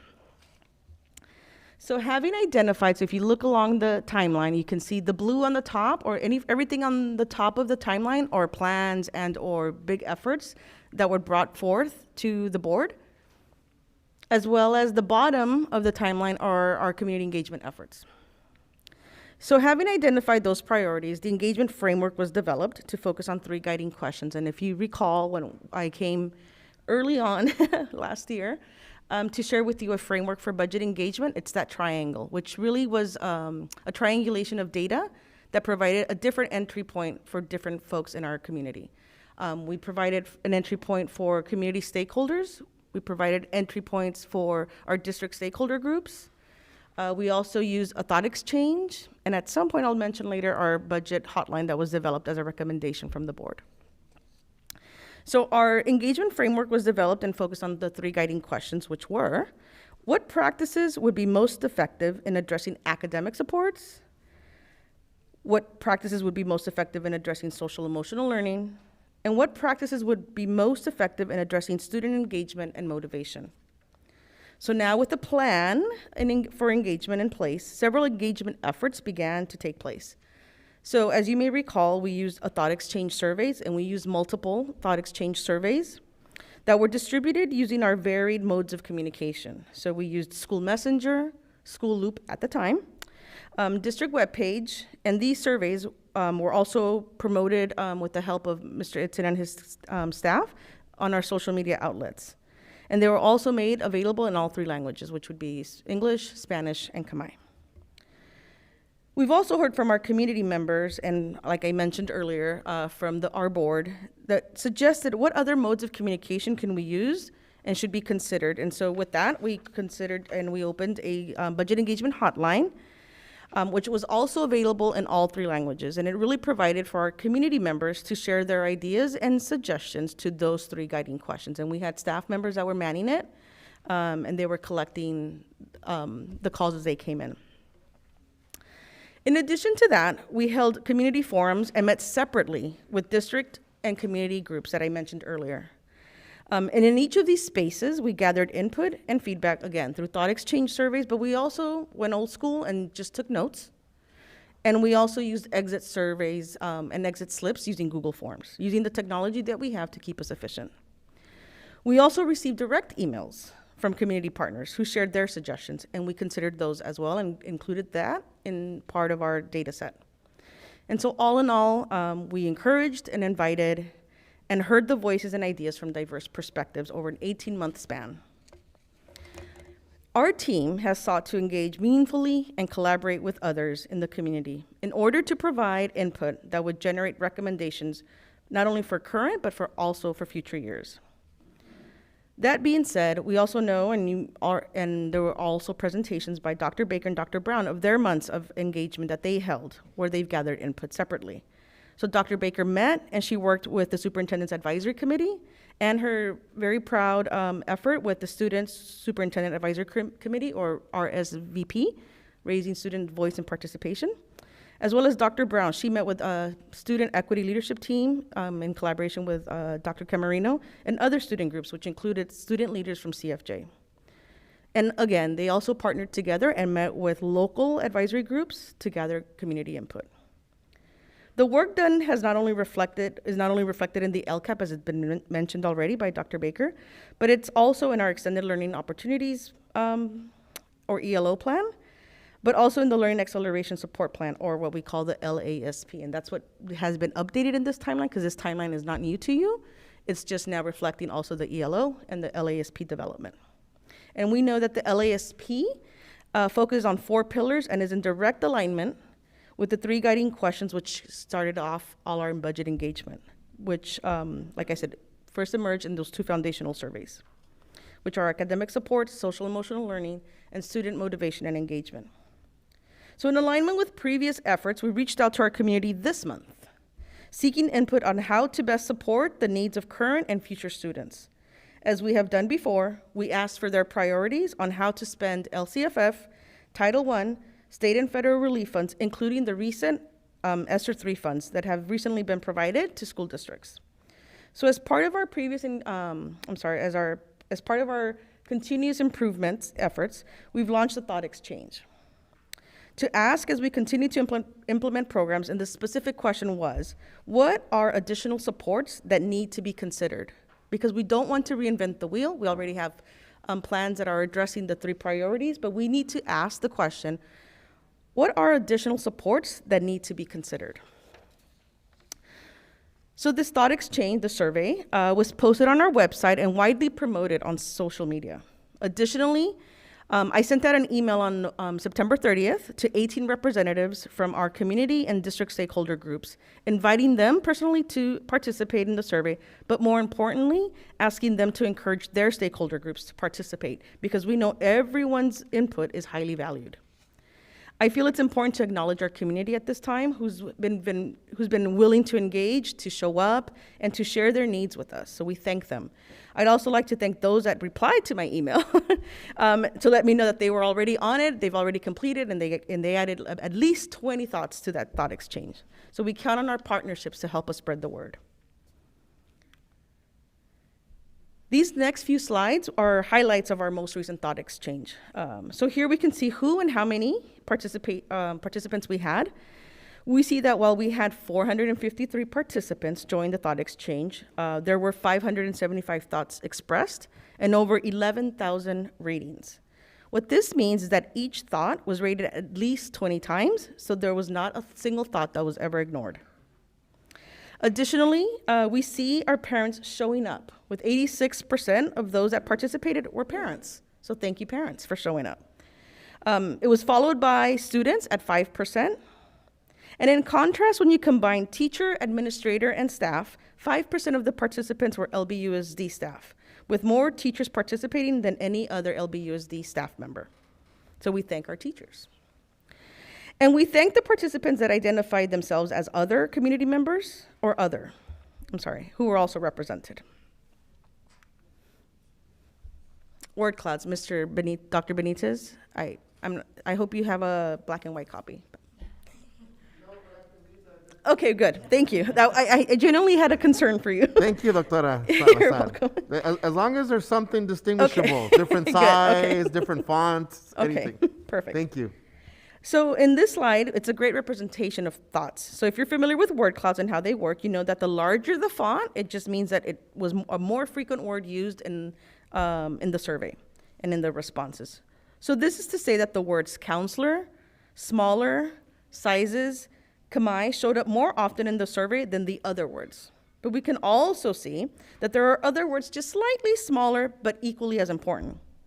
So this is a good way to get a sense of how the community answered our question of what are additional supports that need to be considered.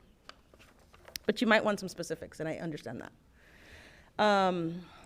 So here are some very specific, these are the top thoughts, as we call them in Thought Exchange. And if we want to capture, like I said, more specifically, these are the expressed thoughts of the participants, and these are the top 3 rated thoughts. So I'll read them to you. And they, especially for our community if it's too small.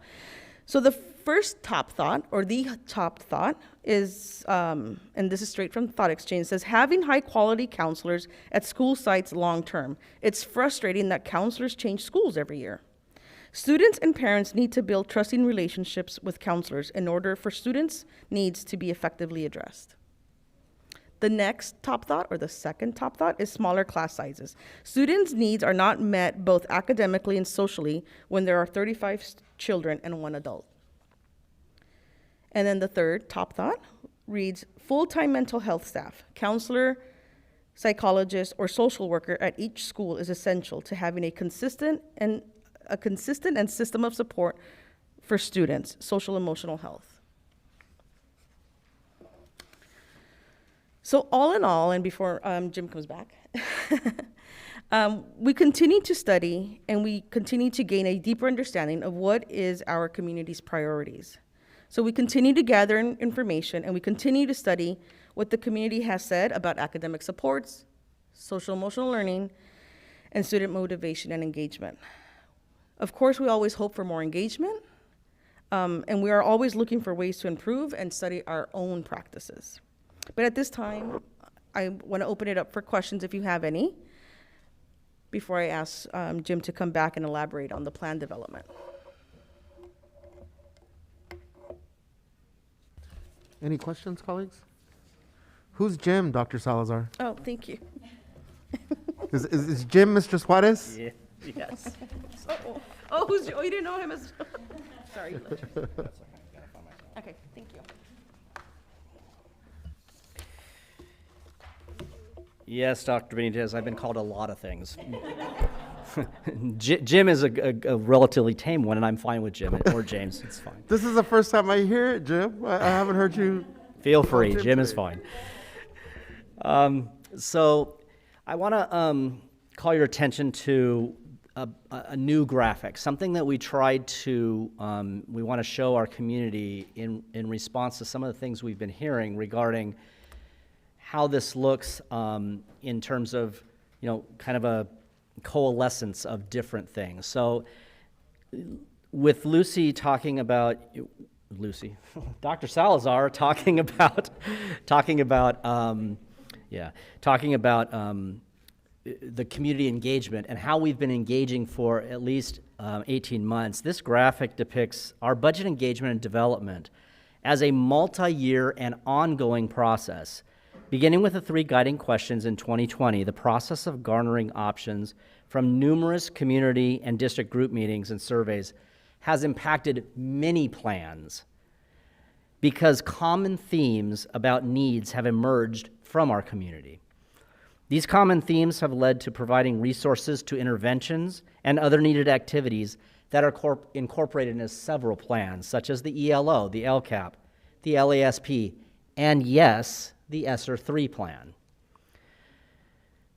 LBUSD has developed a multi-year plan for various COVID relief funds in an effort to provide sustainability of needed activities and cohesion between various budgets, and I think that's really important.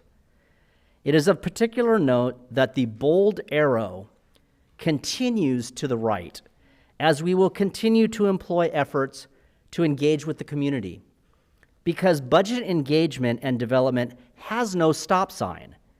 It is an ongoing, continual process. So now with that, I will turn it over to Dr. Baker to share the purposeful connection between ESSER 3 and the Learning Acceleration Plan. Thank you. The last thing that I wanted to share, you can go, James, to the last slide actually, is just based on input from some of our community partners, including our Long Beach Education Connection, a group who we meet with monthly. We wanted it to be easier to find the Learning Acceleration Support financial information. So this screenshot on the left-hand side is from our district homepage. The red arrow indicates a single click on the icon, the Learning Acceleration and Support icon, that gets you to the image on the right. And the image on the right actually catalogs all of the presentations that were done in the spring, publicly available.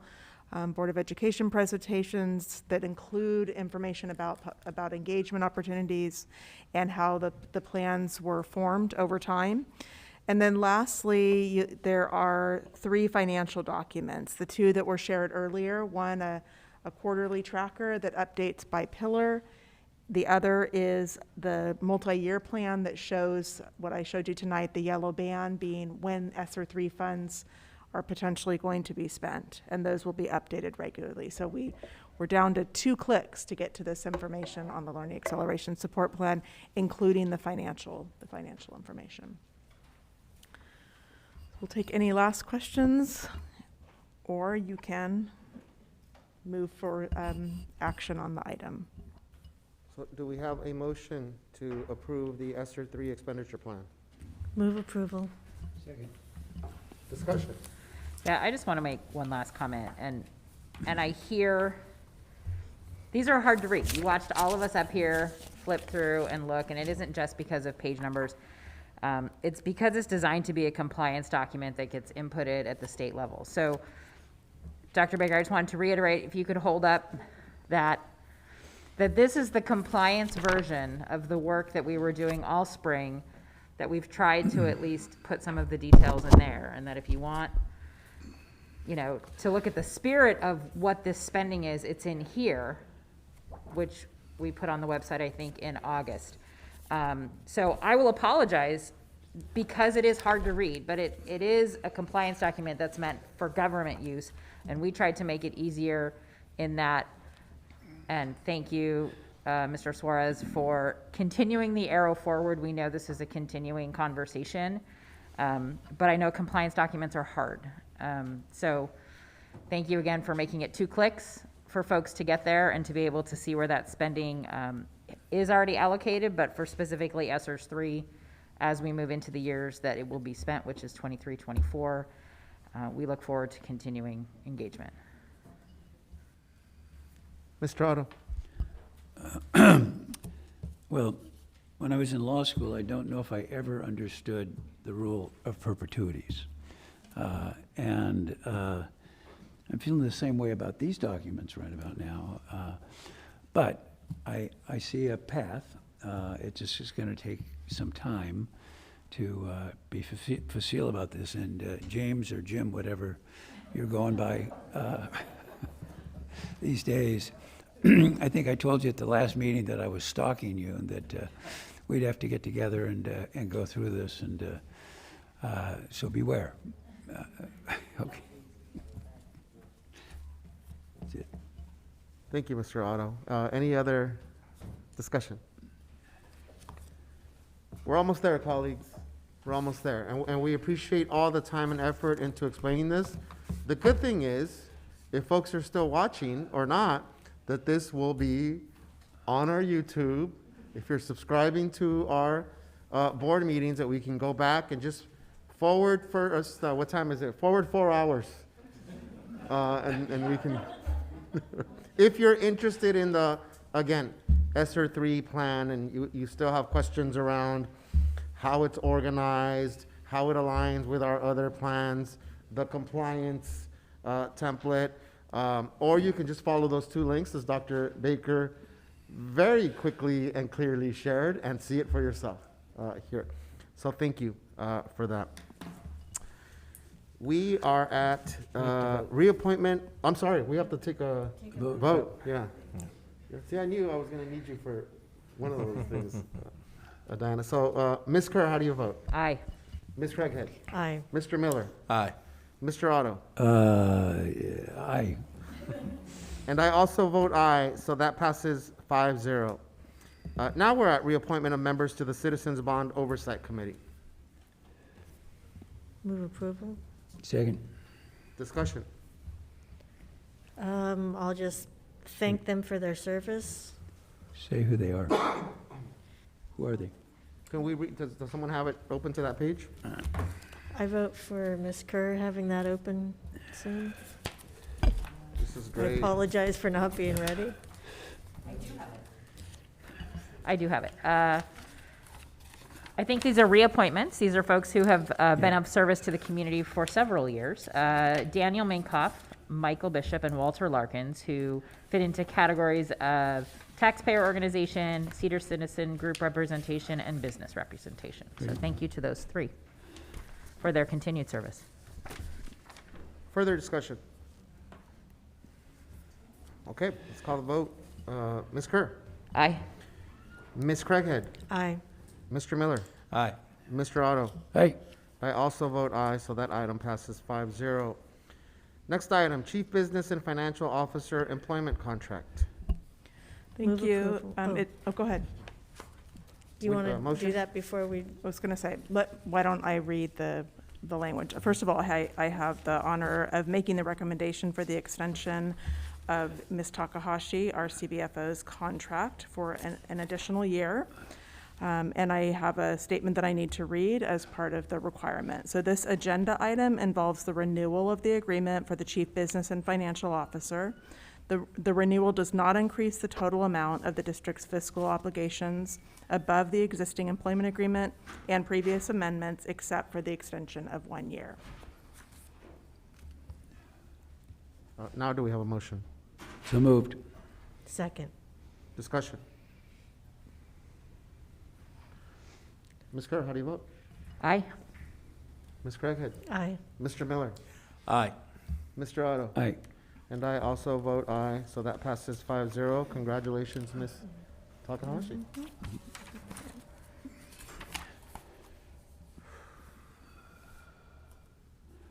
I just realized I blew into the microphone really loud right now live. Next item. You must have gotten the Dodger school. Certificate, who's laughing over there? I hear him. We're still rolling with it, Dr. Baker. Yep.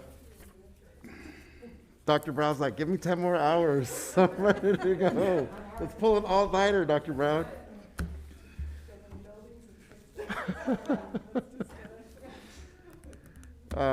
2021-2022 certification of signatures and signature authorities revised. Can we just get a quick background on this? Sure, this will allow our new purchasing and contracts director, John Tamura, to sign contracts. And he's here. If you'd like to stand and just be identified for the group, so. Welcome. Now that is a trooper, right, waiting for this item.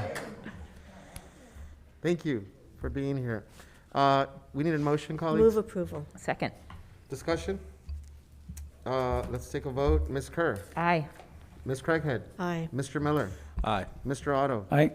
And I also vote aye, so that passes 5-0. All right, colleagues, report of board members. Ms. Craighead, why don't you start us off? Okay. I'm going to go quick, but there are some things I really feel compelled to say, and so my apologies in advance to our sign language interpreters in the other room. So I attended a few meetings. One was a GATE portfolio. This was an event featuring 5 teachers who have completed their GATE certification process. So congratulations to Margaret Lee of Madison, Karen Dykus of Cubberley, Hartley Rappaport of Lincoln, Christine Hawkins of Whittier, and Augustine Iningues from Keller. These teachers collaborated with their colleagues to explore talent development, looking for advanced potential in all students and ways to accelerate all students. Also attended a meeting for CIAAP, the Coalition of Involved African American Parents. Their meeting was wonderful. They started with a moment of Black history where they highlighted Ernest McBride Sr., our own local Black hero.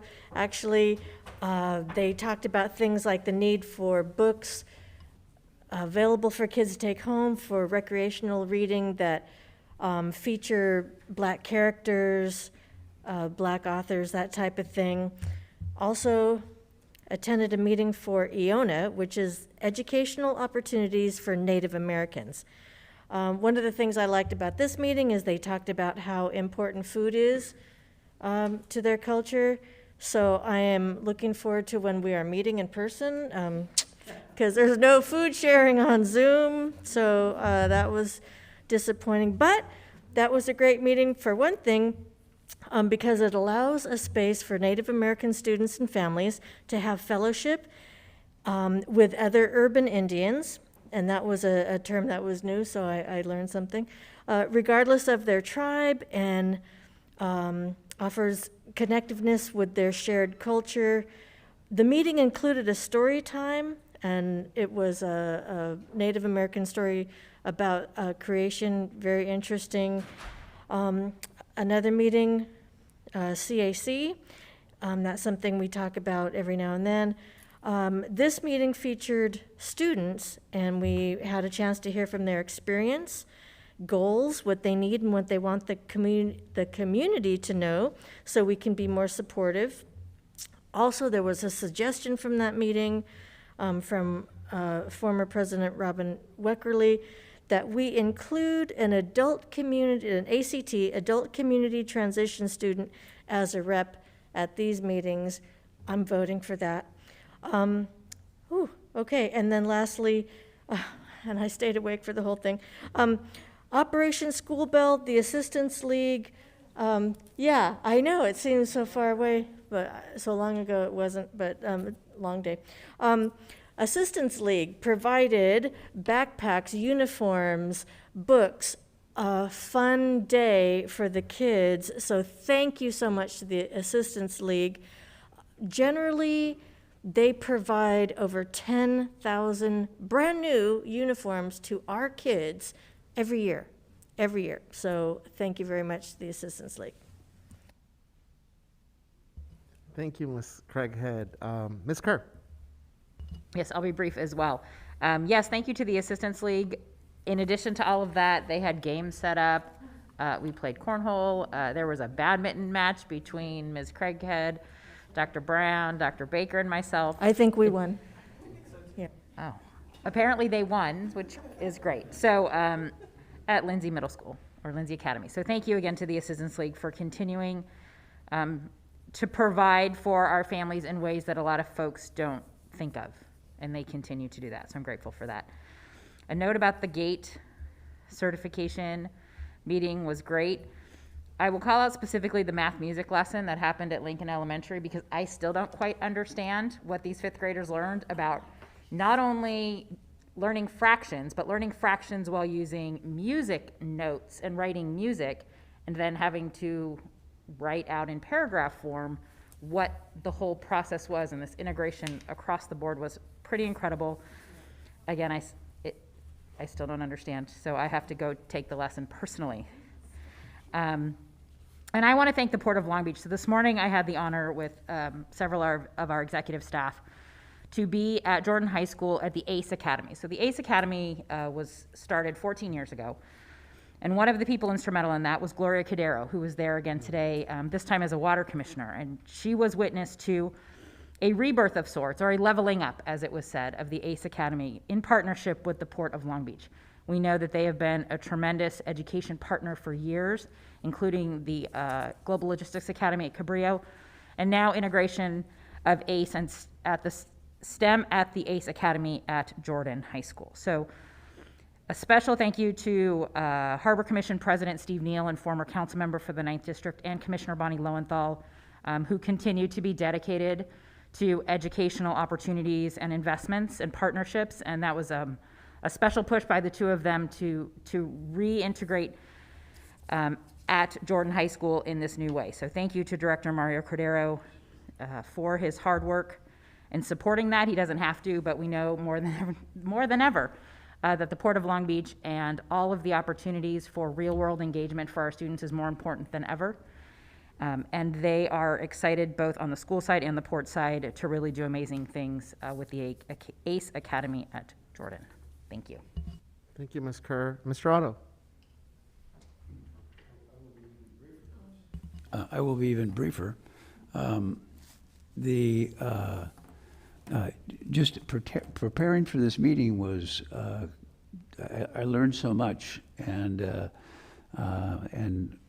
one of the big things I learned was how much more I need to learn.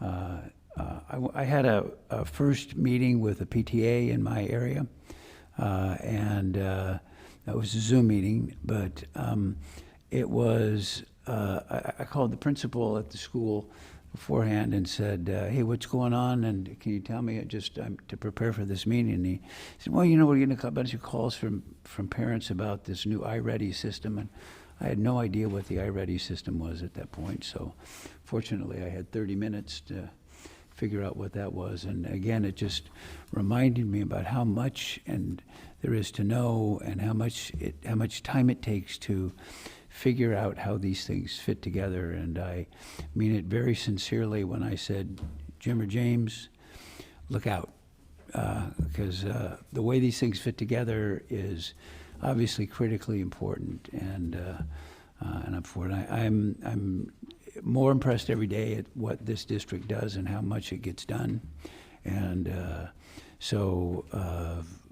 I've been working hard on this redistricting thing, and I attended a Zoom meeting with the councilwoman from the 3rd District, who, under the maps that the city provided, doesn't have a district, and it wouldn't have a district anymore under any of the scenarios that were presented. And there were 100 people on that Zoom meeting, and yet what I found was that everybody was just interested in themselves. That, you know, where are my kids going to go to school? Can I shop here? What if they take this area out that I shop in? Can I still shop there? And I thought, this is complicated, and the idea of community of interest is so individuated that to make these decisions is really soul searching, and it's taken a lot of time. So I'm keeping my head down. Like I said, an increasing appreciation of everything that gets done here, and I will continue work to do that. So that's it. Thank you, Mr. Otto. Mr. Miller. All right, I'm going to have the briefest of statements. I just wanted to uplift the young men and young women who came in to today's board meeting regarding our Green Schools campaign. I, too, was moved by the large oil spill that we had right in our backyard here. And I was relieved that we have young people that are advocating for our environment to come in and continue to advocate for us to improve our fossil fuel use. So I just wanted to uplift them in their advocacy as they continue to support our Earth. So thank you. Thank you, Mr. Miller. I'm going to apologize to our gate certificate holders now, because I could only attend the first half hour of that meeting. I did get a chance to listen to one of the lesson plans, but I also want to apologize because I totally messed up the certificates and I'm holding them up. I signed on the wrong line, so thank you for the reminder, Leticia. Because now Dr. I don't know if has Dr. Baker signed already, Leticia? Okay, so that's me. I held up that. But Ms. Craig had referenced Iona. And I want to anchor a thought about a land acknowledgement. Earlier this month, Governor Newsom signed AB 101, which is the ethnic studies requirements for grades 9 through 12. And, you know, at various times in our district, someone here on our board or as part of our presentations referenced that we have 87, 88% students of color in our district. But I want to say this, ethnic studies, because now we're required by the signing of AB 101, ethnic studies is not just for the 87 or 88% students of color. It's for all students. All the research that has been done year after year clearly demonstrates the academic benefits to all students, the social and emotional learning for all students. And this, we need things like ethnic studies to continue to advance our work around dismantling racism in our institutions, much like the consideration for our equity policy, to continue building on our work around equity, and advancing our agenda around eliminating educational disparities and our opportunity gaps. And as a part of that, come a bunch of other tangible and in many ways intangible benefits.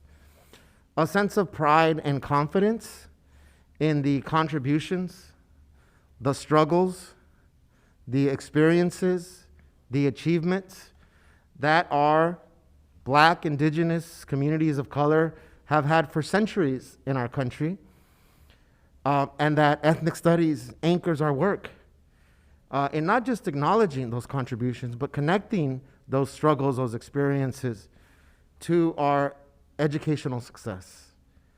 So I'm proud that our district already had an ethnic studies initiative.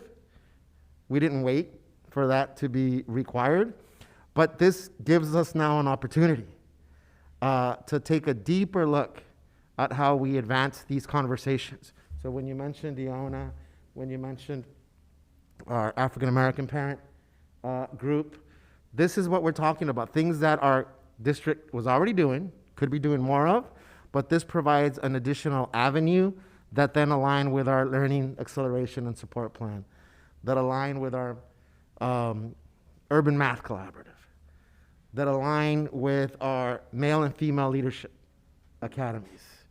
And I'm proud of our state, I'm proud of our governor, and I'm proud that our district has already built a strong foundation, but that this gives us an added avenue to dismantle the inequities historically that continue to plague our communities.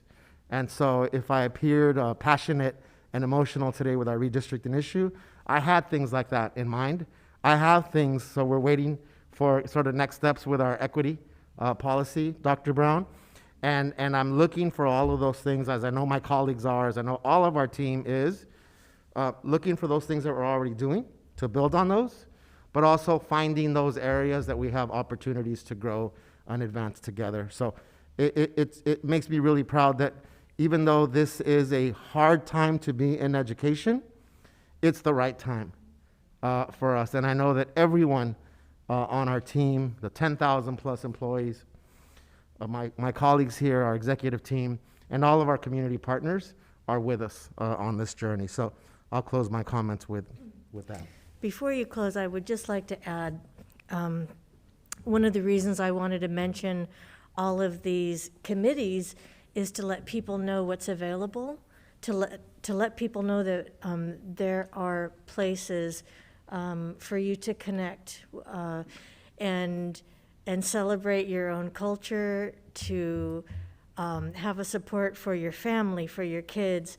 There are lots of spaces for that. And so that was one of my motivations in mentioning those things. I saw the toss-up from a mile away, Ms. Craig, and I took advantage of it.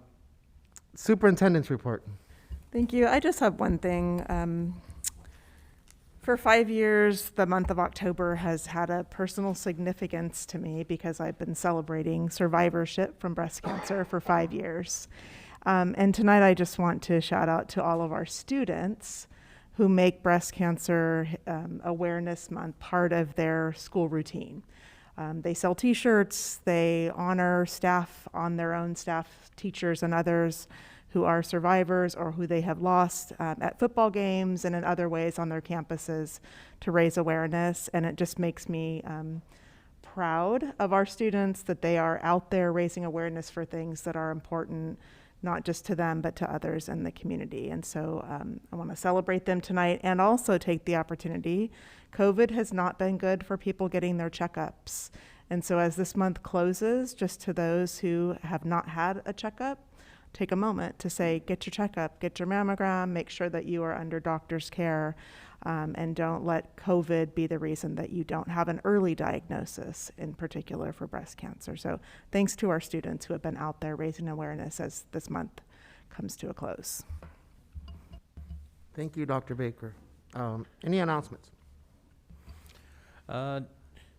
Halloween's coming. Provide a little bit of levity here. I love Halloween, literally love it. I have maybe about 25 costumes. I mean, Rick James.